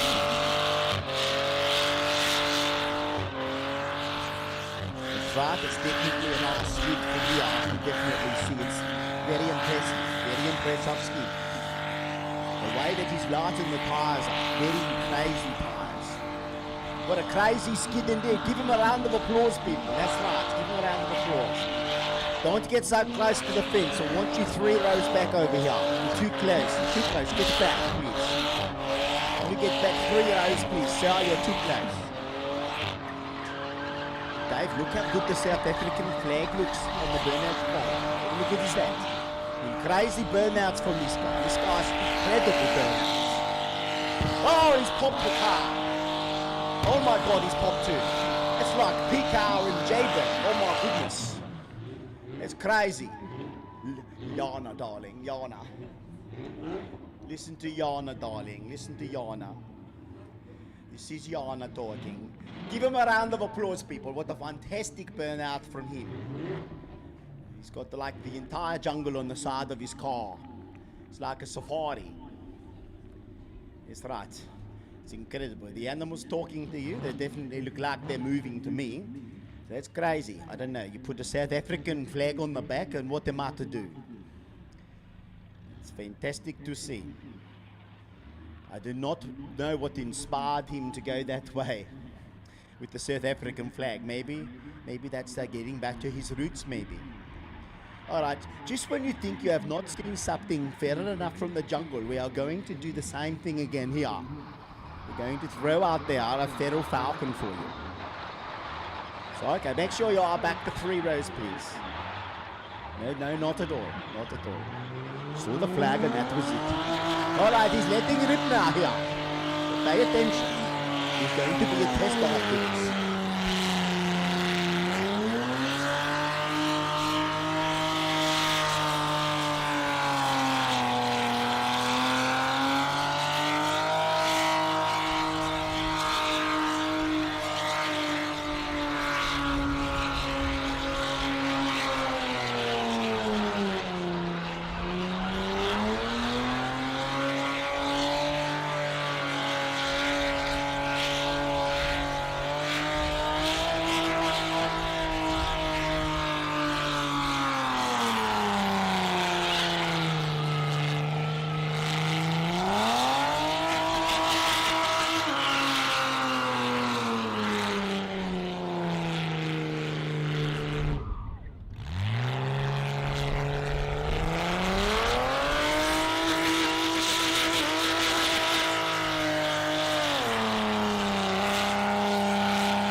Really lighting it up.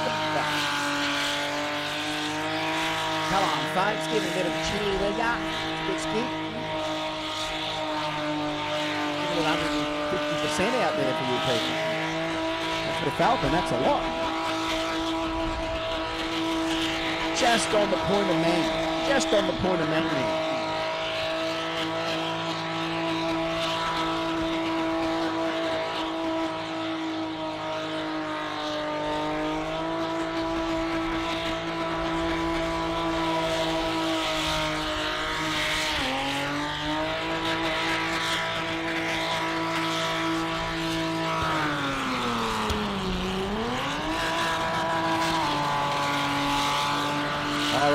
Burnouts out. Now, I do believe we've got the ladies down there. We might have... Look, I can't hit stickers out with a tennis racket, but I do have some stickers to do there. Give them a round of applause. Come on, they're all trying hard to keep you guys entertained. We've got some oil to pick up, which is what we're doing down the end. So instead of you just watching the oil get picked up, we thought show some people burning out for you instead there, and it's so good to see that you guys appreciate that. Actually, if you want to get over, actually one of our Jamboree competitors, Brendan, is watching on the live stream. And he's got a YouTube channel called Auto Perfection. If you want to get on there and subscribe, he needs 50 more subscribers to get to 2,000. If you want to get on, subscribe to Auto Perfection. 50 more. He's just put the shout out there. So hopefully, Brendan, we can get you over the line there.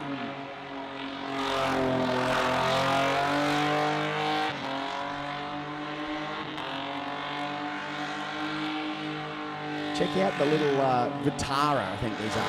Suzuki Vitara, a little history lesson here. Skid them out there for the fans. That's the way.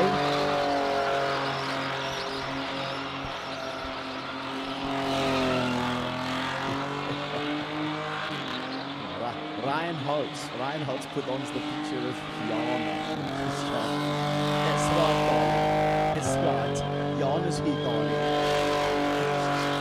Every time the jungle falcon comes up, if you're thinking of Jan, that's what we need we need Chris Lilly dressed up in the afro to be in the passenger seat of that falcon. Oh, the Vitara having a good crack at it. Oh, good. The wind has come up here, so the smoke's going a million places. Not a bad attempt. Not a bad attempt. A whole lot of fun there. Now he's mixing it up a little bit. I tell you what, that pad had about 3 skids on it this morning. It's absolutely laced with all that tyre smoke and so on. Pumping it out.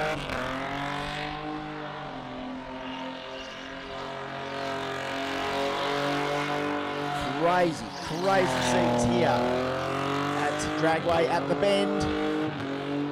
Skidding them out, getting himself backed into a corner, but no problems with into a short wheelbase car. You would assume we're like V6 Holden powered, you would assume we're V6 Holden powered. If there's any left, the burnout scene in Australia's kind of wiped out a lot of them. Still throwing a few there for you.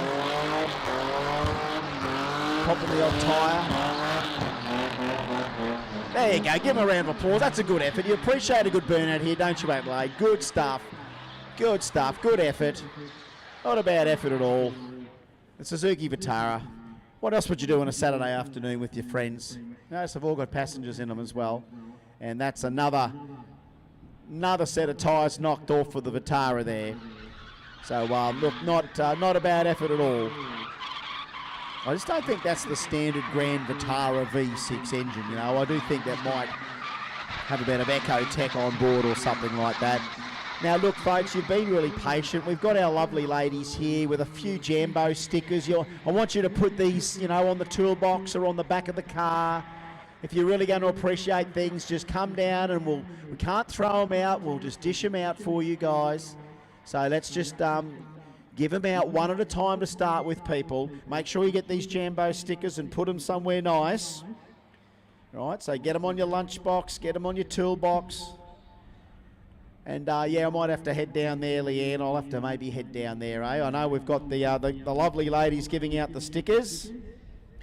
And there goes that poor Gulf on the trail. Whatever that was, it was not a good finish to the Jamboree, the Adelaide Jamboree for the Gulf. So yeah, look, if you're patient enough, we'll get you a nice sticker.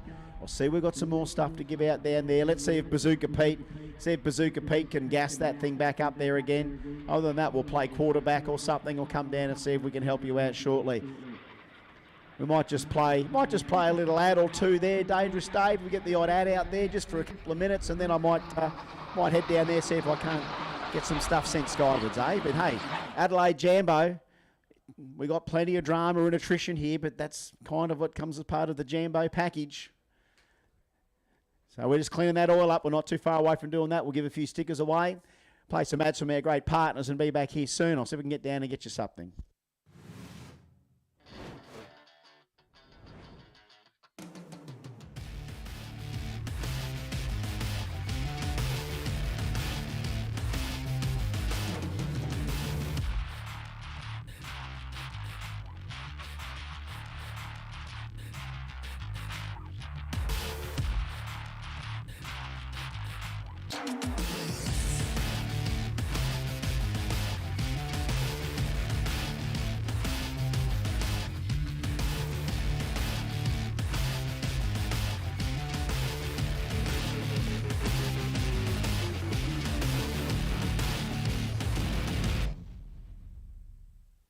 How would it be if we funded a pilot program for you to run that enabled you to bring some vision-impaired kids onto the Saints Play program? Oh, wow, that would mean the world. My reward is the smile on the kids' faces. And since you've given so much to others, we'd also like to do something for you personally. How would it feel if Pepper sent you, your partner, and your daughter Molly to the Gold Coast for a few days? Yeah, awesome. I don't know what to say. It amazes me. Thank you very much. We've always had a few cars. They're all special. The T-Bird, Oh, that's mine. the Combi for when we want to get away, the XR8. It's going to be a classic. They're all insured with Shannon's, We've also got Shannon's home and contents cover. which helps protect our automotive collectibles, tools and memorabilia in the home and garage. If you're motoring enthusiasts like us, it's got to be. Shannon's. Shannon's, insurance for motoring enthusiasts. Call 13 46 46 for a quote. Outlaw Speed Shop, the high-performance superstore that offers you so much more. Expert advice from friendly, experienced staff, huge range at competitive prices, easy access across Adelaide with plenty of parking, fast, low-cost delivery across Australia. Shop in-store or online.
Performance tuners and racers trust Bosch technology for their high-performance engines. Precision, reliability and performance. Bosch fuel injectors give you peace of mind, knowing your engine is getting the best fuel delivery. Race after race, year after year. Optimised spray formation for improved combustion, smoother power delivery and better throttle response. Bosch fuel injectors will put you ahead of the competition. Search Bosch Motorsport Australia. There's good, there's better, and then there's Bosch. Link is the engine management solution for champions the world over. We know what it takes to win.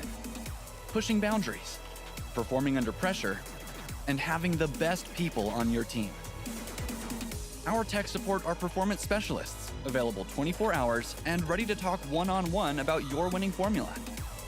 Link ECU, the performance, reliability, and power to get to the podium.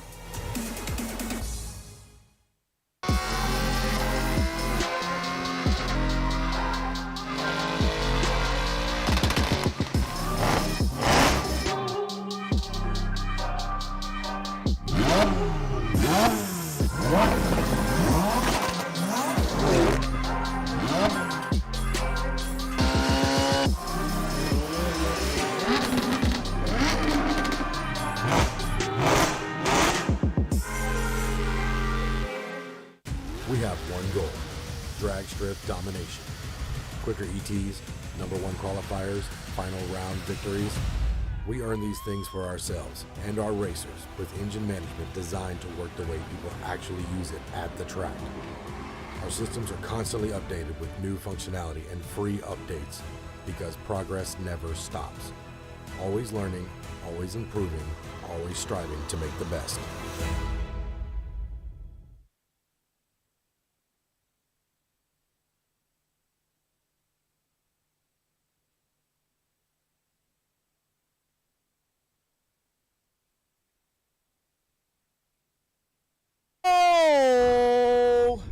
All right, I'll hit it straight up here.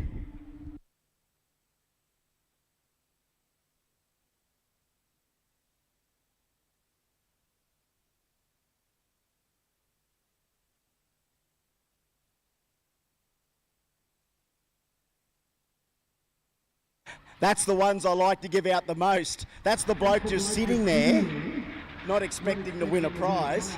Oh, I'm not going to win anything. I'm not putting my hands up in the air. I'm not going to win anything. And then it lands in his lap. Good on you, mate. Good on you. All right. Lucky ball. Lucky ball. Oh, my God. Oh, Bazooka Pete, it's gone. Now, the black balls, the ones you can keep. The coloured balls are the ones you can take down to Jamboree Central and change up for a prize. The lucky ball. The lucky ball is what you take down to Jam Central, okay? Would you like me to send it or what? I'm going to send it at the bend, baby. I'm going to send this as hard as I can, all right? I don't make any guarantees as to where it goes. Oh, someone gave it back.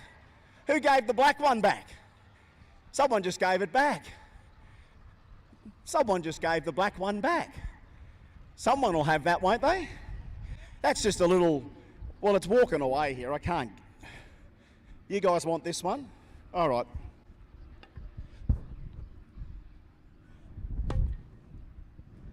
There you go. Someone get that. Someone get that. Someone threw the black one back. I'm going to send this green one, eh? Someone get that? What happened? Did someone get it? I'm going to send this one. I'm going to send this one.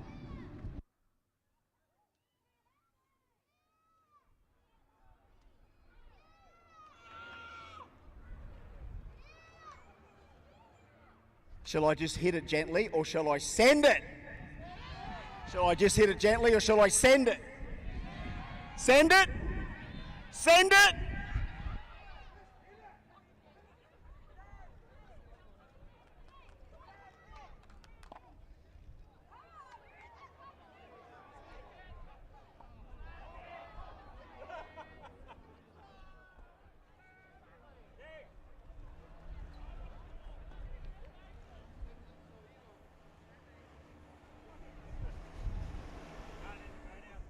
Sorry, Pete, I'm in the way. I'll send this one and then we'll go, eh?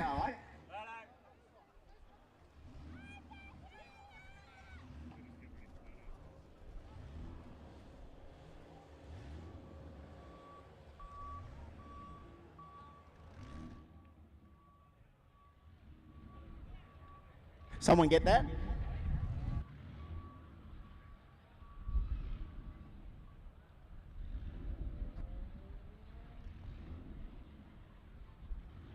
All right, we'll send someone on the pad. See if we can get a couple of balls. No one's chucked the black ones back yet, have they? I can't believe someone threw the damn thing back. Once they found out it couldn't change it for a prize, they threw it back.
All right, give him a round of applause. Come on, whip it up, whip it up, whip it up.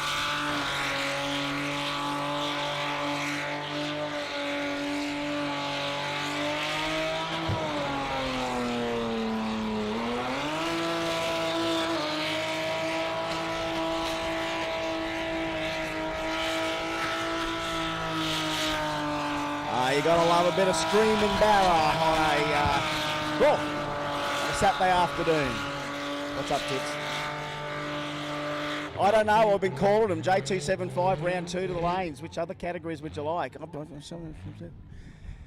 round of applause. Come on.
All right, thank you for being patient with us here as we got the track cleaned up.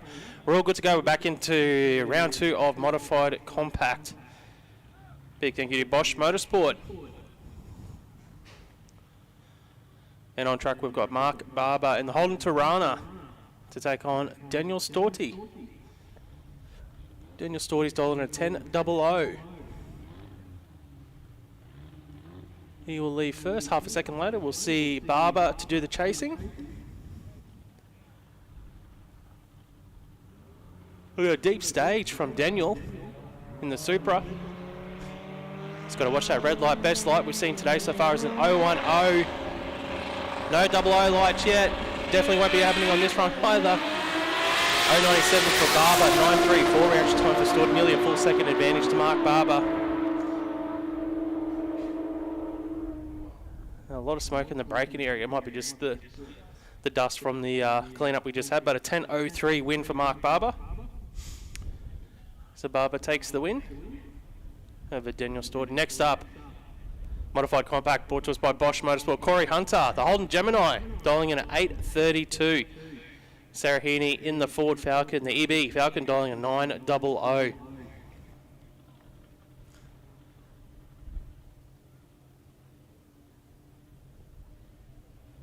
So Sarah will leave first, the Ford Falcon, about to go through the burnout procedure.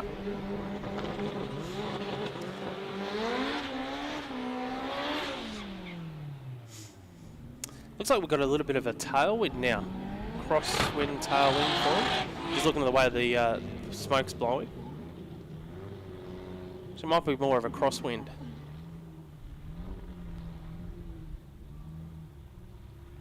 So this is a dial your own bracket Modified Compact. All cars must dial in quicker than 9.99 seconds.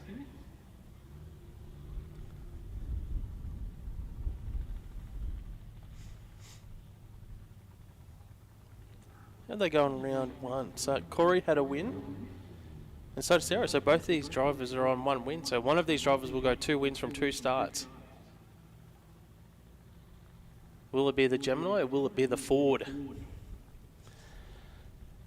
So Hunter and the Gemini in the Bullet Race Engineering lane. Heaney will be in the Summit Racing Equipment lane.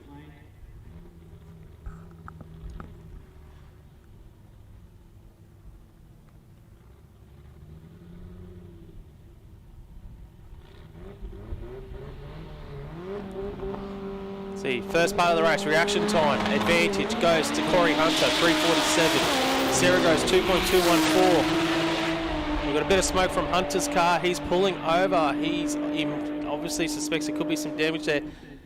Sarah goes through with an 8.80, breaks out.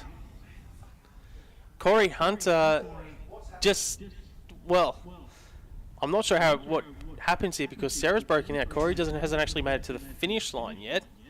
So I think Corey gets the win here in this situation because he's accepted the green. Sarah's broken out, so Corey will get the win.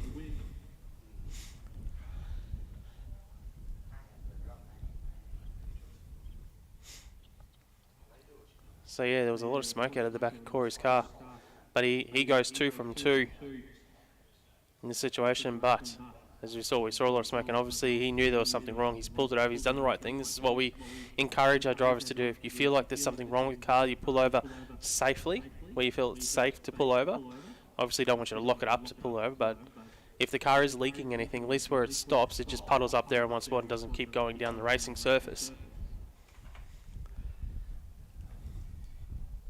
Back up here, Chris. Yeah, mate, here I am. I couldn't get up the lift. I couldn't get up the swipe. Someone's got the swipe card. Yeah, there should be 2. You got one. Mark's got the other. That's all right. There's no need me to have it now. I'm here, right? So I went up through the VIP area and I got caught in the VIP area. Chris Hall and all the guys are in there having a chat. So I was dropping in to say g'day to them. It's pretty much the. Oh, guess what? I just found it. There we go. Here I am trying to get into a tower with a swipe card that I didn't have, but I had. Yeah, I was going to say, I'm pretty sure we gave it to you. And I'm glad I went the long way around because I managed to catch up with a lot of VIPs in the Jamboree VIP experience. And that room in there, that room is going off in there, honestly, that it is an absolute buzz. The sprayer has actually, is that meant to look like that? The sprayer? I don't know. Now, normally that can be a full extended spray rig that'll go from one side to the other. But not in this case. So I don't know why we don't have that full extension there, but we're giving that a little bit of a spray because I know that, we can see some factory extreme cars, some J275 cars, and I think talking to Justin before that this is kind of the mentality. We get the street compact and modified compact cars out of the way, and then we'll do a J275 prep, which then is good for factory extreme after that. So that's what we're doing right now, is just doing that little bit of track prep. What we had there before obviously was a different beast altogether. That was the oil pickup mode. It's hard to prep the whole track when you're concentrating all your talents and machinery on picking up the oil. Now it's all about, we're just going to give that a spray down both lanes. And some of our oil pickup stuff is heading back from there, but a hell of a day considering. And if you haven't been to a Jambo before, yes, they're called oil downs. Yes, you do have the occasional one. If you've been to any other drag event, they are a thing that happens. It's what happens when you're pushing a lot of horsepower out of stuff. Now I managed to catch up with Sarah downstairs walking past, so it blew a heater hose off. So that's what was all the water. So it didn't lift the head, it didn't do anything like that. It actually blew a heater hose off, and that was all the water out of the cooling system. So you know how they fix that? They've just drained the whole cooling system. It's got no water in it. Yeah. So the thing runs on methanol anyway, they reckon. So it's about keeping, hopefully the thing's under control. It's got no water in the block or the head anymore. So, but again, we can't work. Is that the Gemini out there that we got a problem with? Is that? Yeah, it's Corey. What happened to Corey, I wonder? Big puff of smoke and he's pulled it over. Okay. All right, so pulled it over. Not that we sort of had too much dropping there by the look of it, but I did have a listen to that thing on the way through there, and it was all ready to rumble. We just didn't get an ET out of it that time, so it's just another story that continues to turn up. And sometimes, the Jamboree dreams fall short sometimes, where you think, you know what, when have you ever had a dream run at an event where you can go, everything went right, we qualified 3 runs, one after the other, everything was good, we did 3 rounds of racing and we won. Never really happens too much. It's a rarity, and you know what, as much as we'd love to say that even the most professional racers can have days like that, sometimes they don't even get a day like that themselves. No, we've always had this thing, rule of thumb is you need 1 round of racing where you need a bit of luck on your side. where something happens that you don't expect to happen, and you just need a little bit of luck to win that race. And that hasn't happened yet because we're in round 2 of everything. Well, just about to have J275 round 2. Well, that could be Corey Hunter's lucky race because he obviously pulled over, but the car in the lane beside him broke out. Went through, broke out. So what happens when you brake and you don't get to the end, but your opponent breaks out? He accepted the green, so he could have He sat there. accepted the green, He could have sat there. and his opponent made the mistake. Yes. So that's the one. Now, look, it just depends on what's wrong with Corey. How many times have you seen a car brake on the start line, the other car just straight through, breaks out? I've seen just about every scenario happen, you know, where you've seen an opponent red light, but then the other guy crosses the centre line. I've seen that. I was watching some old drag racing the other night, actually. Debbie Reed winning the alcohol championship. She won the alcohol championship for 1 second. She had the championship and then hit the wall. And then, yeah, that's right. And it wasn't like she just hit the wall. That was a big one. Like that ended up one of the biggest ones ever. She that just was the slapped slap. it. But Yeah. she had another big one at some So stage. who was in the lap beside Red Lid? And yeah, so that's right. That's good and memory. which handed her the championship, and then Yeah, no, there's been some scenarios. I remember early days of the old Double B gas wars there, where Benny Gatt Maurice Fabrietti red lit, I think, and then Benny Gatt crosses the centre line and hands the win back. So you can get wins handed back that way. In this case, there's not much else you can do other than accept that as a gimme, and that's a hell of a gimme to be able to accept the green, not get through, but have your opponent actually, do the indiscretion first, and you still be able to get a win if you can piece that together.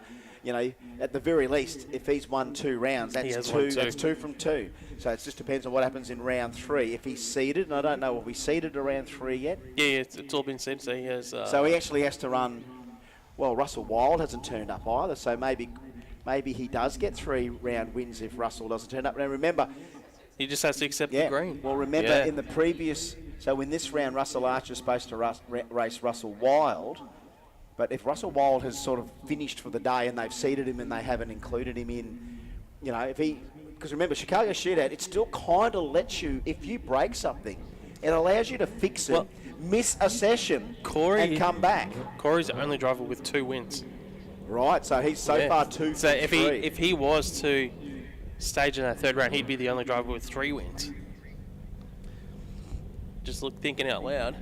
He's just got to try and get that thing in on the engine. Because if Archer is to come forward and Wild isn't running, so Archer will only have 1 win.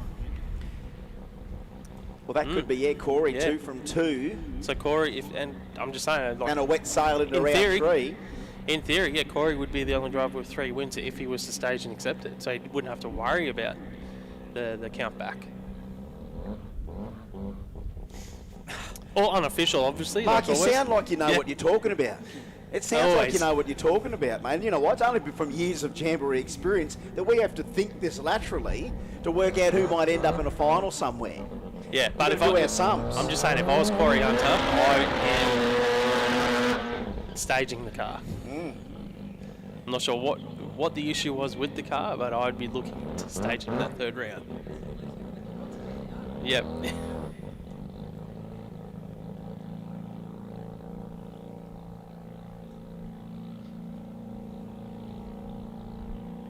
All right, Russell now. He's going to go 1 from 2, if that's right. Is that right?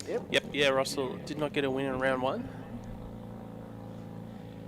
All right, so just let Darren Hunter know that. Now, the car's not back yet. Now, I just wonder whether it's coming back slowly, whether or not that's something driveline related. You know what I mean? Like, if they're limping it back, maybe it's got a whole box full of crunchy stuff in there. You know what I mean? It might have done something to the diff. Who knows? It was enough that he felt it, then the need to pull over as quick as he did. Well, Russell had to listen to the field off today. He hard overnight. He said, I could have been going home yesterday, but we thrashed and got the thing back. And he said, now it's coming good again. 900 on an 893. It's coming back. 1 from 2 so far. So if he can get another round there and go at least 2 from 3 and be close to that dial, and he might have half a chance just yet.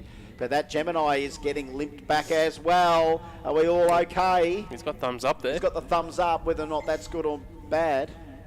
Whatever it might be. He goes, it filled the catch can, but it's okay. So there we go. It's filled the catch can. Ugh. Take the water out of it then. Take that water out of it. All right. So that was modified compact. It's now time for round 2 of J275. Now, this is going to be interesting as well. This is where we start to see no water. He's got no water in anyway, so it's filled the catch can. No water in it. No water. All right, so this might matter. Mark Blakey and Keith Hards. There you go. He split the rocker cover gasket. There we go. That's got to be the lightest injury to have today, isn't it? Splitting a rocker cover gasket. I mean, that's some breathing, by the way. You know when your engine's breathing when you're splitting rocker cover gaskets. You know what I mean? That's pushing it to the edge. All right, Keith Hards, Mark Blakey. Mark Blakey, he better not slip up here, or else Keith might just put down that percentage run. That thing in that low 7-second area is enough for this car to behave itself. Enough to behave itself. Frankie out there beside the car right now. Of course, the previous owner, Keith Hards, driving it. Both of these guys had a win in round 1. There you go. All right, so this matters big time. This matters big time.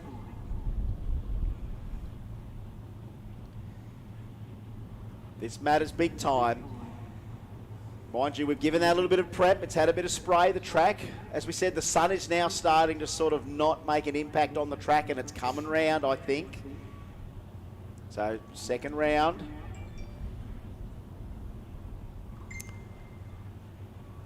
Second round, here we go. Tell you what, the old JN191 looks a little bit split.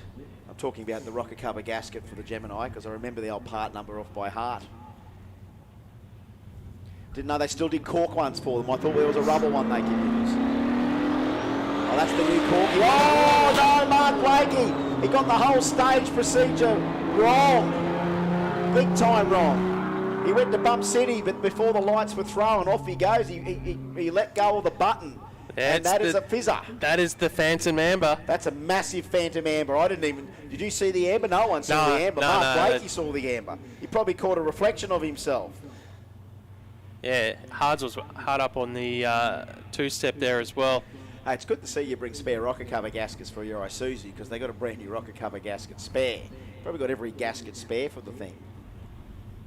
Gee, I nearly remember nearly all the part numbers for that engine. All right, so Keith is going to get this one because Mark Blakey's kind of had the staging in. Watch for on the 60-foot. Listen to that thing go, 483.5 track, 156, 734, 192 mile an hour. The chute's out, pulling up 4,000 pounds of XW, and that is 2 from 2 for Keith Hards. Mark Blakey, 1 from 2 now. That's got to go down as a loss, the Phantom Amber, you would think. It surely does, mate. Next up here, J275, brought to us by Every Trade Group. We've got Blake Evans to take on Chris Kuramala. All right, 3.2 litres of RB and 328 cubes of LS. I think it's a 5.3. So here we go. Which VL will reign supreme here today to maybe meet the mighty XW? Just listen to these things. Someone's lost their hat in the burnout. Someone's missing a hat. It went to the stratosphere. Got caught in the dump pipe zone. So when we're talking about results today so far, Kuramala has got a win. Evans did not get a win in round 1. There you go. All right.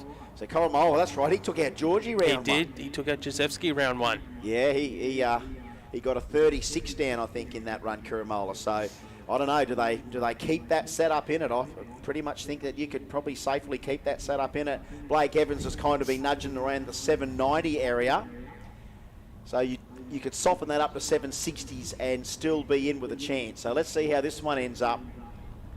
Kuramala and Blake Evans, 2 VLs ready to go to Bump City again.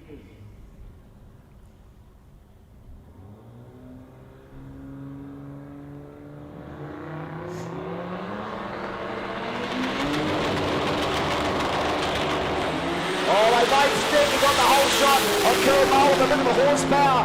The horsepower from the 6-cylinder all the way through, 727, 193 mile an hour, 2 from 2. And, you know, a 30 and now a 27.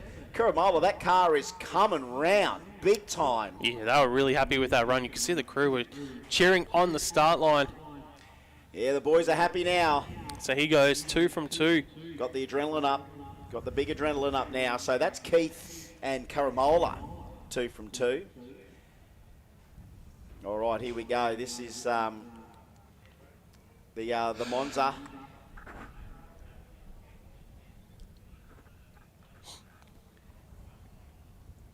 Crazy times in J275. Crazy times.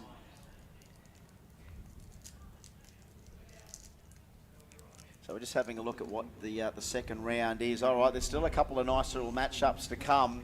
Some mouth-watering matchups.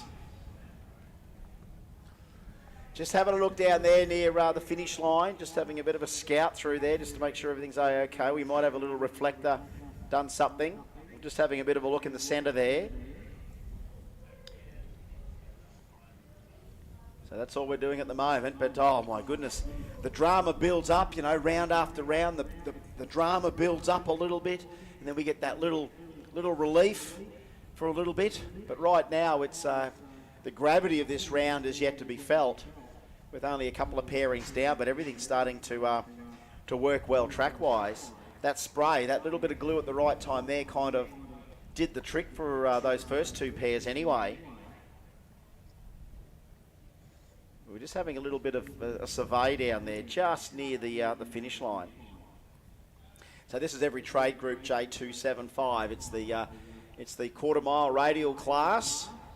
Doesn't matter what you bring it on a 275. And again, it's another V8 versus 6-cylinder lineup here. Yeah, that 275 tyre really is a parity for the class. It is. The tyre. It's like the old Outlaw 10.5. So this is Gregorio and Stornello coming out now. Stornello had a win in round 1. Gregorio also had a win in round 1. Righto, there we go. So someone is going home with less lollies than the other one in round 2. Now look, Stornello has been playing a pretty good game with this car. It's a small block Chev powered Monza. You don't get to see too many Chevy Monzas on the streets of Victoria. But when Sam Stornello puts his out there on the street, it's a serious deal. Parachute and everything. It's run a best of an 850, it says here. Mind you, Anthony Gregorio has gone 740 with the VL Calais. He's going to need all of that performance and a decent reaction time, because I tell you, if Stornello gets a good light here, and we go to Bump City more times than ever in J275,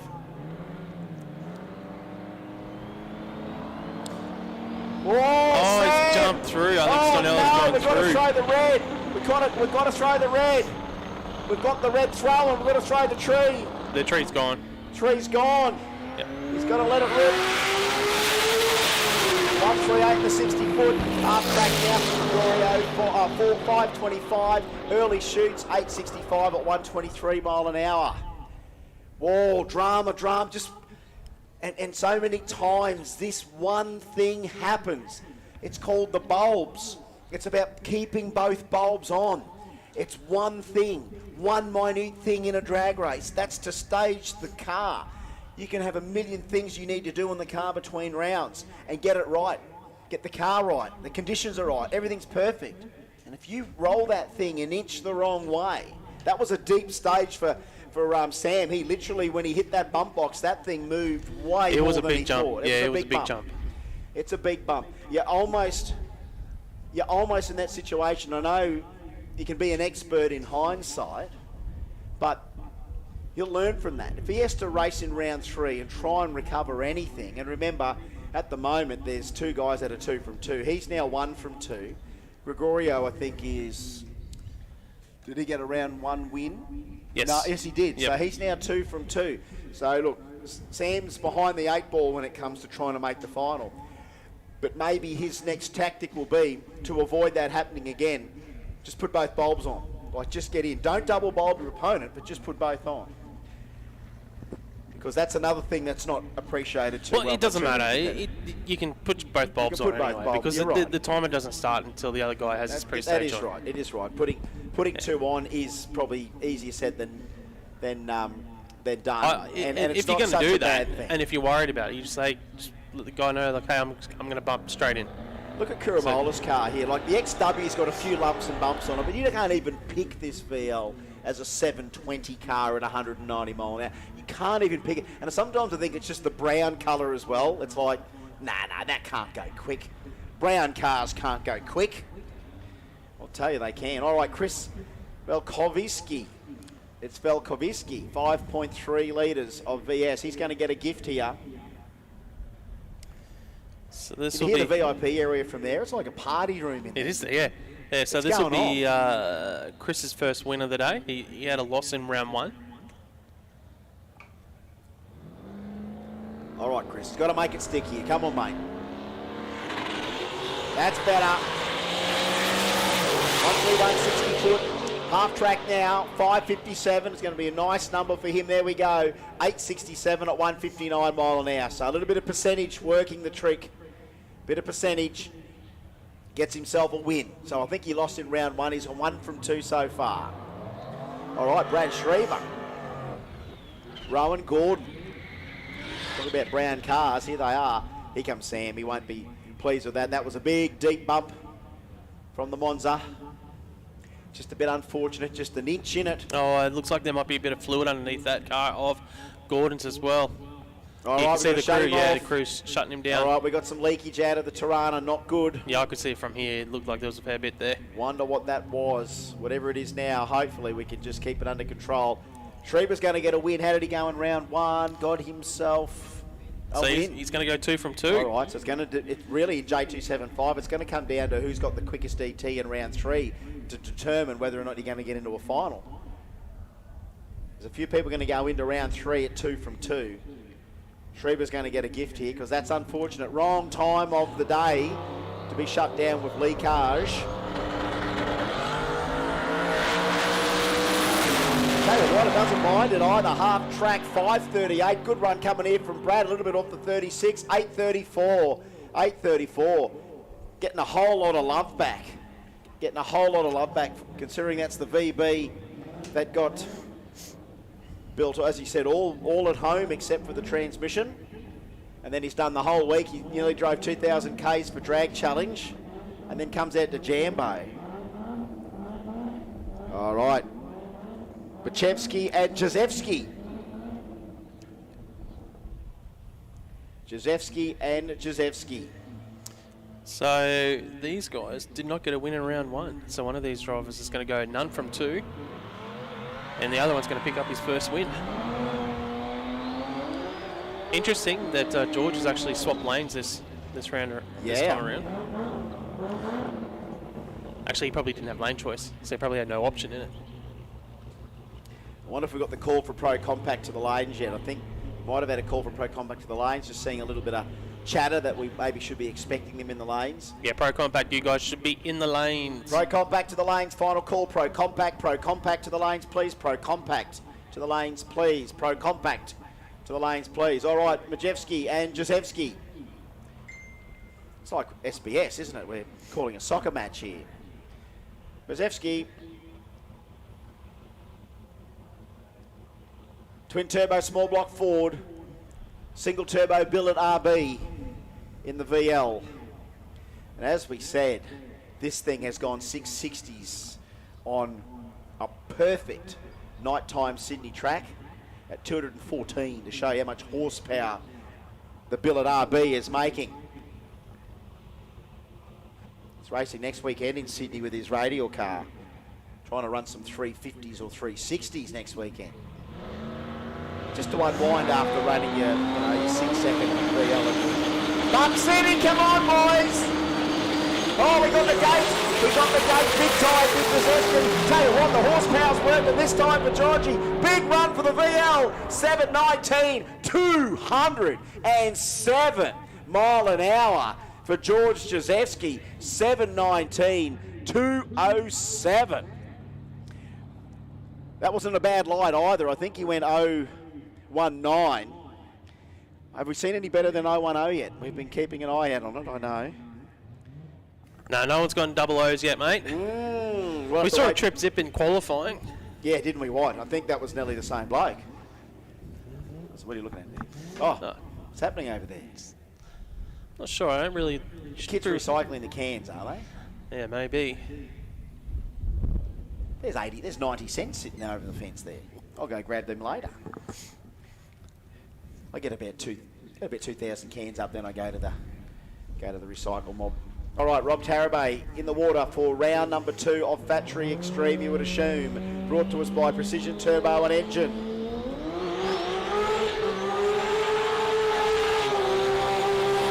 Oh, not a bad burnout from Rob. I still think we've still got Theo in there with his skid. Theo really went for some intent. Yeah, I'm still with Theo. Still with Theo there. Rob actually, he was leading it early on. He was an early leader in the burnout proceedings. It's going to have to be a little bit bigger, though, if he wants to get it back. That wasn't too bad, but just a word, remember, we're still looking for really good reaction time. So at the moment, it's 010 outright, 032 for Jay Sadek as a rotary, because there's a rotary reaction time, isn't there? Best burnout so far, Theo Gialamas. But wheel stands, we have been devoid of anything wheel stand-like yet. How do we award one that we can't award? How can we award one that we can't award? We're looking for wheelies. We haven't seen anything. We ain't seen any you're right, mate. at all. Like anything decent anyway. All right. Rob's got a gift here. Rob's got the gift. Solo run, second round. This was a scheduled solo pass as well.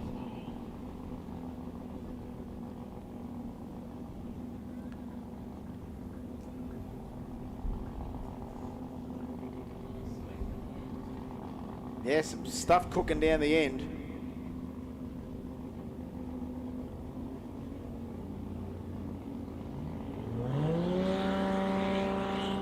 Can you do that?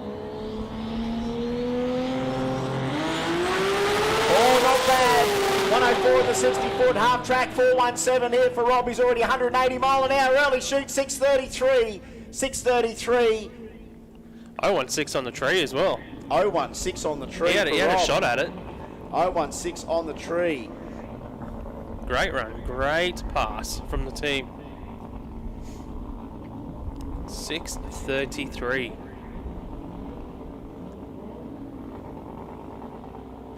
Great run from him. 1060 foot. Got out to half track. The thing was running an absolute treat. That's the sort of percentage run that you can use. And again, Rob, just that little bit of wisdom to pull the chute early there. Like, it's just like, I'm on a solo. I'm going to take it out as far as I can. Let's not get crazy here and take it out the back door just yet. And let's trip the wind beams.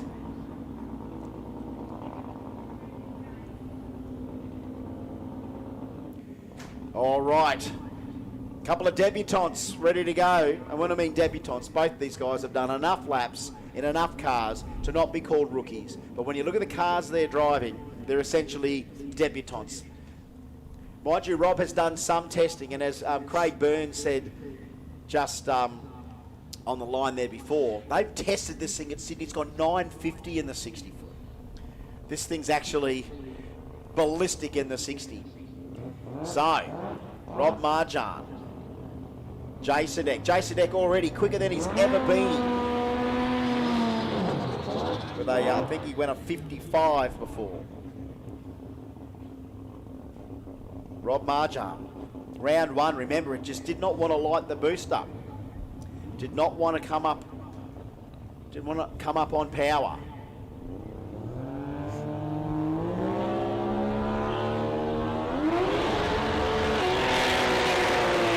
All right, Jay's got it. Jay's got the skid. Now we've got to wait for Rob. Yeah.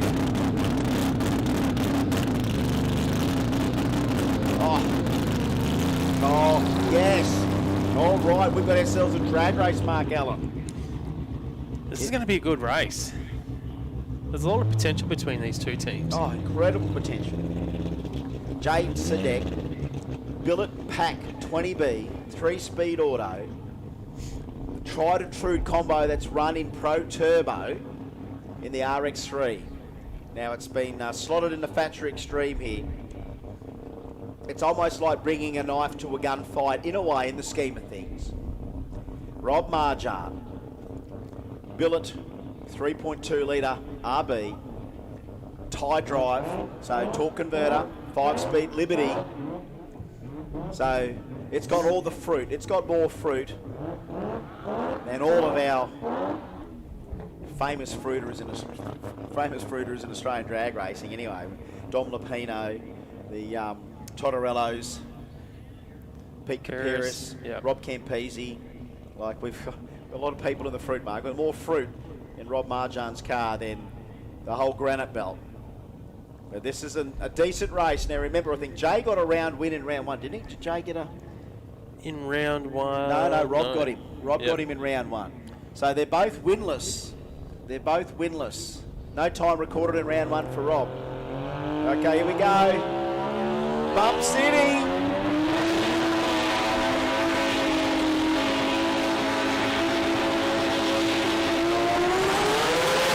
We just played a little bit there, Marjan. Oh, it's got a wheel stand, 971, 60 foot. It's got all the power into it, but Sadek, 676 the win. Marjan, 971 in the 60 foot, 391 the half track. 391 to half track. 391. That is a 5-second car out the back door. You wait till you see that time slip, boys. You wait till you see that the short times there for Marjan. 971 in the 60, 391 the half track. Now that's a wheel stand. Yep. That had a wheel stand on it. That thing actually did a wheel. It did a wheelie. Yeah, it's a Salupa. Salupa. He gets the round win. Gets a round win. So that gets the win, but that was crazy increments from Marjan. 6:23 with the shootout early. Is that what it ran at? 23. I think it was 23. Yeah. Wow. But 391 to half track. That was hauling. I mean, he sat there, let Jay get out there. Again, Rob just making... And again, it just goes to show, it wasn't about cutting the light. He just wanted to get everything set and ready in that car, and he was just going to let it eat. And he let it eat. He let it eat. That is crazy stuff. Now, Burnsy. See if we can get Burnsy on here. Next on track, we've got Zoran Gajic. He will be in the Summit Racing lane to take on a fifth Macau. All right, a fifth's back out there. Another one of these guys with the torque converter and the 5-speed. They've got that gas 2J horsepower. So Zoran Gajic, of course. Now, look, essentially, I think that's still Joe's Celica, but I think he gets more of a kick out of letting Zoran steer the thing. He's a good steerer, Zoran. He's a very good steerer. Always been. That Pro Mod, like, honestly, we've seen him we saw him in the old 10-5 days try the 2J BMW in the early days. Then they went and bought that turbo Hemi Mustang, and that's when we really saw Zoran steering. And then we see them now driving this Celica within an inch of its existence. All right. Crazy times out here. We're seeing some cracking short times. Can't wait for the next round. This has been round 2 of Factory Extreme, brought to us by Precision Turbo and Engine. Where's your money, folks? Is it the Camry or the Celica? Hands up who's going for the Camry. Who's the Camry? Oh, yeah. It's the first time you've ever probably gone for the Camry. What about the Celica? Hands up who's going for the Celica. A few people for the Celica. All right, a few more Camry fans out there. It's not your average Camry, is it? All right, going to go to Bump City here again one more time. Oh, 047 on the treat for Gadget. He's got the whole shot. He's got the legs as well across the finish line. Gadget, 607, 234 miles an hour. Fifth goes 704, 196 miles an hour beside him. But Gadget, yeah, 607. He was 401 to half track, so he was full tenth slower than Marjan there at half track. And he was 07. That's the percentage game that's going to get you the win here tonight. You know what I mean? 6-0s will get you that. A 5 would be nice, but a 6-0 is going to get you that, and that car seems to be consistently working well. All right, folks. All your Rotor fans out there, come on, Georgie. Give them what they want. Give them what they want out there. I'll tell you what, Theo Gialamas has done a hell of a good burnout, but I know a guy that can do a cracking one. Mr. Georgie Rahayem, let's see. All right, Factory Extreme, don't they just liven the place up?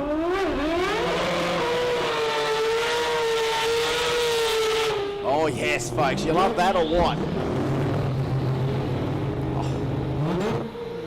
Oh, Eddie Howish loves this stuff as well. He's in with a chance here. He is in with a big chance. I think we need another Call Pro Compact to the lanes because they reckon there's no one in the lanes there. Pro Compact to the lanes. We need to the lanes. I think all of our guys that are up here now have got other cars like Pack that would know that they want to get the other ones into the lanes, please. All right, so we're going to get these categories into the lanes, please. All right, so I don't know where your money is, folks. Is it hands up for the 2J RX-7? What about the Pack Mazda 6? Oh yeah, Pack Mazda 6. Few fans out there. The Rotor fans want to see the 2Js get a touch up here because the 2Js have kind of been putting some good runs down. I just can't wait until we see that RB go point A to point B. That's going to be a hell of a run. Burnsy says, nice. 391 to 660, he goes, nice. Glad he didn't say cute. Nice. It's not bad for a 3.2, is it? Not bad for a 3.2. All right, so I think the track's around a bit here. I think we've had the track around a little bit now. I think it's nearly in prime condition for the rest of the day now. That sun, the sun has peaked, the temperature has peaked. It's now time to just see if they can eat it.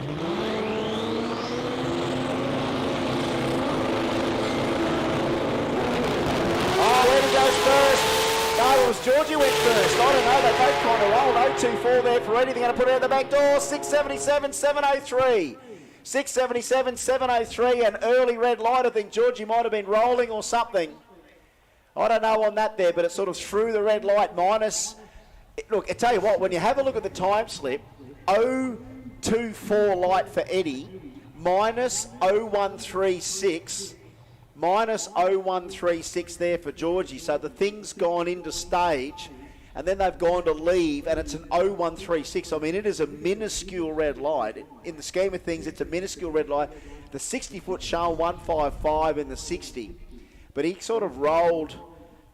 If the thing dragged, it dragged a little bit. But I mean, it was only minus 136 in the 60. But yeah, Eddie went 024. So that's what kind of... Initially, I thought it was Eddie that went first, but then we saw like an 0136 red go through for Georgie. So microscopically, you'd have to just look at the tail of the tape and see kind of what that looks like. But that was a bit of a weird one. That was minuscule. I mean, as I said, minus 136. It was a tight. I'm wondering red light. if he rocked out of stage or something because it definitely looked like Eddie left first. Well, yeah, it did kind of look that way, but again, visually from up here. Yeah, because we can't see side on. We can't see if they're actually dragging through the beams. And I know on occasion the old dump pipe, when that thing goes at the two-step, sometimes it can trigger a beam. You know what I mean? They've had some rotten luck in the past, quite erratic, when they put that thing to the two-step, that it can trigger the beam or something. I don't know. I know it's just happened in the past. Look at these machines coming back here. Look at Jay Sadek and Salupa. An amazing 20B powered GTO. And how's the Camry look? Afif McCall. How good. How good are these things? Just fantastic machinery.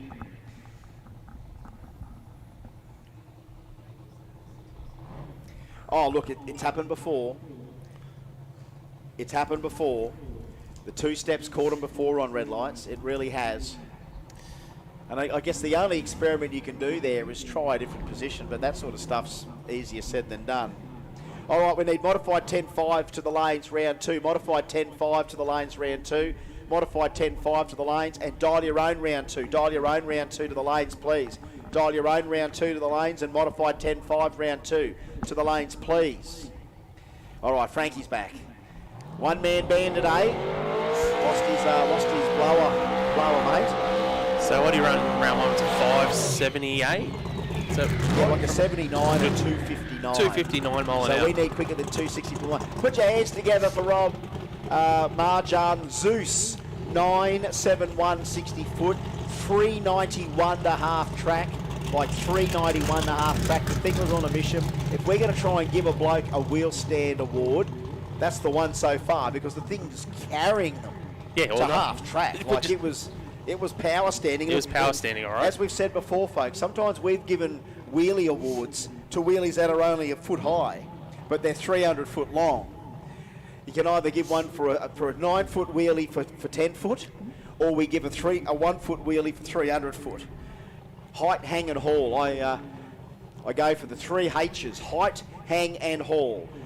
Again, if you don't make much in the height, if you can hang that and it still runs an ET, you can get it back. Now look, I'll take 391.5 track as enough height, hang and haul to make that wheelie almost stick for the award. I'm sure I saw those wheels up. Like it was locked. That thing had the wheel up and was carrying it.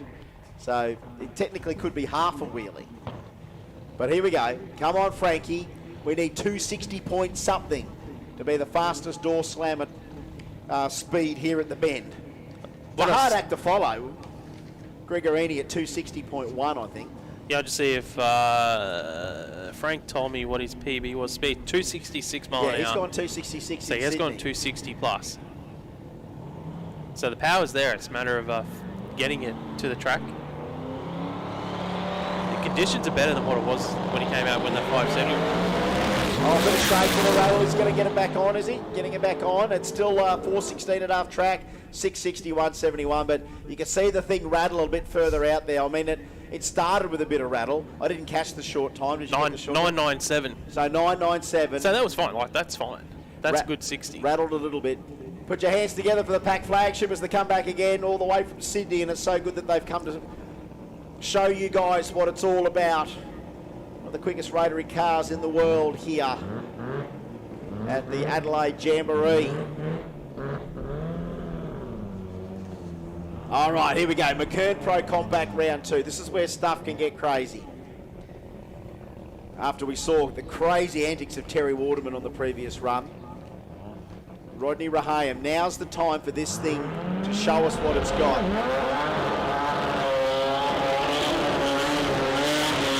Oh, Terry. Burnout-wise, not bad.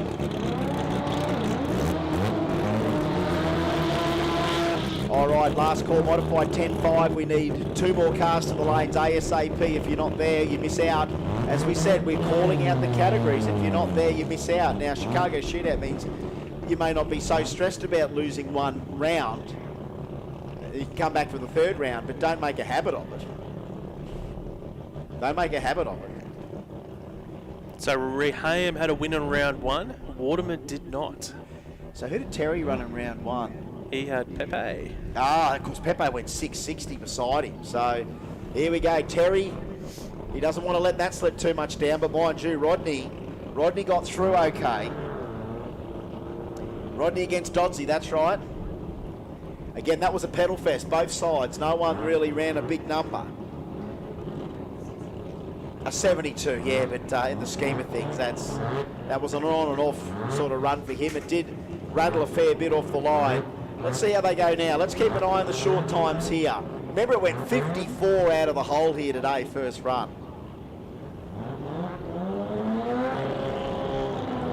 Road Compact round 2.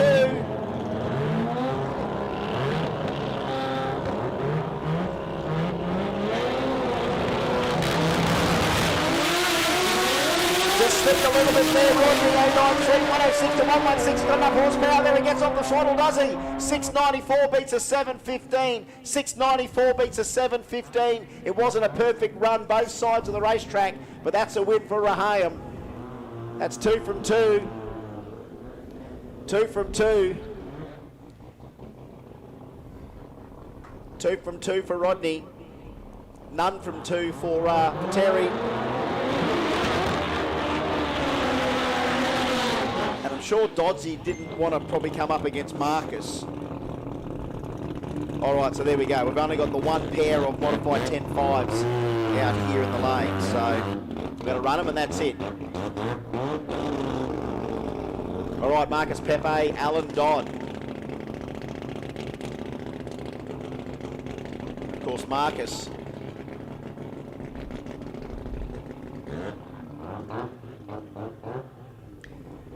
Couple of Boost Works cars here. Of course, the Queensland RX2 bought out of the Booster Works stable. At least, whatever happens today, at least he's gone home with a 691 at 200 mile an hour. He's got his 200 mile an hour ET, and mile an hour, and he's got his 691 ET. So he's gone home with PBs. He's also not too bad in the points, but as long as Rodney keeps sort of winning rounds as well, that first round was also important for Alan to get. Because, you know, Rodney's here now too with 2 round wins, and it's still that 4 points. Depends on what happens here. He might be more than that yet. But here we go. What up, G, against Marcus Pepe? All you 13B fans out there, here we go.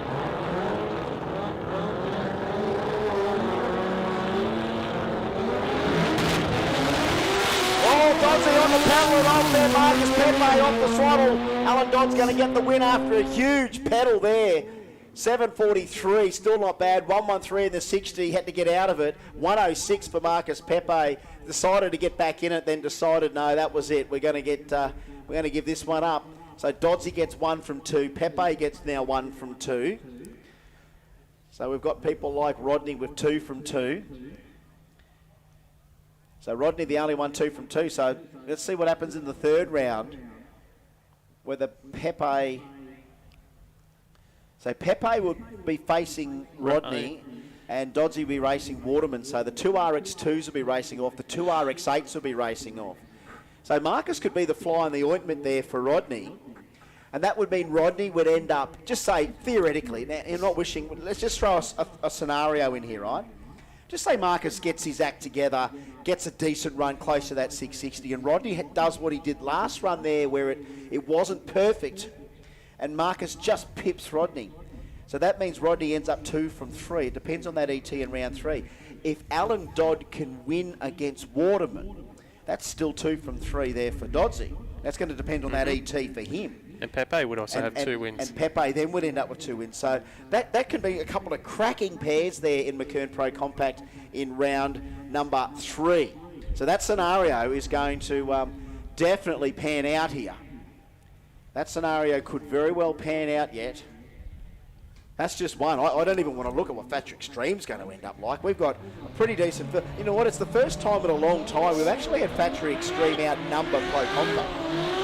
I know we can normally have a pretty big field of Pro Compacts when we want. Well, when Tater makes the comeback, I'll be there to watch it.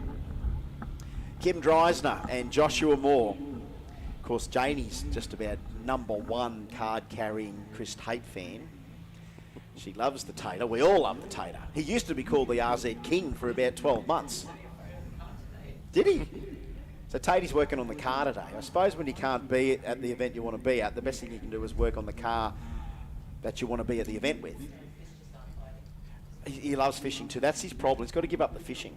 Tatey's got to give up the fishing. That's the problem. When you're torn between fishing and drag racing, fishing's going to win. Because you drive past too many BCFs and too many beaches where he lives before you get to a drag strip. Josh Moore, Kim Dreiser now. Look, the track is back. You've got to watch out for this old Sora. She might just be the thorn in the side here. Josh Moore blew the tyres off the ute last run. Everything's back.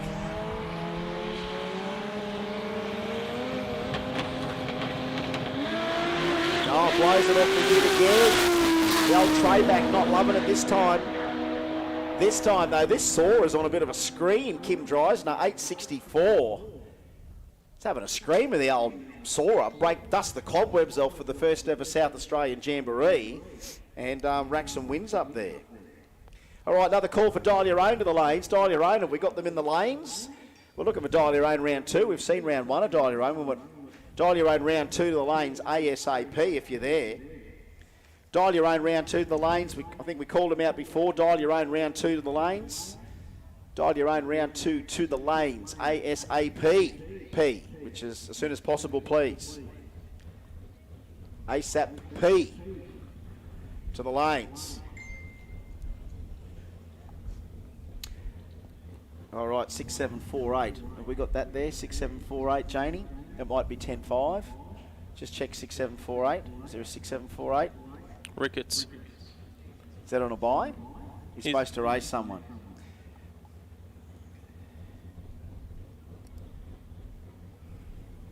Yeah, so again, if Steve Pake has not turned back up again, Ricketts is on a buy.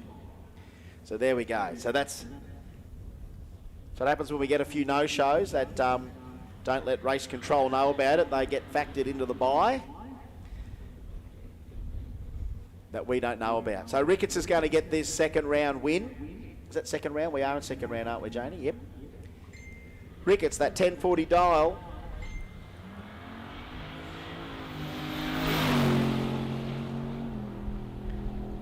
So here we go. Off he goes, that 1040 dial in. He goes through for a 1038 with a 2. It doesn't matter. Doesn't matter. 1038 with a 2 is enough on a solo. It don't matter. 1038 with a 2 will do it. 1038 with a 2 will do it on a 1040 dial. Again, that would be different if he had an opponent and would have had to have forced the issue. But in this case, 38 with a 2 will wash. So Rickett. How did Rickett go in round 1? He had a win too. He goes 2 from 2. Yeah, this is going to be funny by round 3 of everything. The Chicago Shootout working a treat. Everyone gets 3 runs at the track. No one normally gets ditched round 1 and see you later. It's, mind you, that's different in all motor. Normally when we have a full all motor field at our Brisbane Jamboree, yes, we eliminate those cars round by round. But here we are in Adelaide. Our fields are always a little bit different everywhere we go. And the first time in Adelaide, we didn't know what was going to turn up. So the Chicago Shootout's a nice equaliser. Just lets everyone have that 3 rounds at it. And if you do well after 3 rounds, you've got every chance of going 4 rounds, getting to the final. But again, that 3rd round coming up is going to be a real hard one to try and pick. So What Up G comes back after a bit of a fight out there on the line, again against Marcus, but he got the win. So that's 1 from 2 for What Up G. So the only ones that have got 2 from 2 is Rodney. So that's... All right, so just remember, when we ask for the category, we're not asking for you in 10 minutes. We're asking for you within, like, the minute or 2 minutes from when it's time to go. And you always need someone to keep an ear out in your team to make sure you don't miss the call, because we don't call them too many times. Shane Borg. Oh, he was meant to be racing Ioannidis this round. And what, Jim here or? No, Jim, on track. All right. So Borg is dialing at 879, the LC Tirana in the Bullet Race Engineering lane.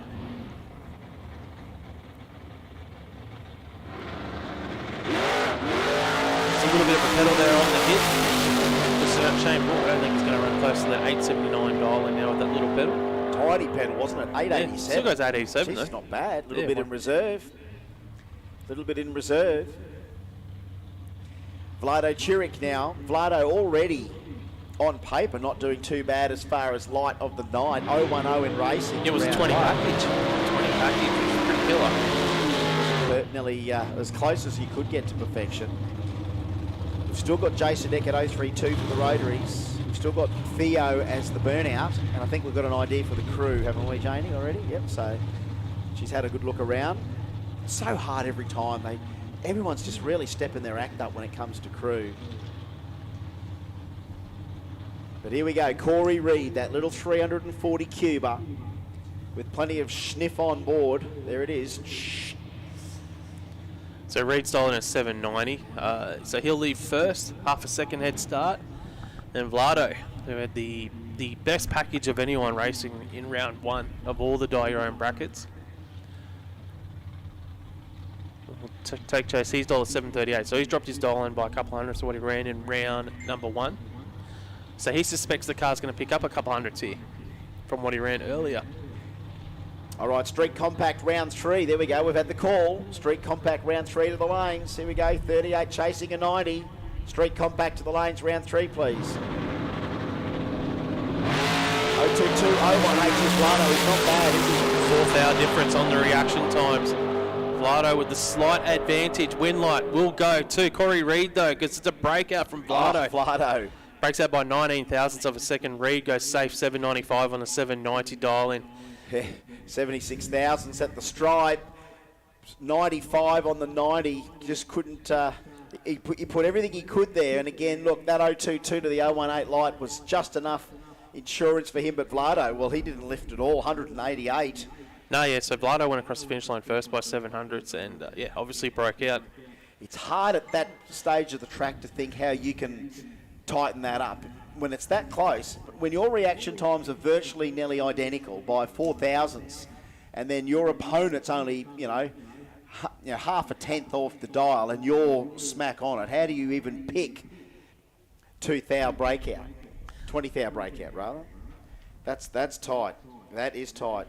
All right, Street Compact round 3 to the lanes, please. Street Compact round 3 to the lanes. We've called you once. We'll call you again. Street Compact round 3 to the lanes. Yes. That's all she wanted. She didn't want to call them. I thought she said she wanted them called. She said, sheet. She goes, can I have Street Compact 2, please? When it says, can I have Street Compact 2, please? I just thought that she wanted Street Compact to the lanes. Sydney's got a good system. They have a lady in a little booth with a microphone, and she calls them out. Works well. And we don't have to worry about it then.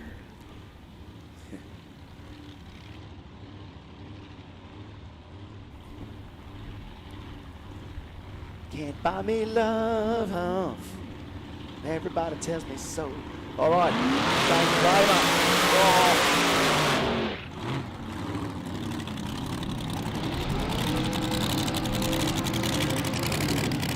Well, she does all right for 618 Cuba. Graham Hargrave. All right, $760 for Hargrave in the Mustang. So he will leave first. The big supercharged altered will do the chase this time. 0.65 of a second.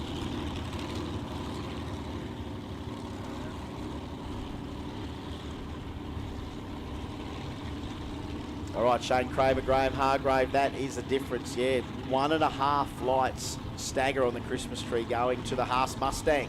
The altered had a win in round 1. Hargrave in the Mustang did not. Righto. We'll throw this all back up in the air shortly. Could be a big variable again.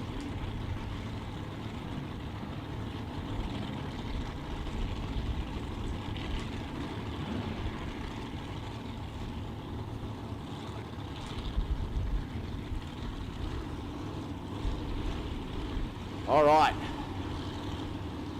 Lock yourselves in here, folks. 2 real quick cars. What do you say? This is round 2, Dolly, right? So it's round 2. All right. See how she finishes up. Oh, 012 light for Hargrave has a 10th advantage over Kramer. In the altered, it's going to come down to the dial-ins now. Winlight will go to Graham Hargrave. 762 on his 760. Kramer goes 690 on his 695. Breaks out trying to make up the difference in the reaction times. 29 thousandths the margin at the stripe. 29 thousandths of a second. A nice tight run, point A to point B. 2 clean greens as well. That's some good drag racing right there. 012 light. That was the difference, that 012 light. David Foster, Peter Cates. Now, of course, that was the drag pack, but maybe the drag pack has packed it in. Or maybe not. Let's just say, I don't know, they're calling him. We're calling him. I think he's here. He's here. There he is. I can hear him. Here it comes. As you said, if there was a staunch award, this is one hell of a staunch machine. I'm going to go out on a limb here and say this is Australia's quickest drag pack. We've got some Challenger drag packs in this country, but this thing's gone all-out drag pack. It's a double drag pack. Big high idle on the thing. We're saying let's rip. Yeah, sound good too. 354 cubic inch Hemi. 632 cubes of big block Chev for the 57. The tail of the tape is a little sharper dial in now for Kate's 810. Getting chased by a 739 from the 57.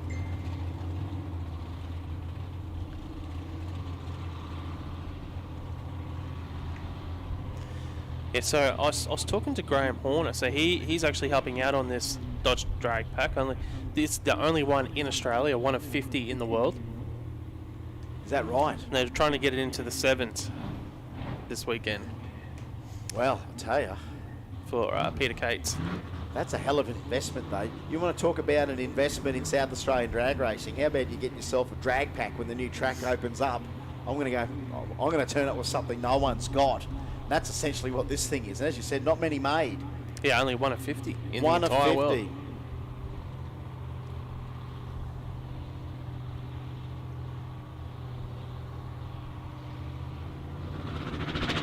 All right, here's the stagger. That was no copybook reaction time both sides. In fact, they're both a couple of slack reaction times. And guess what? A 42 and a 39 is going to do it. A 63 way off the 810. So yeah, the 57 does deserve that one. Not everything going perfectly there for the drag pack this time. But the 57 not doing too bad at all.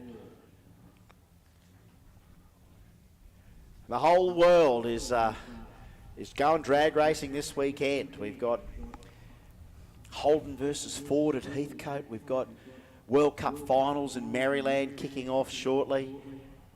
Warwick's got a big test and tune. I've been looking at some footage there. That's all happening. The tides don't come in for 12 hours. It's because we've rotated the Earth off its axis again. There's a lot of good stuff's happening at drag strips around the world, folks, again today. Looks like the Canadians have got their four-cylinder record back yesterday. The Brunette brothers over there at Maryland went 582 with a four-cylinder. And they're actually using an experimental exhaust housing on their turbocharger made in Finland.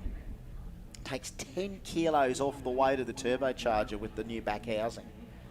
And they tried it on that thing, and that thing went 582. 240 odd, I think.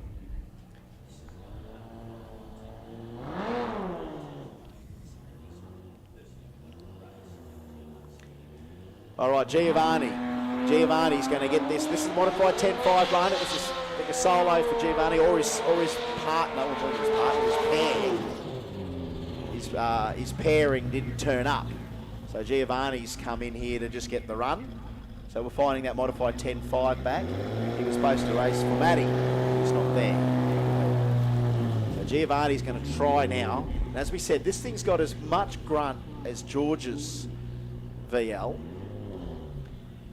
But he's on that 10.5, that modified 10.5 car, on that modified 10.5 slick.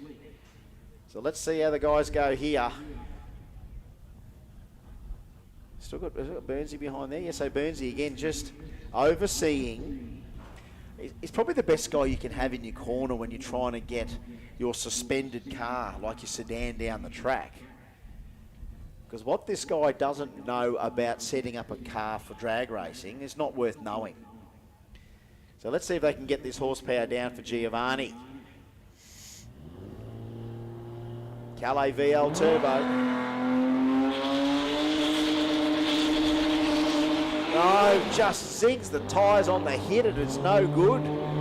No good. Did not want it. Did not want it at all. And that's a shame. We want to see that thing eat, don't we? We want to see that thing go to the finish line with all its potential. but we cannot see it. Not on that run anyway. So Giovanni will still roll through the beam now. Where are we? There we go. Giovanni, ET, 25.98. I think that's a win for Giovanni. All right. Tick that up. Bang. All right. Next. Round 3. Is that right? Street Compact. It's a round 3 Street Compact? I believe. I don't think it's... Got 2 VLs out there. It's very confusing. Maybe. I'm seeing RX2s and Sigmas as the next one, so who knows? Can't see any race numbers as yet. All right, here we go. Street Compact, round 3, brought to us by Outlaw Speed Shop, Brett Thomas and Chris. Cartabani. Thank you, Mark Allen, with 2 L's. Cartabani, 1050, 1060 for Thomas. So you're not even going to see this stagger on the tree. Who moves first? It does. Cartabanis. Thomas just goes into almost power skid mode. And look, the only chance that Thomas has got now is that Cartabanis goes 1040 something. No, 993. He's got the win. He's got the win, Thomas. Oh boy, that's a way to win. And Janie thought Cartabani had it in the package. Wrote W down early. That's why I like using Never go pencil. early. That's why I like using pencil. Jane uses a big green Nico. It also matches your nails if you need to touch the nails up. You can nearly do that. All right, here we go. Peter True, Mark Thomas. Dial-ins, 14.70 seconds for Mark Thomas. Peter True has got a 12.70. Thomas gets out with a 1.17 reaction time. He's got half a second advantage up his sleeve because Peter True has gone 6.37 in the Sigma. Even if that's a slow walk off the line for Mark Thomas, he might be pegging the Sigma here. 14.94 and a 14.70. That's a win for Mark Thomas. Peter True, the Sigma, goes 47 on a 70. Whoops. A breakout for him. A nasty breakout for the Sigma, but that's the best thing about Chicago Shootout. Don't go home yet. Well, actually, you can now. That's round 3, isn't it? So that's sayonara, bye-bye. Let's just see who's going to get into the final. We've got to start crunching numbers here. We don't have to crunch anything, I know, Chris. but I'd like to. I'd like to. There's a lot in Street Compact. I know. And I know Janie would probably like to crunch the numbers too, but we're not looking there yet. We've just started round 3 of Street Compact. She's flicking over the page. Mark Campbell, Ben Seidel. Look at this. It is the i30 against the Kia Stinger. It's Korea versus Korea. Kia versus Hyundai. The Stinger goes 12.81. That's going to be safe. And the win light should come on for him. 16.33 on a 13.80 for Mark Campbell. I don't know whether they had all the buttons set properly in the i30N. But that looks like a win for Ben Siddell. 12.81. 12.81 there for Ben Siddell in the Kia Stinger.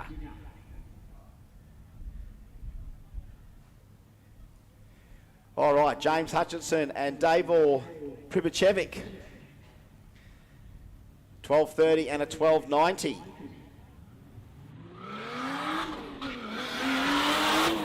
That's what I'm going to do. All right, clean greens. Oh, look, reaction time, 4.60 to a 7.86. He's out there in front. The FG Davor's in front.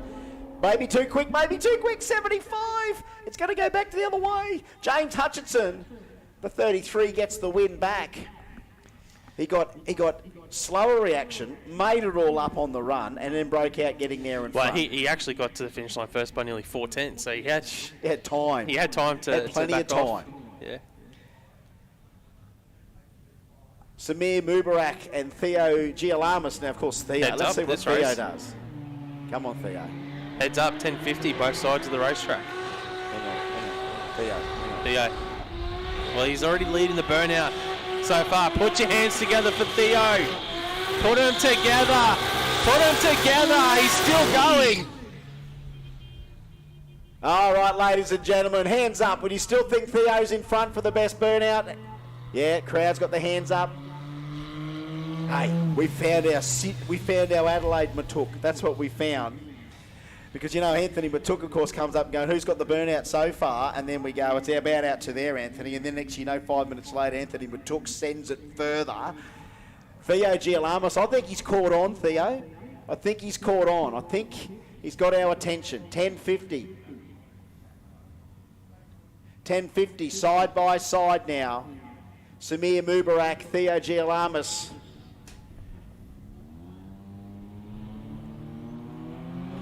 Clean greens both sides. So technically it's probably Theo's race to lose right now because he is out there by a long way.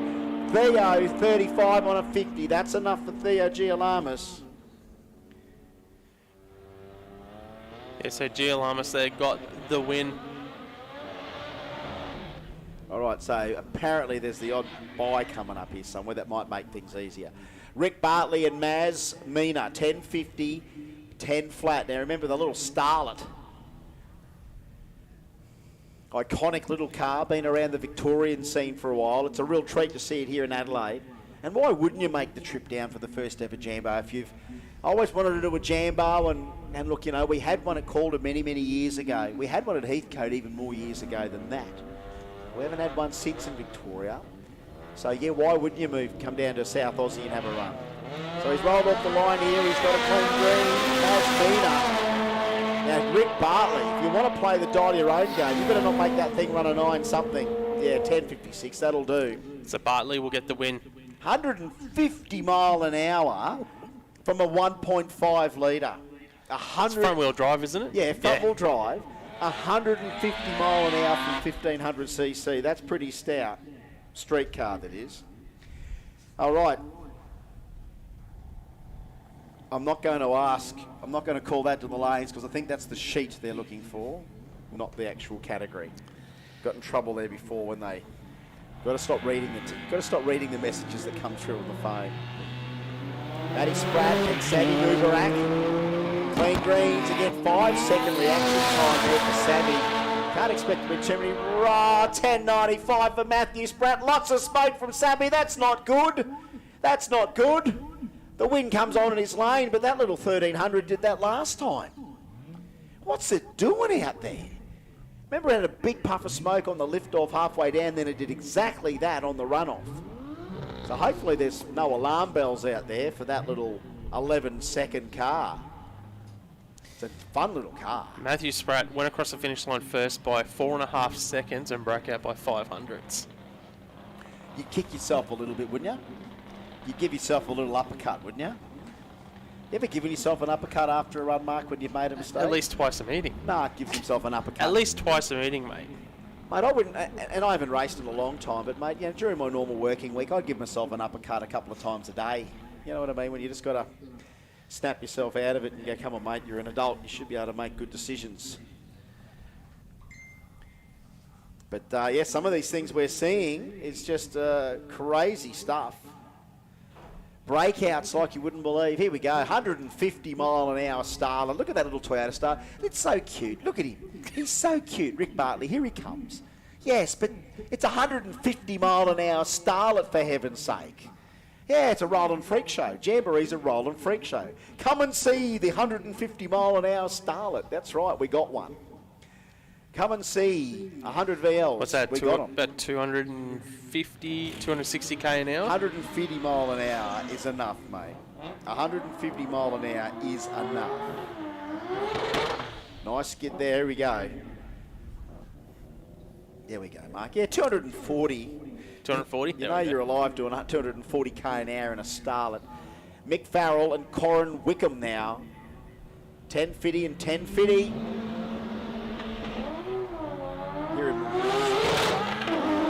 That's not plenty. He's got to be careful. He's got a better reaction time, not by much. He's got to stay ahead of Corin here. He's just got to stay ahead. Oh, 44 will do it. 44 will do it.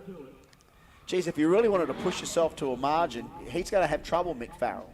Because I think that thing could cough out a 9 if he's not careful. If he's pushed for it at the wrong time, that might end up in his peril.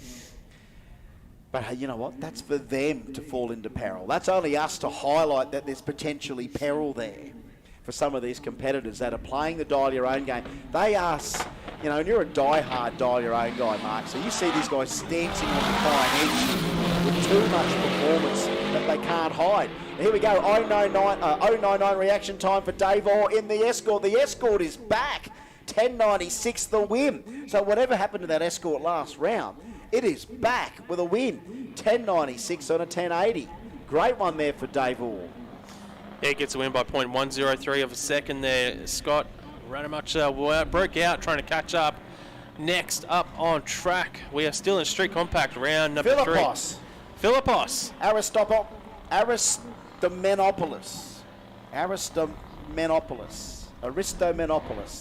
I think if we round up the O, up, Aristomenopoulos sounds better than Aristomenopoulos. Aristomenopoulos. Yep. Sounds better. Years of calling Superstock really got me in there with the Greeks. With the Dimitropoulos and the Andriopoulos and the Zarakises and the Stavlakises and the Sarkises, but they weren't Greek. I know. Kasos are Greek, are they? Hey, got Aris Cantoli in there, Aristides Cantoli in there in Brisbane, the Greek. All right, come on, Philippos. What can you do? This car is just a little bit of sorting away from being probably one of South Australia's most dynamic Skylines. It's got all the potential. Now have a look at this. He's scheduled to have a buy, but are we going to throw 2 buys in here? Because this little Mazda wagon shouldn't be seated there. Is that right, Janie? So he's just going to sit in the water there, I think. Pick 13B, that is a cranky little thing. I'd drive that thing all day. That looks like so much fun. He had so much fun. He built that car for All Motor. He literally said All Motor is where they wanted to be. They saw the class, of course normally aspirated class, and built this thing. That's better. That's not. The beginning was better than every other beginning he's had. The rest of that was kind of not that good. 12.48, look. Philippos Aristomenopoulos. All right. Paul Matheson. Now, Matho, this is a buy that he needed. Now, as we said, he's nudging the old championship there as well, isn't he? Well, he's Paul Matheson, yeah. This will give him 3 from 3, I think, too.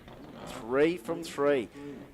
Look, it's kind of, I shouldn't say it's falling into his lap. He still had to win races. He still had to race on a dial-in, you know what I mean? He still needs to hit a dial-in. Well, he still had to race on a dial-in. So whether All Motor was here as a class or not, he still had to race people on a dial-in.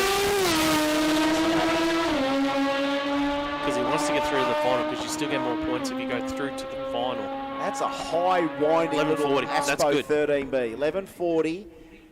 So look, a 40 on a 30. If we had to split hairs, is that 3 from 3 with a tenth over the dial-in? So that could help him. Yeah, so 3 from 3 with a 0.10 over, a neat 10th over. We might have to remember that.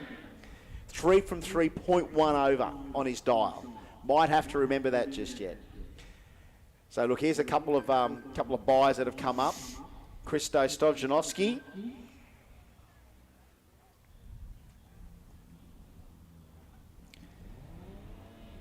It's hard to get sense out of people that are blind drunk up at Warwick. I'm trying to get some sense. He sends me photos and things, and I'm trying to get some explanation, and I get no sense. Might as well have no phone coverage, really, when you get text in hieroglyphics come back. Anyway, wow. Huristo goes through for a 12.84 on that 12, I think it was a 12.70 dial-in. That'll do. I don't know whether he's going to be at the pointy end of anything after today's antics. Mind you, a lot of people don't come here and expecting at their first Jambo to win anything. It's just to be a part of it more than anything. Oh, 100%.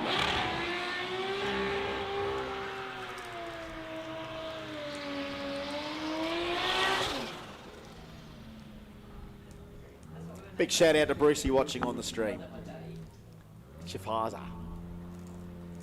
All right, modified compact. Here we go, round number 3. We're rounding them up. This is Bosch Motorsport modified compact, and again, all eyes on the line. Turbo six bangers both sides of the racetrack. The EB Falcon of Sarah Haney now 900. She's chasing down Mark Barber, 950 for the Tirana with the RB on board, giving up half a second and 1 whole litre in capacity. So hopefully Marky's ironed all the little issues out with the car.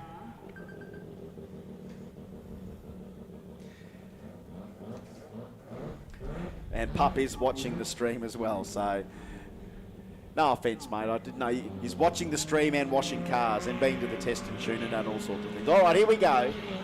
Bump City. Clean green, Sarah just sits there. Sarah just sits. Oh, Mark Barber. Mark Barber's got a problem. Sarah thought she'd just wait to see if he had problems. Then she takes off. Now, let's not see any more crazy stuff from you, Sarah, here, okay? You went for a huge wild ride and goes 887. Hang on, Mark Barber's going to get back on it here. Mark Barber's going to turn this into a win. How's that? He had issues. The thing shut off. He starts the thing. Sarah's won the race, but she hasn't because she broke out. And the win is going to go to Mark Barber. Yes. How's that? Cop that, Netflix. How do you write a twist into a series? You can't like we can. These are real people creating these scenarios. These are real people creating these scenarios. Perfect time, perfect opportunity. That's perfect. So there we go. How's that for a bit of a boil over there? Mark Barber. Mate. Sarah's sitting there, frozen to the line. The last thing she needed was to break out. She cut a 4-second reaction time. Barbara was out with a 120. Like, he had the race one. He had 4 seconds up his sleeve on the thing. He breaks. Sarah just drives around him, crosses the finish line 20 seconds ahead of Barbara, but breaks out. Come on, what is going on? Russell Archer now on track. The Mazda RX-4 Coupe dialing in at 8.93 seconds. We are in modified compact round 3 of racing. We're getting to the pointy end. The nitty gritty. This is the nitty gritty.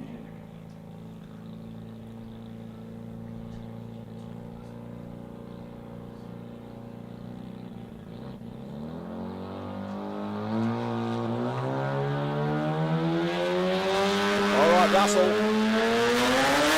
out 1.77 seconds on the reaction time side of things. It doesn't matter. It's a solo pass. Here he goes through. He runs an 8.99 on that 8.93, 155 miles an hour. 600s over the dial, and that's a good finish. But I just wonder, do you reckon he's half in contention with a 2 from 3, or have we got a few more? Have we got some 3 from 3s Archer there? is 2 from 3 now. Okay, we've got a little bit of word coming through from Race Control that I think it's going to help him because that was definitely close to the dialing. I think we're talking about swapping round 3 of J275 with Factory Extreme to give the Factory Extreme guys more turnaround time. So I do believe that we'd be calling J275 round 3 before Factory Extreme to round 3. So that's where we're at the moment. So that's why this little bit of prep's going to carry on here for the moment. But, geez, we did smash a few rounds through from that. We've got some numbers to crunch there, folks. We've got a few numbers to crunch. We'll run an ad or two as we take a breath, have a cup of tea and a lie down, and we'll be back soon with some more action here at Jambo because we've got round 3 of a few more things to come.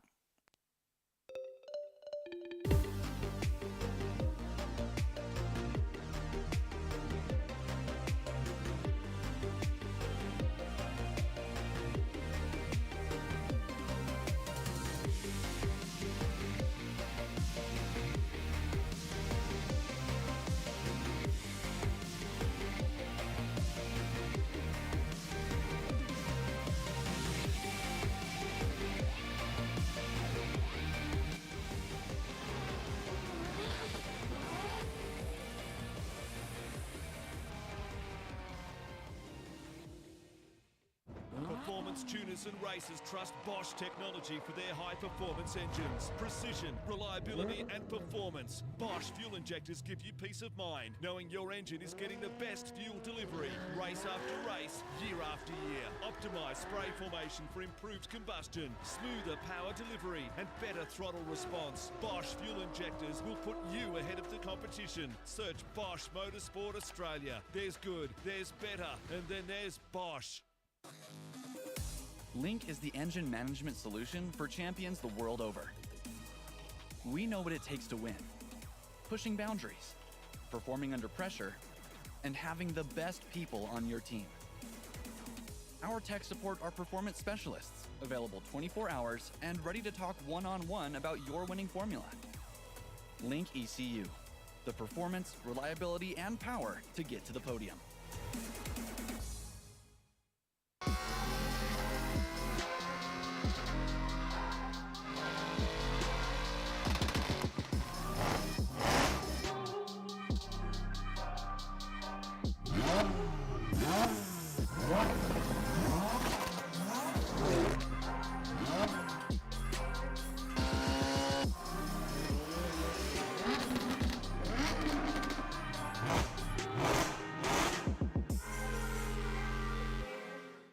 We have one goal, drag strip domination. Quicker ETs, #1 qualifiers, final round victories. We earn these things for ourselves and our racers with engine management designed to work the way people actually use it at the track. Our systems are constantly updated with new functionality and free updates because progress never stops. Always learning, always improving, always striving to make the best.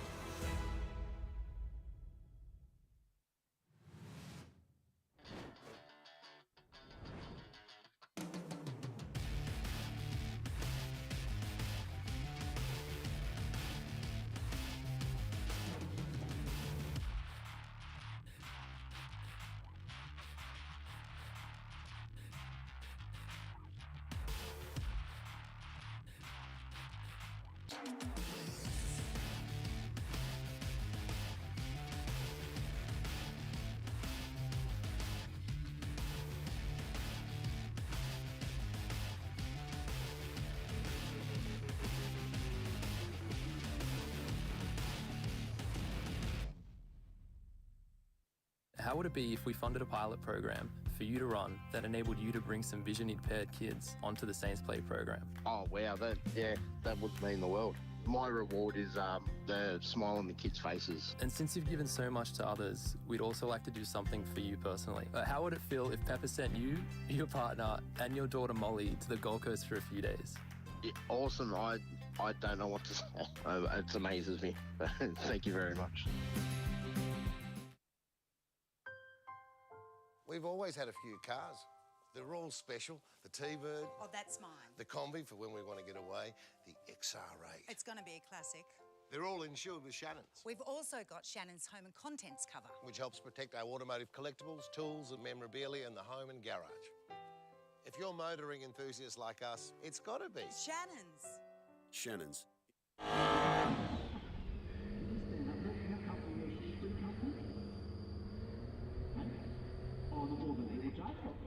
And she runs all day, so she can stand the rest of the day. Mark and I need to sit down, take a seat, have a good lie down, have a cup of tea. We've done all that.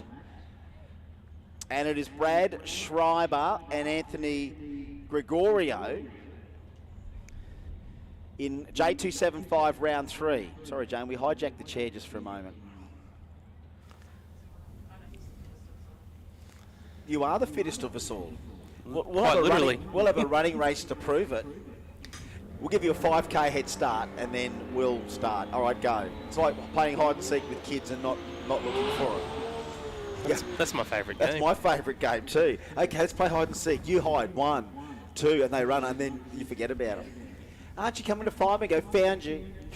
You know what the new thing is I do with my kids? I say, who can draw me the best while I'm sleeping? Oh. And whoever draws me the best, I'll give you $5 afterwards. Father of the Year, Mark Allen. While I'm laying there. Father of the Year, Mark. That's a great idea. Who can draw a picture of me sleeping? The best. That's a great one. Here comes Sarah back here. She'll be looking at that time slip. Oh, that was a crazy run. He saw the breakout, and then off we went, Mark Barber. Here we go, Bump City.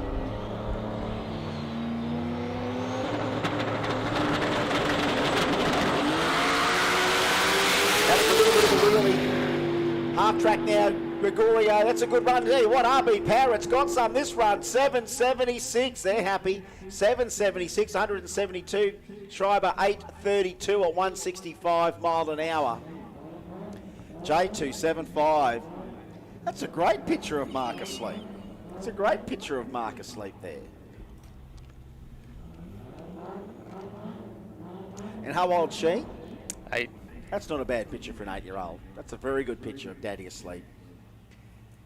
It's a really good picture. Yeah, I used to love playing hide and seek and then forget to look for them. All right, now this... Look, if George has got any aspirations to try and get near a J275 final, this may matter. Now look, Dave Reed reckons I'll draw him. Dave Reed reckons he'll draw you tonight. There we go. That's my roommate. But Thanks. you know what? I bet you Dave will maybe beat you to sleep, I think. Mark will be gone, you reckon? I was snoring as well. Draw him snoring. It's a bit harder to do. You draw vibration lines on the face. Right? Dave, what's your bed doing beside mine so close? I remember you. Did your bed wake up on the angle again today? Mark drove through some tyre shake in his sleep last night. Mark Blakey and George Jozefsky. Now look, for those guys that think they may be in the final, this round's important. You may be 1 from 2. If you go 2 from 3 here, you better make damn sure you've got the lowest DT out there, because that's the only way you can make it into a final from here. Blakey and George Jozefsky. Bump City, baby! Oh, George's got to paddle it. Can he paddle it? Tell you what, Blakey's going to make this one stick, though. He's going to make it stick, and it's going to be a good one. 8.26 at 174. Georgie just rolls it through. That's, I think, 1 from 3 today. 14 to 55. That won't be enough. Blakey might have done something there. Who knows? Again, we have to crunch numbers, work things out. Yeah, that was his second win of the day for Mark Blakey. So it will come down to the ETs, I think, for J275. Well, it might just depend yet on whether or not we get...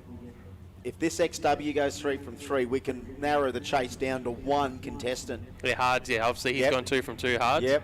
He's got to get past Blake Evans now. This ain't going to be an easy one, because if Blake gets on that high 7-second sort of zone where it's consistent, and this, let's just face it, this can be overpowered. If this car needs to be overpowered, it can be overpowered, Keith Hards.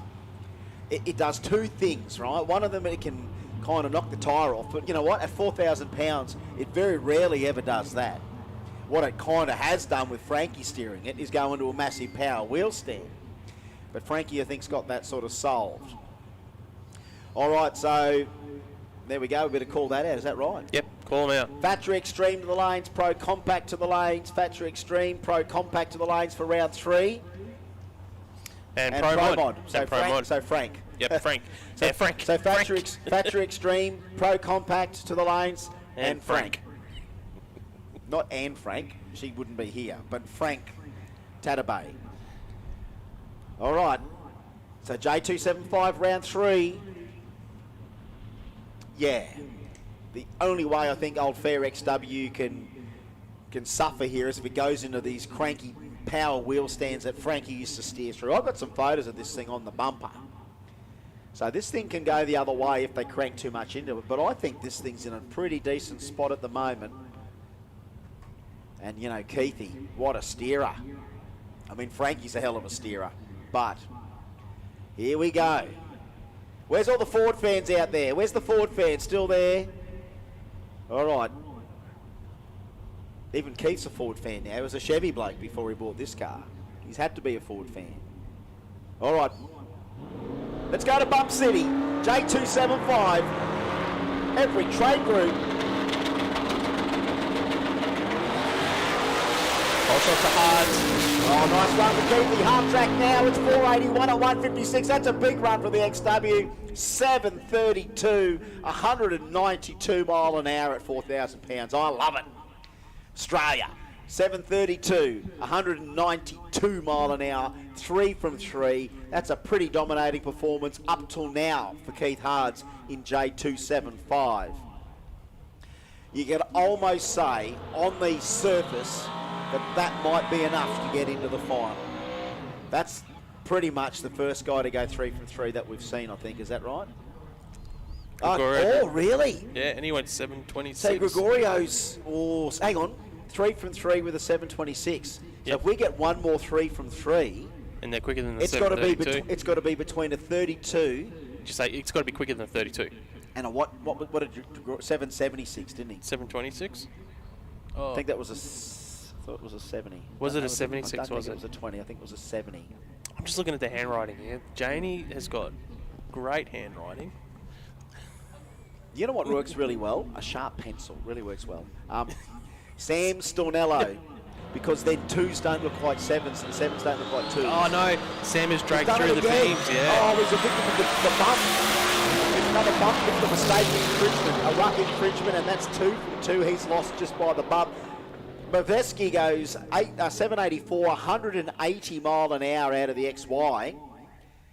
But look, Bob, I think that's 2 from 3 for Bob, so may not feature in the final results. No, yeah, that's his first win of the So look, Bob's got a win, and that's it. Now look, for Sam, that's crumbs for him, unfortunately.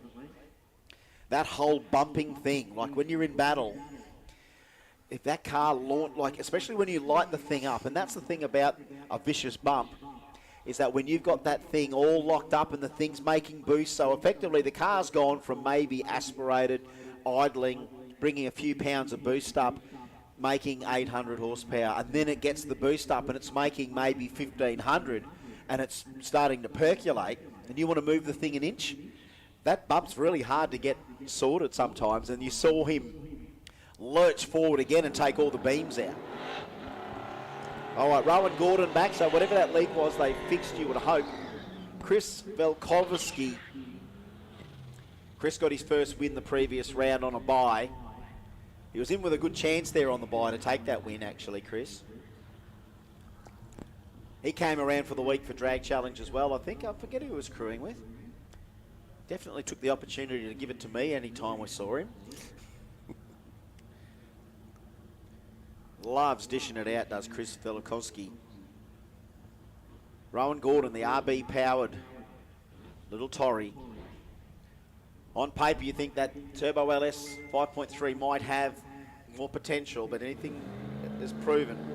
So we need Factory Extreme and Pro Compact round 3 to the lanes, please. Factory Extreme, Pro Compact, and Frank to the lanes, please. And Gordon leaves the red light on the start line here. So Chris will get the automatic win in that VS Commodore. Velkovsky, 869 at 159 mile an hour. And a win there for him.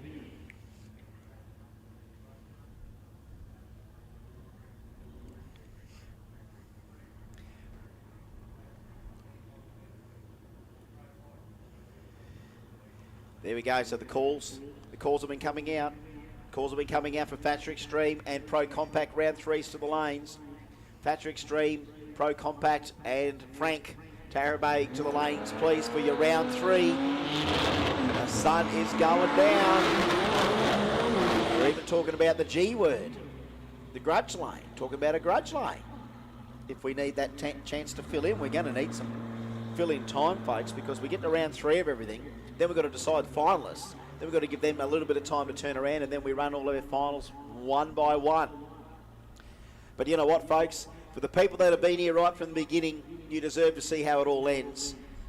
And one thing about getting a Billet Jambo trophy, no one gets it the easy way. No one still gets it the easy way. All right.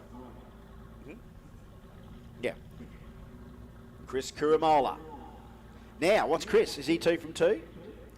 He had a win in round 2, and he had a win in round 1. So he's going to need quicker than a 7, I think it's a 776. Yeah. I think he's going to need quicker than a 776 to get Giorgio out of that spot, the purple VL. Lane 3 for grudge runs. Lane 3. If you want to do a grudge run, lane 3. Now this counts. Oh, Will Wheelie. They had the wheel Oh, hang on a sec. That's 3 from 3. It's all about the ET. It's all about the ET for Kuramola. He needs it quicker than a 776 to be in the final. I don't think he's going to get there. He needed 3. Look, 3 from 3 is one thing, but we've got other competitors with 3 from 3.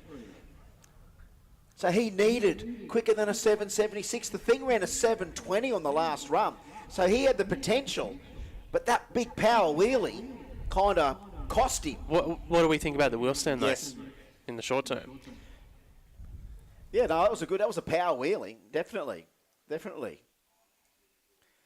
So I think that's going to be one to consider. Ironically, that's the thing that cost him a race in the final. So we might as well reward him with maybe our best wheelie so far, because that was a power wheel. It came out like a rocket. That's Mazevsky. Lane 3. That magic grudge. I love a good grudge lane. Grudgies to lane 3. If you want to do a grudge run, lane 3. Now that all our round 3 of racing has nearly been done, except for Factory Extreme, Pro Compact and Pro Mod. Any competitors out there that want to run in the grudgies, there's a lane 3 grudge lane for you guys with your name on it.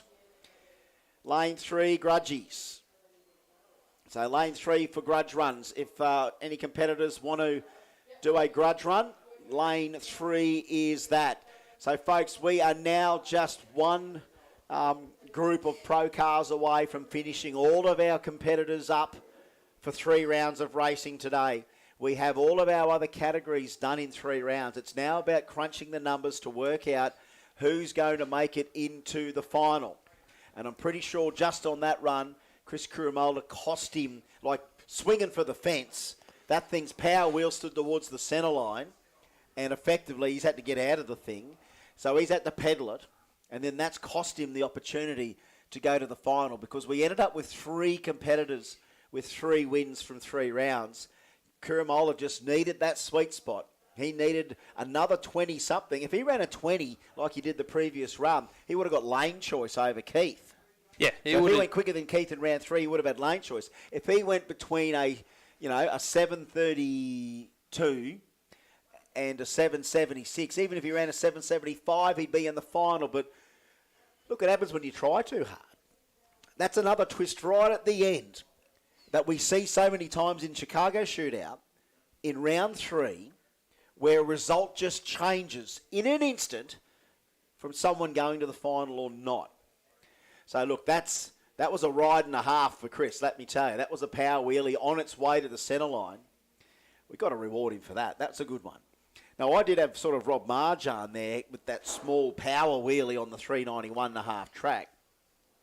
I'll go for height and hang. Like, that came out and carried them towards the centre line before he aborted it. Yeah, that one, from my perspective anyway, was a wheelie.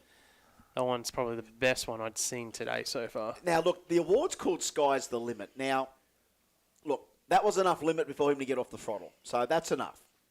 So that might just be half a hand on the trophy for the wheeling. Ironically, that could be the one that cost him the finals berth. So we're crunching those numbers. We do have lane 3 for grudge runs. Lane 3 for grudge runs. We need Pro Compact, Factory Extreme, and Pro Mod to the lanes for round 3. We've got to work out who's going to go into those finals. We're also opening the lanes up, staging lane 3 for grudgies. So if any of our competitors that have finished their 3 rounds, and that's everyone, if you don't think you're a contender for the final, you can line up for another run. Come up for another run. Get your money's worth. Come and have another crack. And come and run at the newest drag strip nearly in the world, you would almost say.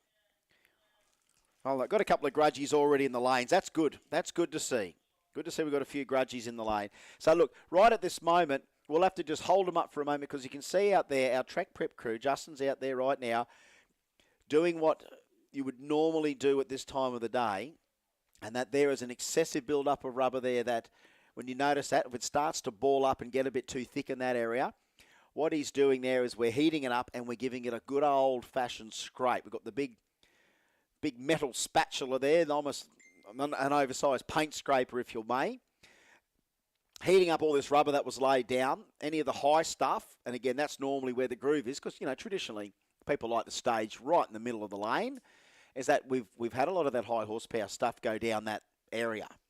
So it's about heating it up, scraping that excess rubber out, and you will see him just sort of just reapply it back, just behind the start line there. It really does help a treat. That's a good point. Corey Reed says round 3 hasn't had their Dial hasn't had their round 3 yet. No, it's a good point, Corey. Keep your ears peeled. Yeah. Yeah, so we haven't had Dial Your Own round 3 yet. Thanks for picking me up on that, Corey, by the way. Things have been happening so fast, they've been rushing us through. But that's a good point, Corey. I know you're ready for round 3. So we are just waiting while we just give this start line the tweak that we need. We've got Dial Your Own round 3 frothing to come out at some stage. I need guys like you out there, Corey, to remind us that, yes, we overlook things once in a while. It's easy to do. Running at events like this, they're a moving feast. Things do change on the fly and on the run. It just depends on schedules and programs. And, you know, what we're doing quite well for ourselves right now, just quietly. So we do effectively need to consider that we need round 3 of Dial Your Own yet to run. So that's one thing that our Dial Your Own competitors have remembered. Our Dial Your Own competitors have remembered that.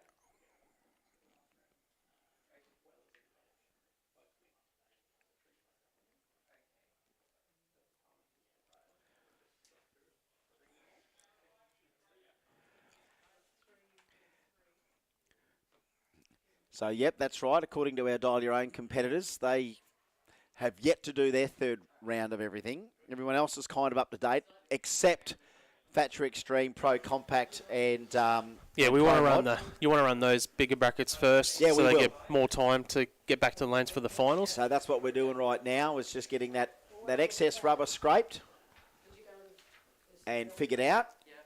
I'd say we're ready to run our pro boys down in the lane. So I can see Rodney out there having a bit of a look. Got Rocky having a squeeze. And we also got Euro and Modified 10.5 to go as well. So we've got a few brackets. What am I hearing? What's that noise? That's Janelle's stomach. That can't be the noise. It can't be the noise. Yeah, that's right. So Euro and 10.5 haven't run their 3rd round either. So that's right. People are picking us up on that. That's good. We got time. We got time to do it. We're just doing this prep as we need to do. We've done the scrape. We've got some of that excess rubber off the start line there. So again, Justin's on it here. He doesn't. I mean, honestly, for the guy that's had about 2 hours sleep since last night, this guy doesn't snooze on anything. So his dedication to keeping this track as consistent as it can be, and it's been very consistent. We've seen still a lot of PBs come out of this track today for a lot of our competitors. And as we said, this thing is a living creature, this racetrack. Every rounder that we put down, as I said, we had about 101 or 102 entrants come out for this event. And we've got horsepower varying from, a few hundred to a couple of thousand horsepower. So to be able to have a track that can accommodate all of that, it's not an easy thing to do. It's not just a flat bit of asphalt or concrete that you just let be and you'll all be right. Yeah. We're at that stage now where this is in this country and right around the world, that drag strip track preparation is finally getting acknowledged to be a bit of an art form. Not everyone can do it. It takes a lot of training. It takes a lot of observation. You've got to be monitoring cars as they go down the track throughout the day. Check that track temp. Make sure that you don't have too many combos that just blow the tyres off the thing. Because, you might see 1 or 2 cars blow the tyres off and then they're blaming the track, but then you'll see someone go down that lane and PB like the run after or the run before. So what do you believe? Do you believe the car that ran the PB or do you believe the car that's in the tyre? So what you've got to do is try and provide a surface that basically, generally, overall, is better. And that's what he's doing now. He's doing this scraping. He's done that scraping. We need Pro Compact to the lanes, please. Pro Compact to the lanes, please. We need Factory Extreme to the lanes, please. That's the ones we need, because this is what's going to happen on this prep, is that we're going to get Factory Extreme, we're going to get Pro Compact, and probably Rob down in the Pro Mod for round 3. And then I do know that we've got the other categories like Euro, Dial Your Own, and 10.5, I think, are the other 3 categories that haven't had round 3. But we're crunching numbers on all the rest of them. And I like it at the end. It's almost like It's like who makes the cut and who doesn't. Who makes the big dance and who doesn't make the big dance. And that's where we're at right now. Who makes the big dance and who doesn't in those categories that are already had their 3 rounds run. So as you can see, he's done the scrape on the start line. And that's one thing that initially when we saw Tyler Crosno do it at a Kenda event many years ago, was the heating up of the start line rubber, the excess rubber. You scrape that off and you literally paste that behind the start line again. You don't put it in the bin. You don't get rid of it per se. But what you do is you redistribute it back behind the start line. It's where they launch outwards is where they're scraping it. And they're taking that and putting that behind the start line back where the back tyres would normally be. Of course, where they stage from there onwards out to the starting beams is where you want to recover and put it back behind there. So that's what they're doing. And as much as it's probably not an entertaining thing to watch, folks, it's a very essential thing when you're talking about the cars that we're about to put down for the last round of the day before we start to pluck them out for finals. And we need to run them shortly to give them that turnaround time. And we do have a couple of round 3s yet to go in some of these categories that hopefully gives these finalists after this that turnaround time that they need to get ready. So we've got a few in there. Don't forget Grudge Lane 3. So the staging lanes, the number 3 staging lanes are for grudgies. And let me just put a little bit of an announcement over for our competitors that are in the grudge lanes, by the way. Have you checked your sump plug? Have you checked your catch can? Have you checked everything on that car? Because we would love you to have a grudgie, but we want you to not leave anything out there either. So what we're now doing, we've actually got Factory Extreme ready to run. Cool. And then through first, and the Pro Mod car will run first. There we go. So good news, we've got round 3 of our Factory Extreme stuff not too far away. But we are putting a special call out to everyone in the grudge lanes.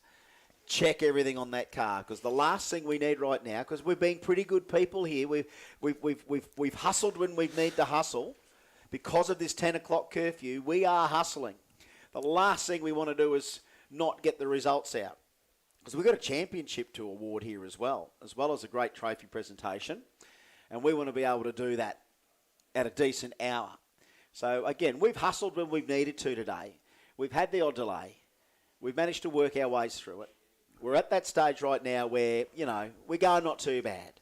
When we get round 3 of everything finished, then we can nominate who our finalists are, and obviously Race Control will nominate these races as to who's made the finals. However, we're asking everyone in the grudge lanes a final check on your vehicles to make sure that you, 1, won't probably break anything, 2, you won't leak anything on the track, and 3, you won't crash the damn thing, all right? So that's what we'd love you to do. Make sure everything's right.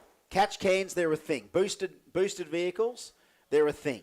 They do fill up. Catch cans fill up, right? You pressurise, you've got an engine that breathes heavy. Well, that oil fume and vapour, that can go into your catch can. Now, normally, I think the average capacity needs to be 600 odd mil, so over half a litre of catchment. But when's the last time you've dropped it? So how about you try and get that dumped or checked? You can't really check those things. You don't really have a sight glass in them. Some of them I think you can. But, it's better to just undo the tap, do a drain. Don't drop it on the ground, honestly. Just catch the stuff. I don't know, did you have any special custom stuff for the car to drop stuff like that? I had a special ice cream container that was specially cut so I could drain the catch can into its own little container without dropping it all over the ground. It's important stuff. Yeah. So did you have engine breather into its own, or do you have radiator cap? Did you run water in your motor? You still run water in your motor? Yeah, I've got water in it, yeah. So again, you're running through a radiator. You've got a radiator cap. You've got an overflow. Yep. So you were collecting the yeah, we check it just once a meeting, but it did barely anything. I learnt the hard way. I was running a couple of things into mine, including my coolant overflow. When the thing used to get hot, it'd actually start to put a bit of coolant into the catch can. Yeah. Then the engine's breathing so hard, it started blowing the coolant out of the little filter on the top. So we learnt pretty quickly that after I got my first bath of coolant all over the car, that was the clue. I need a catch can for engine breathing separate to the coolant catch can. And by law, all of these cars, if they're teched, have got to have that coolant recovery catchment, that engine breathing catchment. And, let's go this far. Even sedan-style street cars, I think, nearly mandatory to put a 3mm thick aluminium tray that's removable from under the car. That way, if you leak anything, it goes into a tray. It doesn't go on the track. All right, Frankie's going to run first. Here we go, Mr. Tarabay.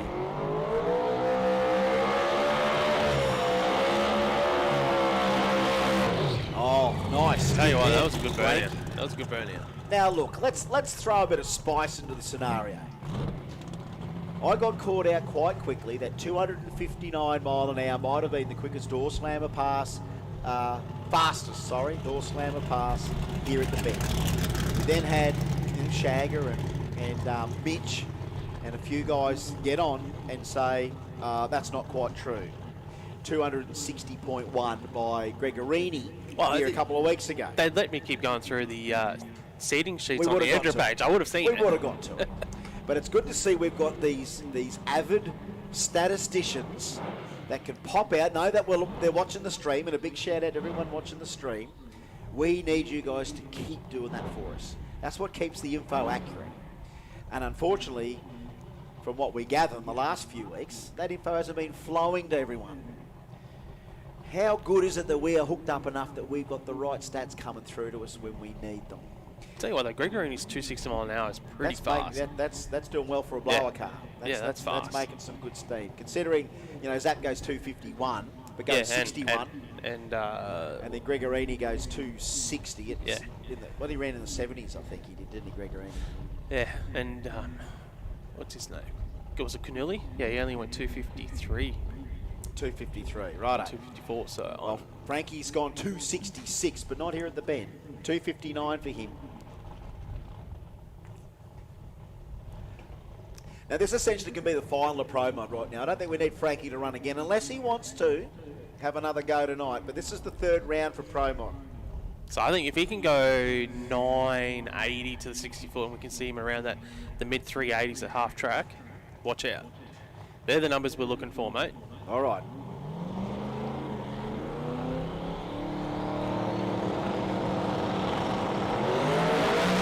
Oh, just shook him. 980 to the 60. 980 to the 60 just came out really spicy. Shakes the tyres. A little tiny rattle there. Not a big one, but just enough. The wheel speed was up. 980 in the 60. And you know what? That's 3 from 3 for Frank. So, yes, the gate has opened for him to have a final round if he wants. If he wants one more run in that, that's technically only the third round for him. So that means he's in the final against himself. If he wanted to have one more run at it, I would dare say that they would let him have it. I certainly want him to go again. I'd love he's close. Well, he hit the first part of that thing out the door. The first part of the thing I was saying, if he went 980 to the 60 foot, and if it kept sticking, it was working, and then you could just see it start to shake. All right, so we need another call for Pro Compact to the lanes. We nearly got him there, but I know we got Factory Extreme in the lanes. So look, on paper we've got a couple of finals already decided. So it looks like in Street Compact it's Matheson against Thomas. So M. Thomas against Paul Matheson. I think that's Paul Matheson. Yep. Modified Compact is Russell Archer against Mark Barber. J275 looks like it's Keith Hards and Gregoriou. Right? I think was that Andrew Gregoriou? Aaron, let's have a look again in J275. Anthony. So it's Anthony. And again, he didn't initially enter in that, but there he is. So, yeah, so Hards and Gregoriou, that's on paper. That's our first sort of 3 determined finals in the Street Compact, Modified Compact, and J275. So that's what we've surmised. We still need to know who's obviously in Dial Your Own and Euro and Factory Extreme, Pro Compact. So that's what we need to work out very, very shortly. But we need to run them to find that out. And at the moment... looks like Factory Extreme might be ready. They are in the lanes underneath here ready to go. And when we look at other stuff like Burnout, well, Theo G. Alamis is doing pretty well in the Burnout so far. Theo G. Alamis. We are ready to rumble with Factory Extreme. Chris Kuramola, I think, so far for Wheelie Yeah, I think so as well at the moment. Reaction time is Vlado Churik so far at 0-1-0. But you know what's happened sometimes? Round 3 of stuff or finals have given us some big lights. So let's just see what happens here in round 3 of Factory Extreme, brought to us by Precision Turbo and Engine. Here in Adelaide, got to remember that's where we are. Sometimes we go into autopilot. We could be in Sydney, we could be in Brisbane. We've been in this situation before ourselves. You folks here in Adelaide have not been in this situation, but we are at that time of the day. Boy, doesn't it take it out of you.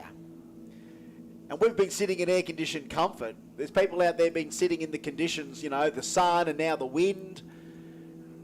I'm sure we've sold nearly all our Jambo hoodies by now because of the cold weather. I just saw the sign of the cross done by Rodney Rahayam as his brother George is ready to come. Look at this one, George and Jay in round 3. Here we go, round 3 of Factory Extreme and all-roader matchup. You got to think, equipment-wise, engine-wise, turbo-wise, these things have got to be close to each other before, like engine-wise, you know what I mean? One's got an auto in it. I just wonder whether, you know, the Rahayams, whether they got a special port they use for this thing that maybe the customers don't get. Hey, that's your prerogative, isn't it? You build these engines. You don't have to give everyone everything. I mean, you're a good customer. Here we go. Salupa against the Pack flagship. Oh, Georgie. Ah, put your hands together. That's not a bad burnout from Georgie. That's trademark. He's giving you the trademark, George Rahayam. Now he's going to give you the trademark fast reverse. Always. He doesn't do a bad fast reverse either, does George? Now get this. Jason X gone like 6:56 today. Is that right about that? Yes. Yeah, he went under his PB. So was it George, 55? Yeah. 55. So George has gone a best of a 6:26. So when you think about that, it's only 3/10. 3/10 between the two on paper.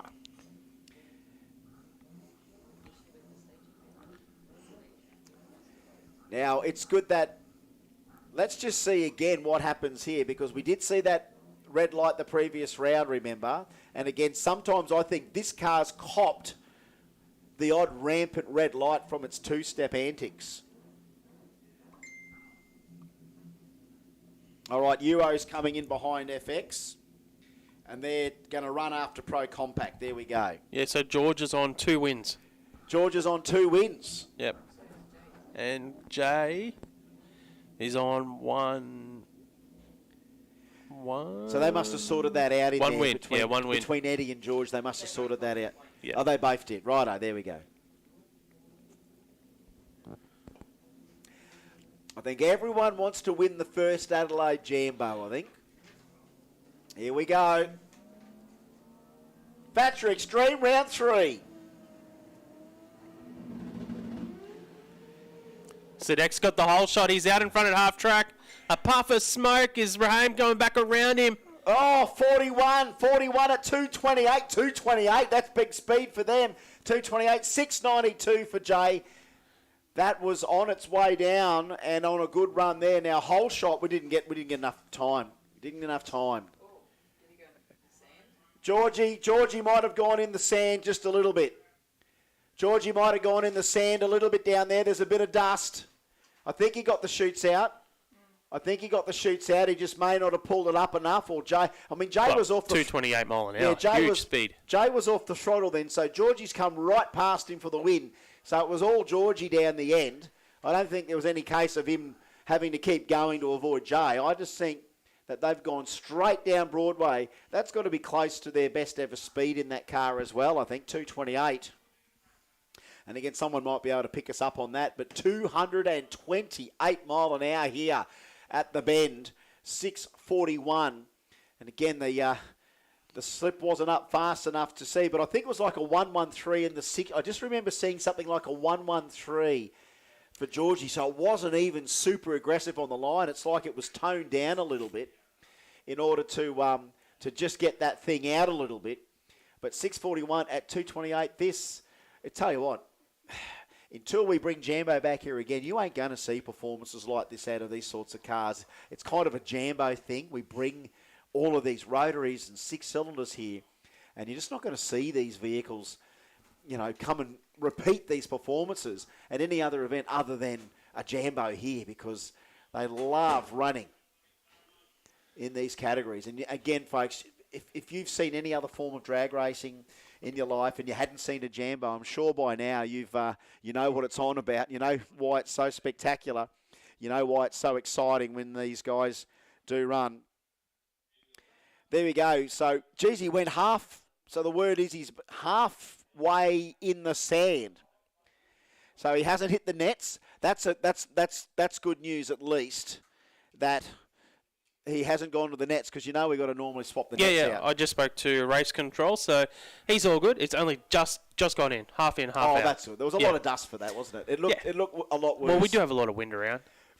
Well, we've seen all sorts of carry-on down there at the deep end today, but 228. But the storyline is he has 3 wins from 3 starts. So 3 from 3 with a 6:41. Let's just remember that. Yeah. I'm going to write some notes down here real quick. But we know that going into the sand is fraught with peril.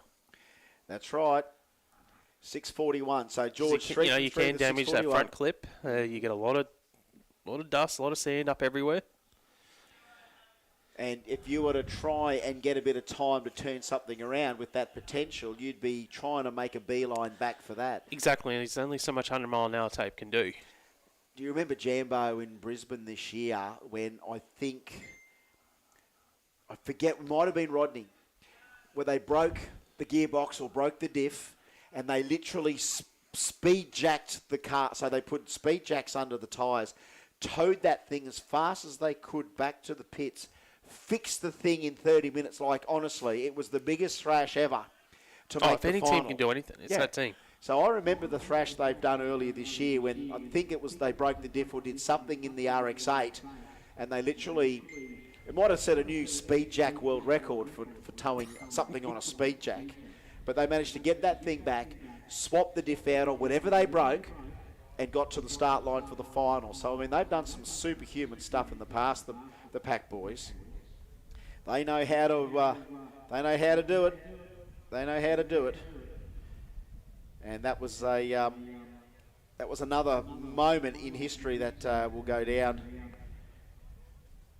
in the books for the first ever Adelaide Jambo. But we're just fishing him out right now. We don't have anything sort of closer to be able to show you, but the word is that we're just fishing the 6 out. Normally you kind of just got to drag them back. There's no 3-point turns in this sort of thing. You're not doing 3-point turns to get the thing out. You kind of got to drag the thing back out where you were. What's that? Right, so we're going to check down the deep end.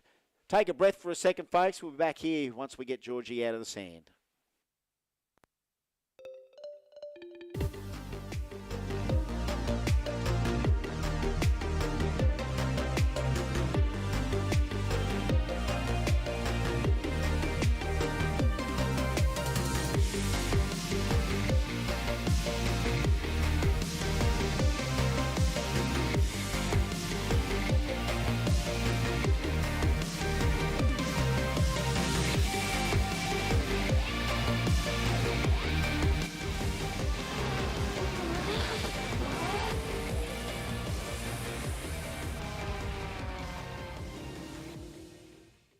Performance tuners and racers trust Bosch technology for their high-performance engines. Precision, reliability and performance. Bosch fuel injectors give you peace of mind, knowing your engine is getting the best fuel delivery, race after race, year after year. Optimised spray formation for improved combustion, smoother power delivery and better throttle response. Bosch fuel injectors will put you ahead of the competition. Search Bosch Motorsport Australia. There's good, there's better, and then there's Bosch. Link is the engine management solution for champions the world over. We know what it takes to win. Pushing boundaries, performing under pressure, and having the best people on your team. Our tech support are performance specialists, available 24 hours and ready to talk one-on-one about your winning formula. Link ECU, the performance, reliability, and power to get to the podium.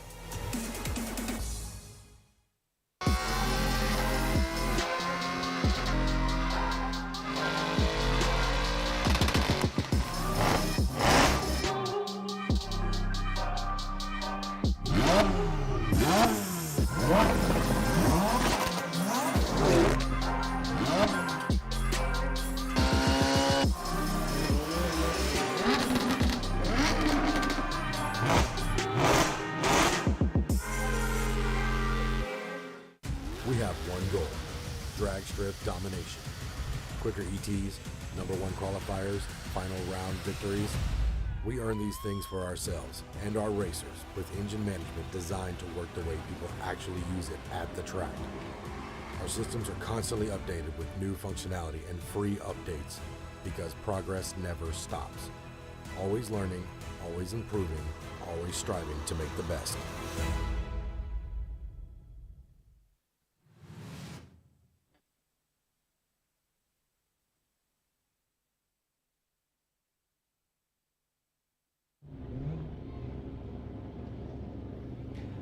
All right, well, there we go. We fished that out. Let's just have a look at the extent of the pack flagship when they come back as to what nick it's in. All right, Rob and Rob.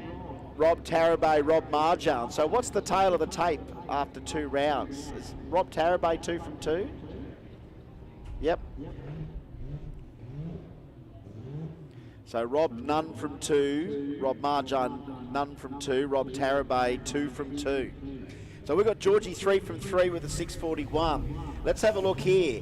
Like, again, theoretically, if Rob Tarabay can get past Rob Marjan, Rob Tarabay will be 3 from 3, but he has to be as close to a 641 or better than Georgie to make the final. So this is where it's going to get interesting. All right.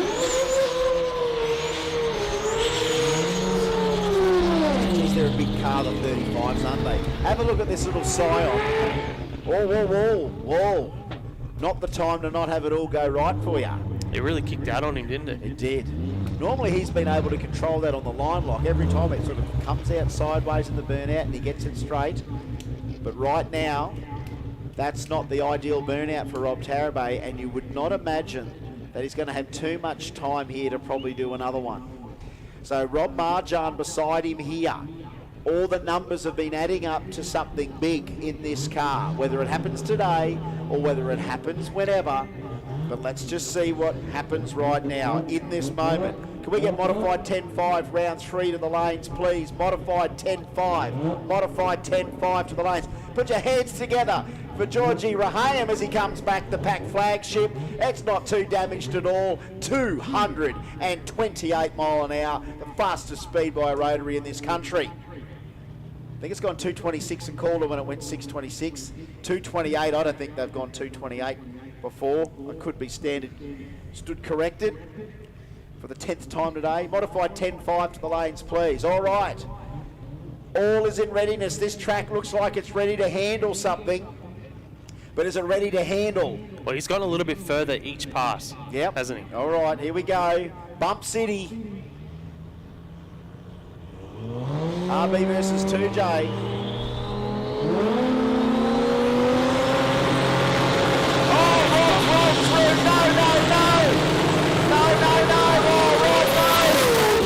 It's going to be Rob Tarabay's win. And look at the ET. He needs to get a good number in here. He gets off the throttle. He gets no ET either.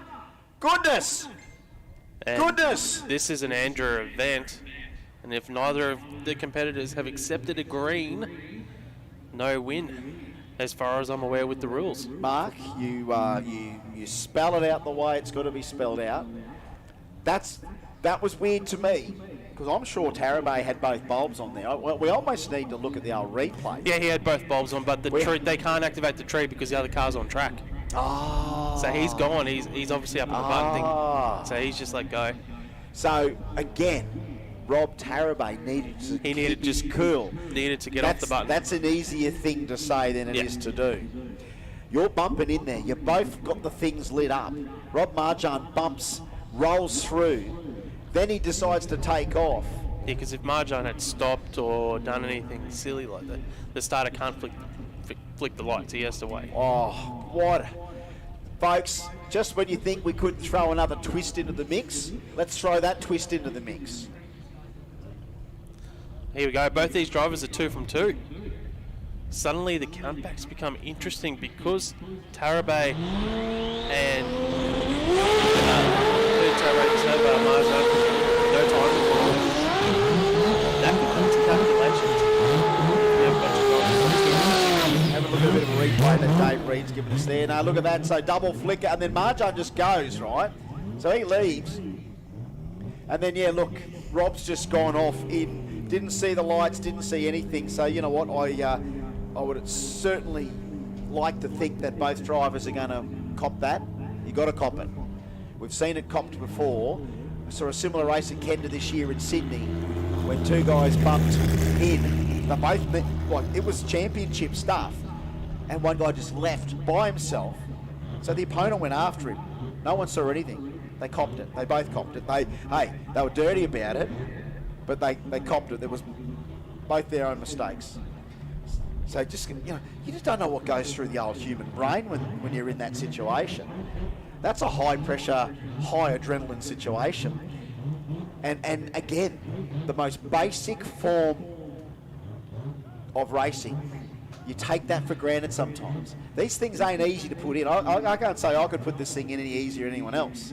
It goes to prove, just especially with auto cars, I know clutch cars, you can have clutch drag happen, but auto cars, this whole bump thing, it can trip you up. If you don't have that bump combination sorted, well, Rob had it sorted. Rob Marjan had bumped right through. The adrenaline just kicks in for Rob Tarabay, and he lets the button go and he's gone. No one's going to get any result out of that. And that's given Rob Tarabay, threw away the chance to be in the final. But as you said, both these guys 2 from 2. So here's the next opportunity for someone to go to the final. We've got Georgie in the clubhouse. Well, he's not in the clubhouse. He's going to be getting the old air hose out right now.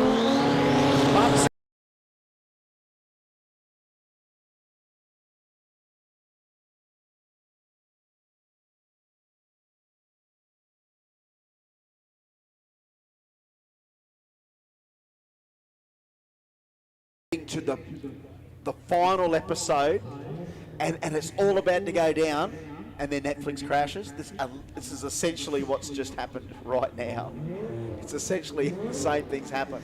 Well, you're going to have to wait to season 2. Or wait to season 2. It's a cliffhanger. Yeah, well, I'd be getting the phones out, folks, and filming it. So, yeah, Rob Tarabay's not going to get any result out of that either. So, oh boy, it just happens, doesn't it? It just happens. Damn cars, eh? As we said, so complicated. And all you want to do sometimes is just put the thing in the beams and run.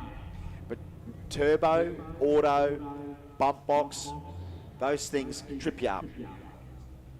All right, so yeah, we've got some round 3 of stuff happening there. I think we've got Euros still to come. I think we still had a 10-5 round to go, and I think we had some dial your own at some stage. Pro Compact still there, of course, as well. I know we've got them rolling up. I know the Grudgies have got a few in there as well. We're going to need those Grudgies to... Well, we've already got our Thatcher Extreme finalists back in the pits and starting to prep. I would say on paper, it looks like George and Zoran.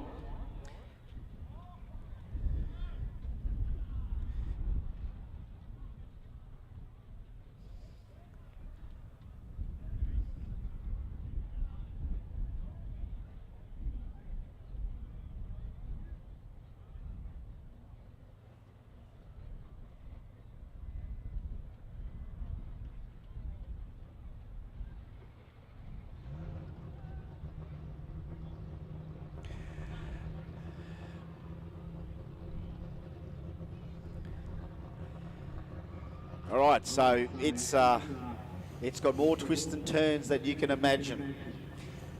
And this is just the way it's going to go down right now. We've got a thief. He's going to have a chance here just to get a number down.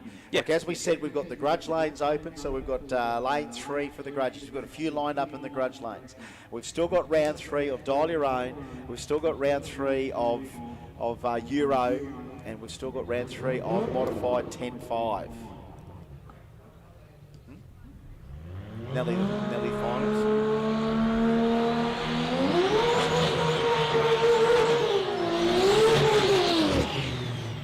Nice run burnout there from the thief. Now this thing has got all the gear you would want to have in a cutting-edge factory extreme car. It's Turbo 2J Auto. I think it may have a quick drive in it. It may have a quick drive in it. 5-speed Liberty.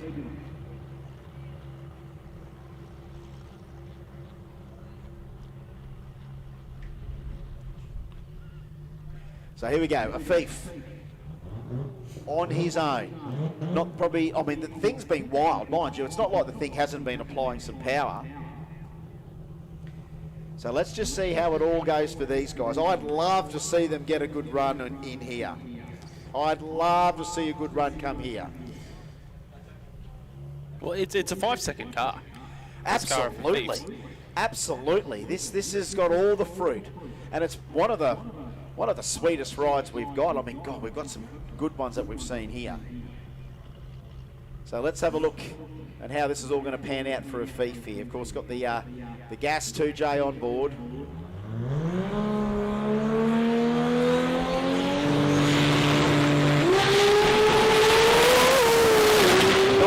Right into 60-foot half-track 400 for a thief. 607, baby.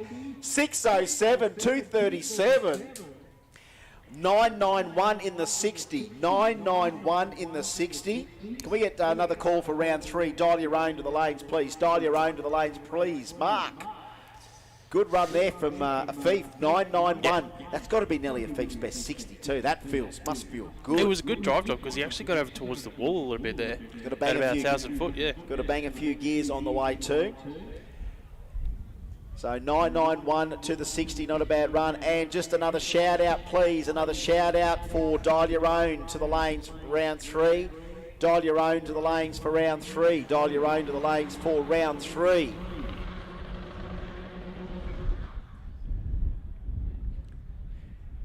All right, Jalen Cade, Phil Stevens. So the Audi and the BMW.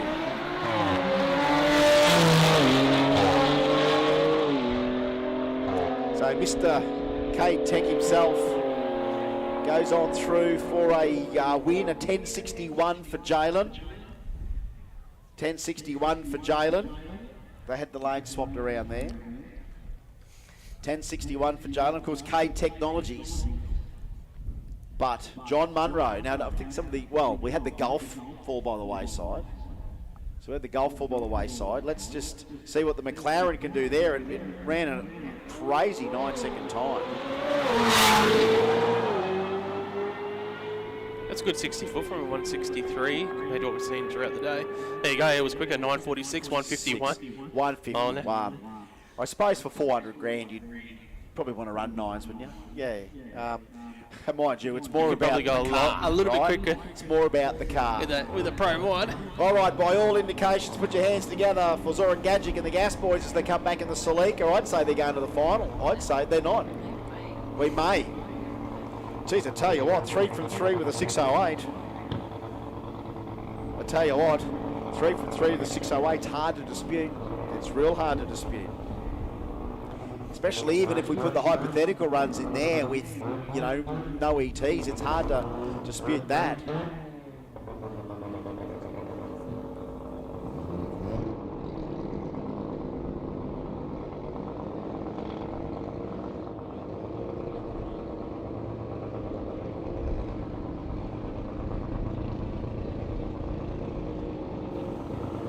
All right, here we go. Pro Compact round number 3. Rodney Rahay and Marcus Pepe.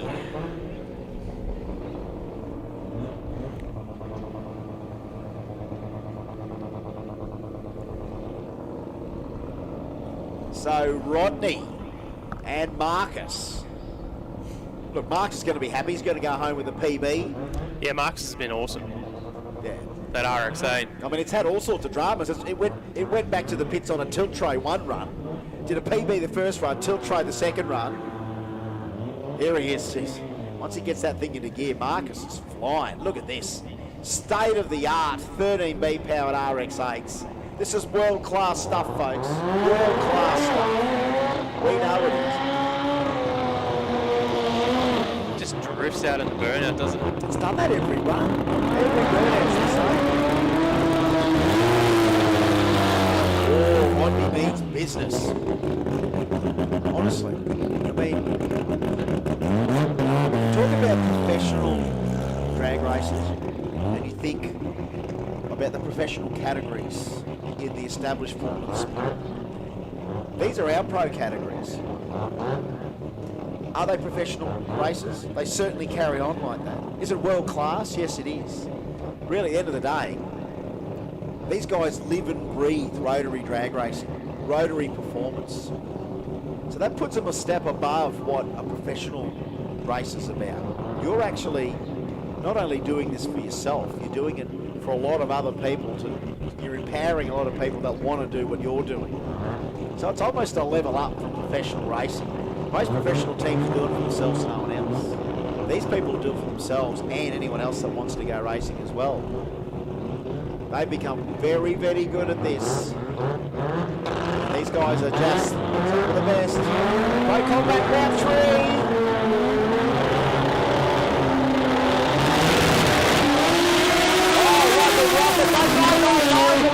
Rodney all over the track. Rodney goes to center line. Pepe goes 56. 6:56 for Marcus. Pepe 201 mile an hour. He was ready for Rodney. He was ready for him. He was ready for Rodney. Rodney, that thing got wild as all the power came in. Got wild when all the power came in, but Pepe in South Australia stops Rodney Rahayem in round 3, but is it enough to stop Rodney for the final? Because Marcus wasn't in the mix, I don't think. We're now going to have some 2 from 3s to sort out. 2 from 3, is that 2 from 3 for Pepe with a 56? Yep. Wow, Pepe, 2 from 3 with a 6:56 in the last round. Whoa. Isn't that what Rodney ran first run today, 56? I wonder if they're going to replace the block, or they're just going to run the guys and not get 1,000 foot ET. Mark, or is it just the speed block? It might just be the speed block at 1,000 foot. Did he? I thought there was a 50-something he ran today. Fine. Oh, in qualifying. Something. Oh, yeah. Yeah, that's right. That stopped a few people today. The old foot in the beam trick won't wash. All right, looks like we are putting that block back in. So good on you, Mark. Mark. Be down Well for a couple of spotted, minutes. mate. Well spotted. Well spotted. So let's go back to that real quick. 2 from 3 with a 56 from Pepe. That's run of the day. Look, right at the moment, at the pointy end of round 3, when you've got the baddest 13B race car, Australia's baddest, and remember, quickest ET in Australia, Rodney, when you've got the quickest 13B in Australia beside you, and you're on your home track, and you cork a 999.60, I don't think he gapped him. Rodney actually went a quicker reaction time, 0.25, but it was like an 0.3 for Marcus. And then, Rodney, that thing went crazy. That thing went crazy at half track. And, Rodney can drive, but you can only drive so far. And he knew he wanted to win that race. 0.32. So, Rodney at 0.25 for the best reaction for a rotary. We've still got Vlado at 0.10. I haven't seen anything quicker than that yet. Oh. See, I told you got to wait to the end, folks. Aren't you glad you waited to the end? Aren't you glad you stopped the urge to go home?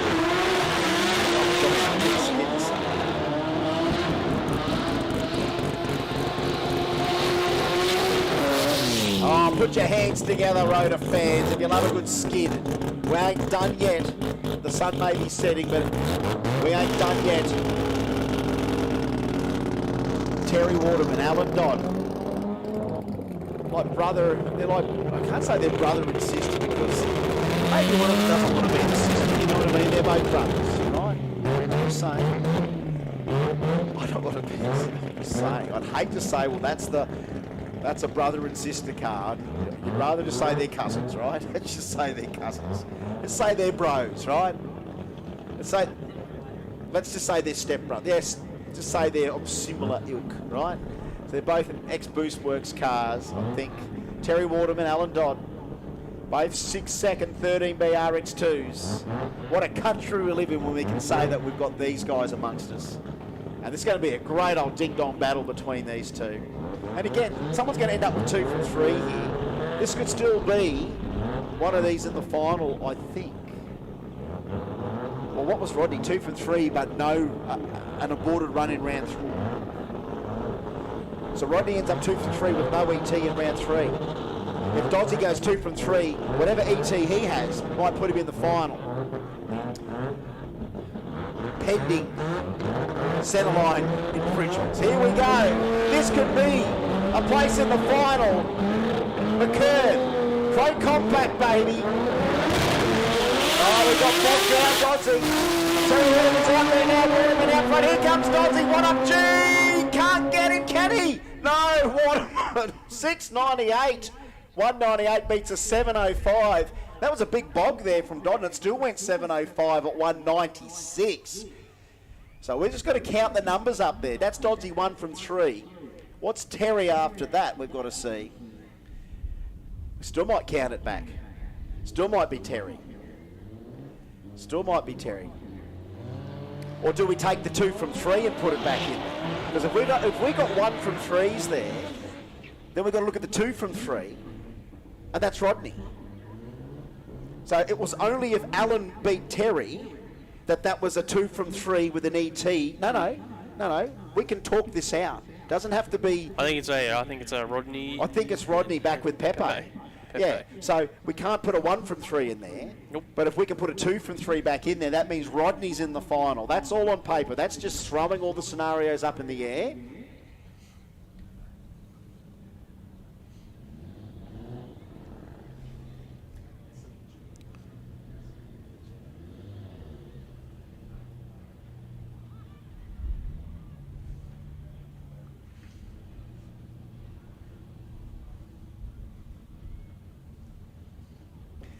There we go.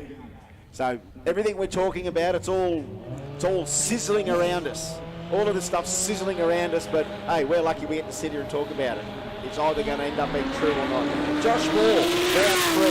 You're going to get a win here. You modified 10-5. 2 hits at the track, zinging the tyres. This one is going to make count. 848, 1 from 3 with an 848. That may not even factor in there yet. I have a funny feeling this boxy old Sora might be somewhere towards that. Let's just see. So just trying to count back into Pro Compact. If we've got 2 guys 1 from 3 and 1 guy 2 from 3, we've got to give the guy 2 from 3 that chance to go back. So that's going to be. Geez, he got out of it then, didn't he? All Doddsy had to do was put 1 on Terry. If he didn't bog that thing down, and it did bog down, it would have been what up G against Marcus Pepe, but that's not to be. Missed it by that much. Rodney's still in the hunt. So talking about overall points, he's still there. It's going down to the wire here tonight. Giovanni Inchirusi and Kim Dreisner. The South Aussie Sora. Out of Mothballs. Modified 10-5. Here we go.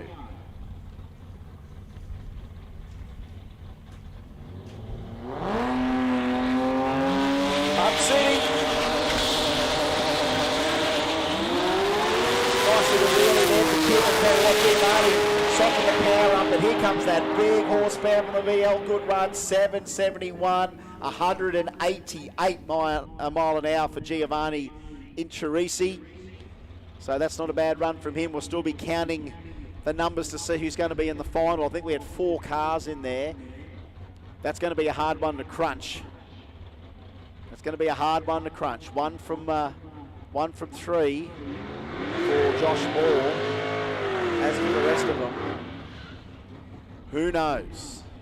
That's not up for us to decide. All we can do is spitball what we've seen and try and crunch the numbers from there. All right, dial your own round 3. Here we go. Shane Borg, Andrew Ricketts, 882 chasing a 10:10. Yeah, 1.28 second head start for Andrew Ricketts in that HZ Holden, dialing that 10:10. So see the Holden lead first. Here comes the Tirana. Also advantage to the Tirana, 10th and a half. He's dialing at 8.82 seconds. The win light will go to Shane Borg. Runs an 8.91 on his 8.82, takes the win by 0.08 of a second. Ricketts goes 10.12. He was closer to the dial, but the reaction time advantage to the Tirana gets him the win. Oh, goodness me. Yep, told you got to wait around to the end to work out how it's all going to be. It's not all cut and dry. Not all cut and dry. Here he goes. Corey back. Corey against Shane Kramer. Burnout stuff. I was over on the Burnout pad. Dial your own. Round 3. Corey Reed, Shane Kramer. Bit windy out there, folks. Bit cold. Conditions, like horsepower, perfect. Track, probably perfect. We've got primo conditions to wrap our finals up. Have you bet drag races, mate? A perfect track? Yeah. It's as perfect. It's as perfect. It's as perfect as we can get it. Oh, they always want better. Oh, it's pretty good for now, I'd say. Let's just see. I think it's good. I think it's killer. Well, that 56 from Pepe, that was a 9.9. We saw a few 9.960s in that 2 sessions, both from a compact car and a factory street car. I just hope Rob Marjar gets into the grudges. Like, I hope they can come in and get a run. Yeah. I hope so. Jeez, Pete Farnelli's so sunburned. Sunburn or windburn? Well, probably both. He's red, but he's got the sunglass white around his eyes. He looks around. You ever look? Oh, Blazer's here. Yeah, Blazer's the same. Look at these. He has got captain. He was getting burned early. He's got the Jambo back on. Terry Waterman decides to drive the RX2 back, by the way. Terry just drives the little Capella Street car back. Like a boss. Yeah, this alternative Kramer, it's getting out really hard. It was like 102 or 103 to the 60 foot I saw earlier today. Geez, you know you're alive when you're sitting behind a blowing 540 T-bucket. Would you ever drive an altered, Mark? Yeah, I would drive drive it. yeah. I reckon a blowing altered would be just about probably the ultimate. Kevy's offered me his altered. Has he? Never spin it, yeah. Oh boy.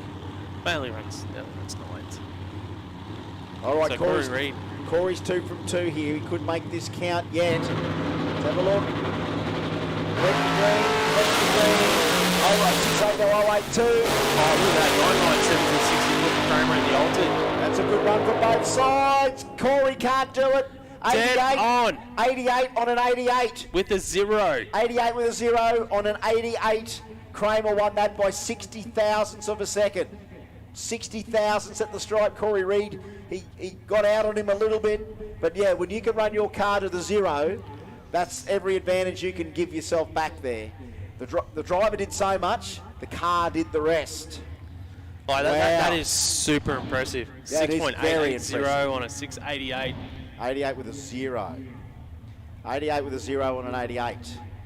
60 thou of a second at the stripe. Here's the What Up G team one more time. Give a round of applause. What a great ding-dong battle they had against Terry and missed it by that much. Missed it by that much today. Could have been a different result in the final had he just got in front of him. But the big didn't tend to bog down on the line that time. 1-2 in the 60. Dave Foster, well, he's on a bye. He's going to make it count. Remember, if we've got people that are 3 from 3, was the Alton 3 from 3 so far? Kramer, so he's lost one. Oh, here we go again. It's going to be how close you went to your dialing. So Kramer's if we don't if get, it goes to any tieback, he's got it. if we don't get any 3 from 3s, right? If we don't get any 3 from 3s, Kramer's got to be in there 2 from 3, bang on the dialing. If we have to decide 2 from 3, if we get a whole bunch of 2 from 3s, Kramer's got to be in there as the closest to the dialing. Oh, he can't be beaten. He literally cannot be beaten. Got to see what Corey ran. That's what we've got to see then. Corey will be 2 from 3 as well. So Corey 2 from 3, Kramer 2 from 3. This is how tight, and we had Borg. Borg might have gone 3 from 3 with the Tirana.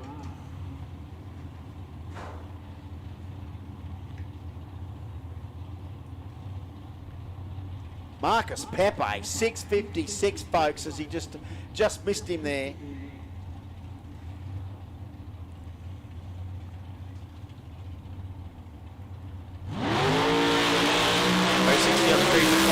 Gold 736, this big 57 Chevy.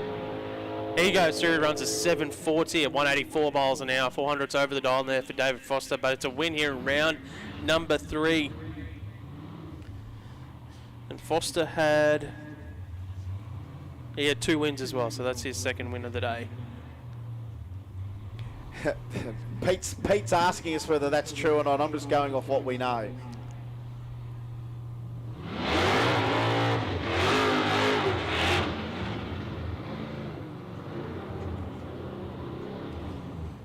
All right. Crunching numbers everywhere here. Numbers are flying around. Info's getting sourced from me, which is always Never a worry. yeah. No, it's not, Mark. I'm not even going to chip you on that, mate. That's true. Pete's asked, because Rodney's down there asking Peter to win the final. I said, well, look, Waterman and Dodds 1 from 3, Rodney 2 from 3, Marcus, I think 2 from 3 with a 56. Rodney 2 from 3, no time. Pepe 2 from 3, 56.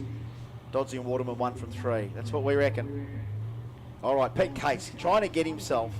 There's some great. Well, this is still dial your own. I'm afraid still. Yes, there's dial-ins are there. 8-10 for the drag pack.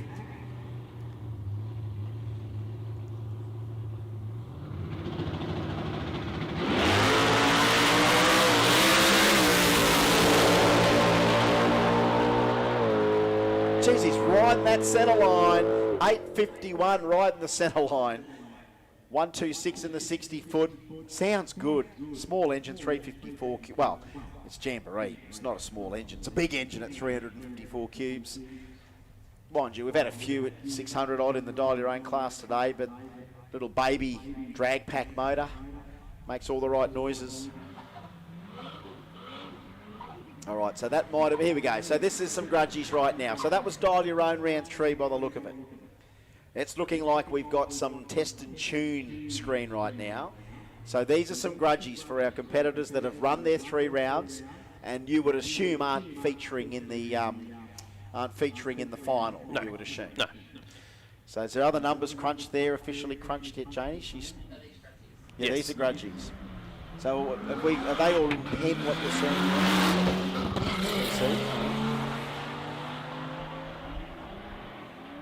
So of course we lose our names now off what we had. We can get them back up with our list. Grudgies ready to run, and here they are, entered 9613 and 9628. Yeah, we don't have those names in there. In street, there were some street compact cars in there. Oh yeah, we can. We've got we had True in the Sigma there before, and that's Mads Mina. Mads Mina. All right, let's have a look there. Pro Compact Rodney against Marcus, and Mod 10.5 Interisi against Dreisner. There we go. So Giovanni Interisi against Dreisner in the Sora. 10-5 bracket. Yeah. Isn't it good we've got some SAs there in the final, like Pepe in the final, Pro Compact, and Dreisner in the Sora. So we've got a bit of South Aussie content. Because I know that when we bring a whole lot of interstaters down to Jambo, they have done Jambo for, upwards of 20 years. It's hard for some locals to come in on their first Jambo and clean everyone up. But hey, it might just happen yet. Who knows? So here we go, guys. Just get them in the stage. We are in grudge mode. Just a little bit of time to fill in while we get all of our finalists sorted. We've just about run 3 rounds of everything. It's now time to, well, we've got a few of them already more than penciled in. Well, actually never penciled on here because he writes in Nico's. So they're all Nico'd in just about. Nearly all of of our finals to get sorted. A few more grudges for our competitors out there right now. 10.64 for the VL. I think that was Maz. He comes through, and he'll go 11.99, maybe to close the account out today for him.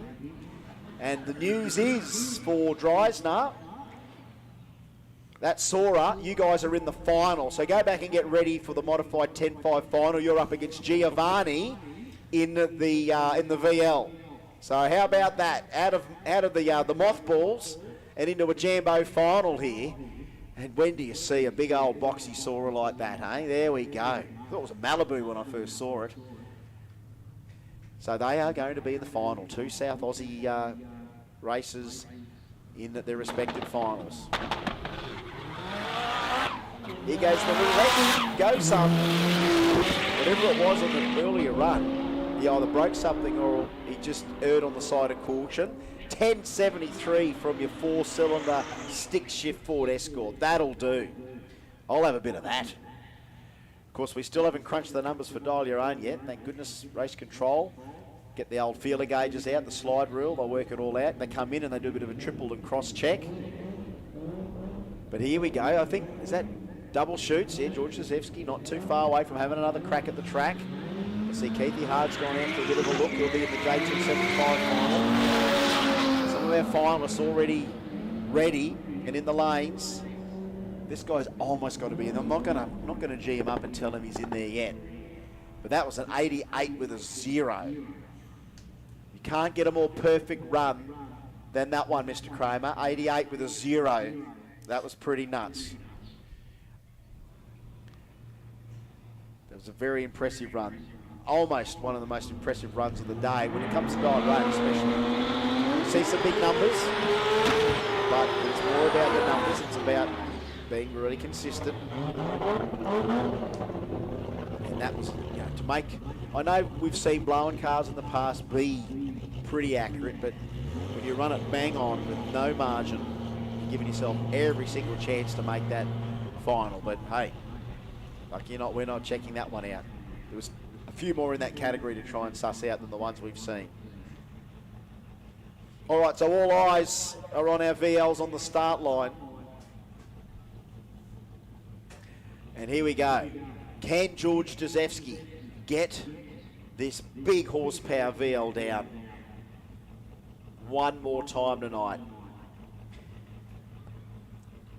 Do they throw the percentage? And again, it's test and tune now. It's like, have a swing. You know what I mean? Would it be have a swing? We're going to see if it's going to stick. Well, do you knock a little bit out just to make sure it gets out of the hole in a lazy 1-2-60 and then you feed the power on? Let's just see what he gets out of here. Georgie Zazewski.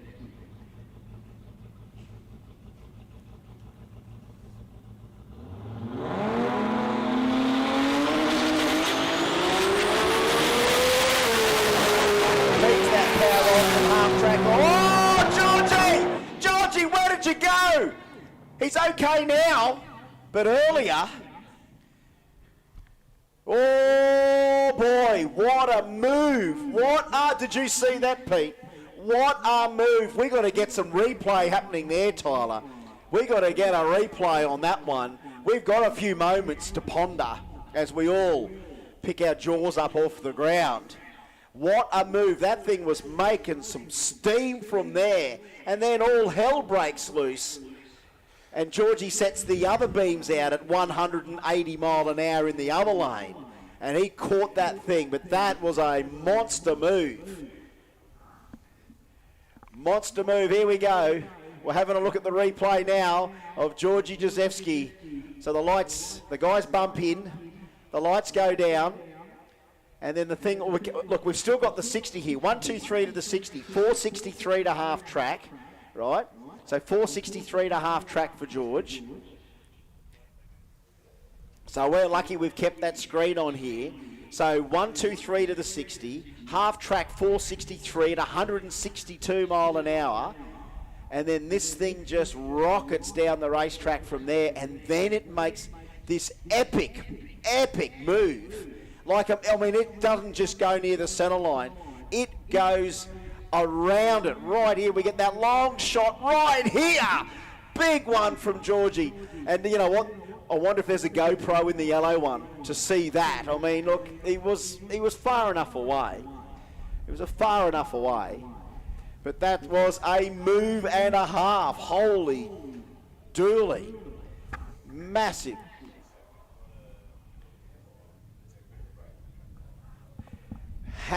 Big move on the finish line there from George. That VL just went ape at the finish line. So we just don't know whether we've got anything under the car that might have caused that, or whether or not that's just throwing, you know, these things have mega horsepower. And that, God knows what happened there at that moment to send that car where it did. But that had a massive send through the finish line there. He managed to grab it, get the chutes out, and recover from there. But that was a moment. It was 180 mile an hour. That was 180 mile an hour.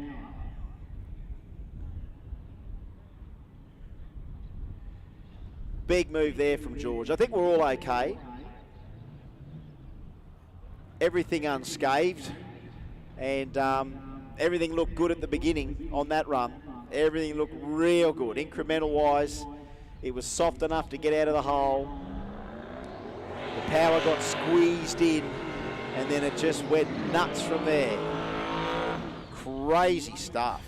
Mark, you all right? Yeah, no, I'm just going to give everyone a heads up that's on. watching on the live stream. We're going to be cutting the live stream shortly because we can only stream for so many hours. And the boys are going to put up links in the comments and on the Facebook page for the new stream. Yes. That'll start. So once that stream does go down, we're going to put some comments there, links and all that, so you know how to get to the next stream. But it will be a brand new stream because we can only live stream for so many hours. The old can only stream for so many hours. We've got to refresh. I think it's 12. Yeah. So that's what you got to do, and that's exactly right. That you got to do what you got to do, and everyone that's watching live across the world will appreciate that. You'll pick up another one. It's a good time for you people to just go back to your live, citizens, and we'll keep you up with that information.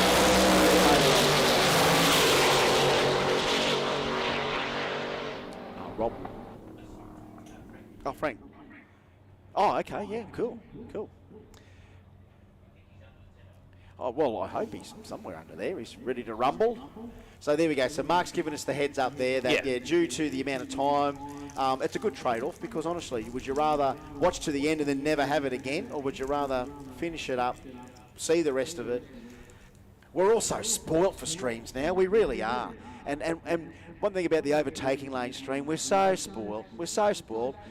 They're bringing us so many really cool drag events especially. And you know what, as Dave does say, it's more about the racers wanting to watch themselves back, and I have to agree. That's when I normally get all my mistakes picked up as well. For the ones that didn't get picked up live, they do get picked up afterwards, and then I deal with the messages after that. All right. Look, round of applause to George Jezewski, even though that was a scary moment. What an epic moment, an epic Jamboree moment there, Georgie. Oh my God, I can't wait to see some GoPro out of that thing. That was a wild move. That was a wild move on that car.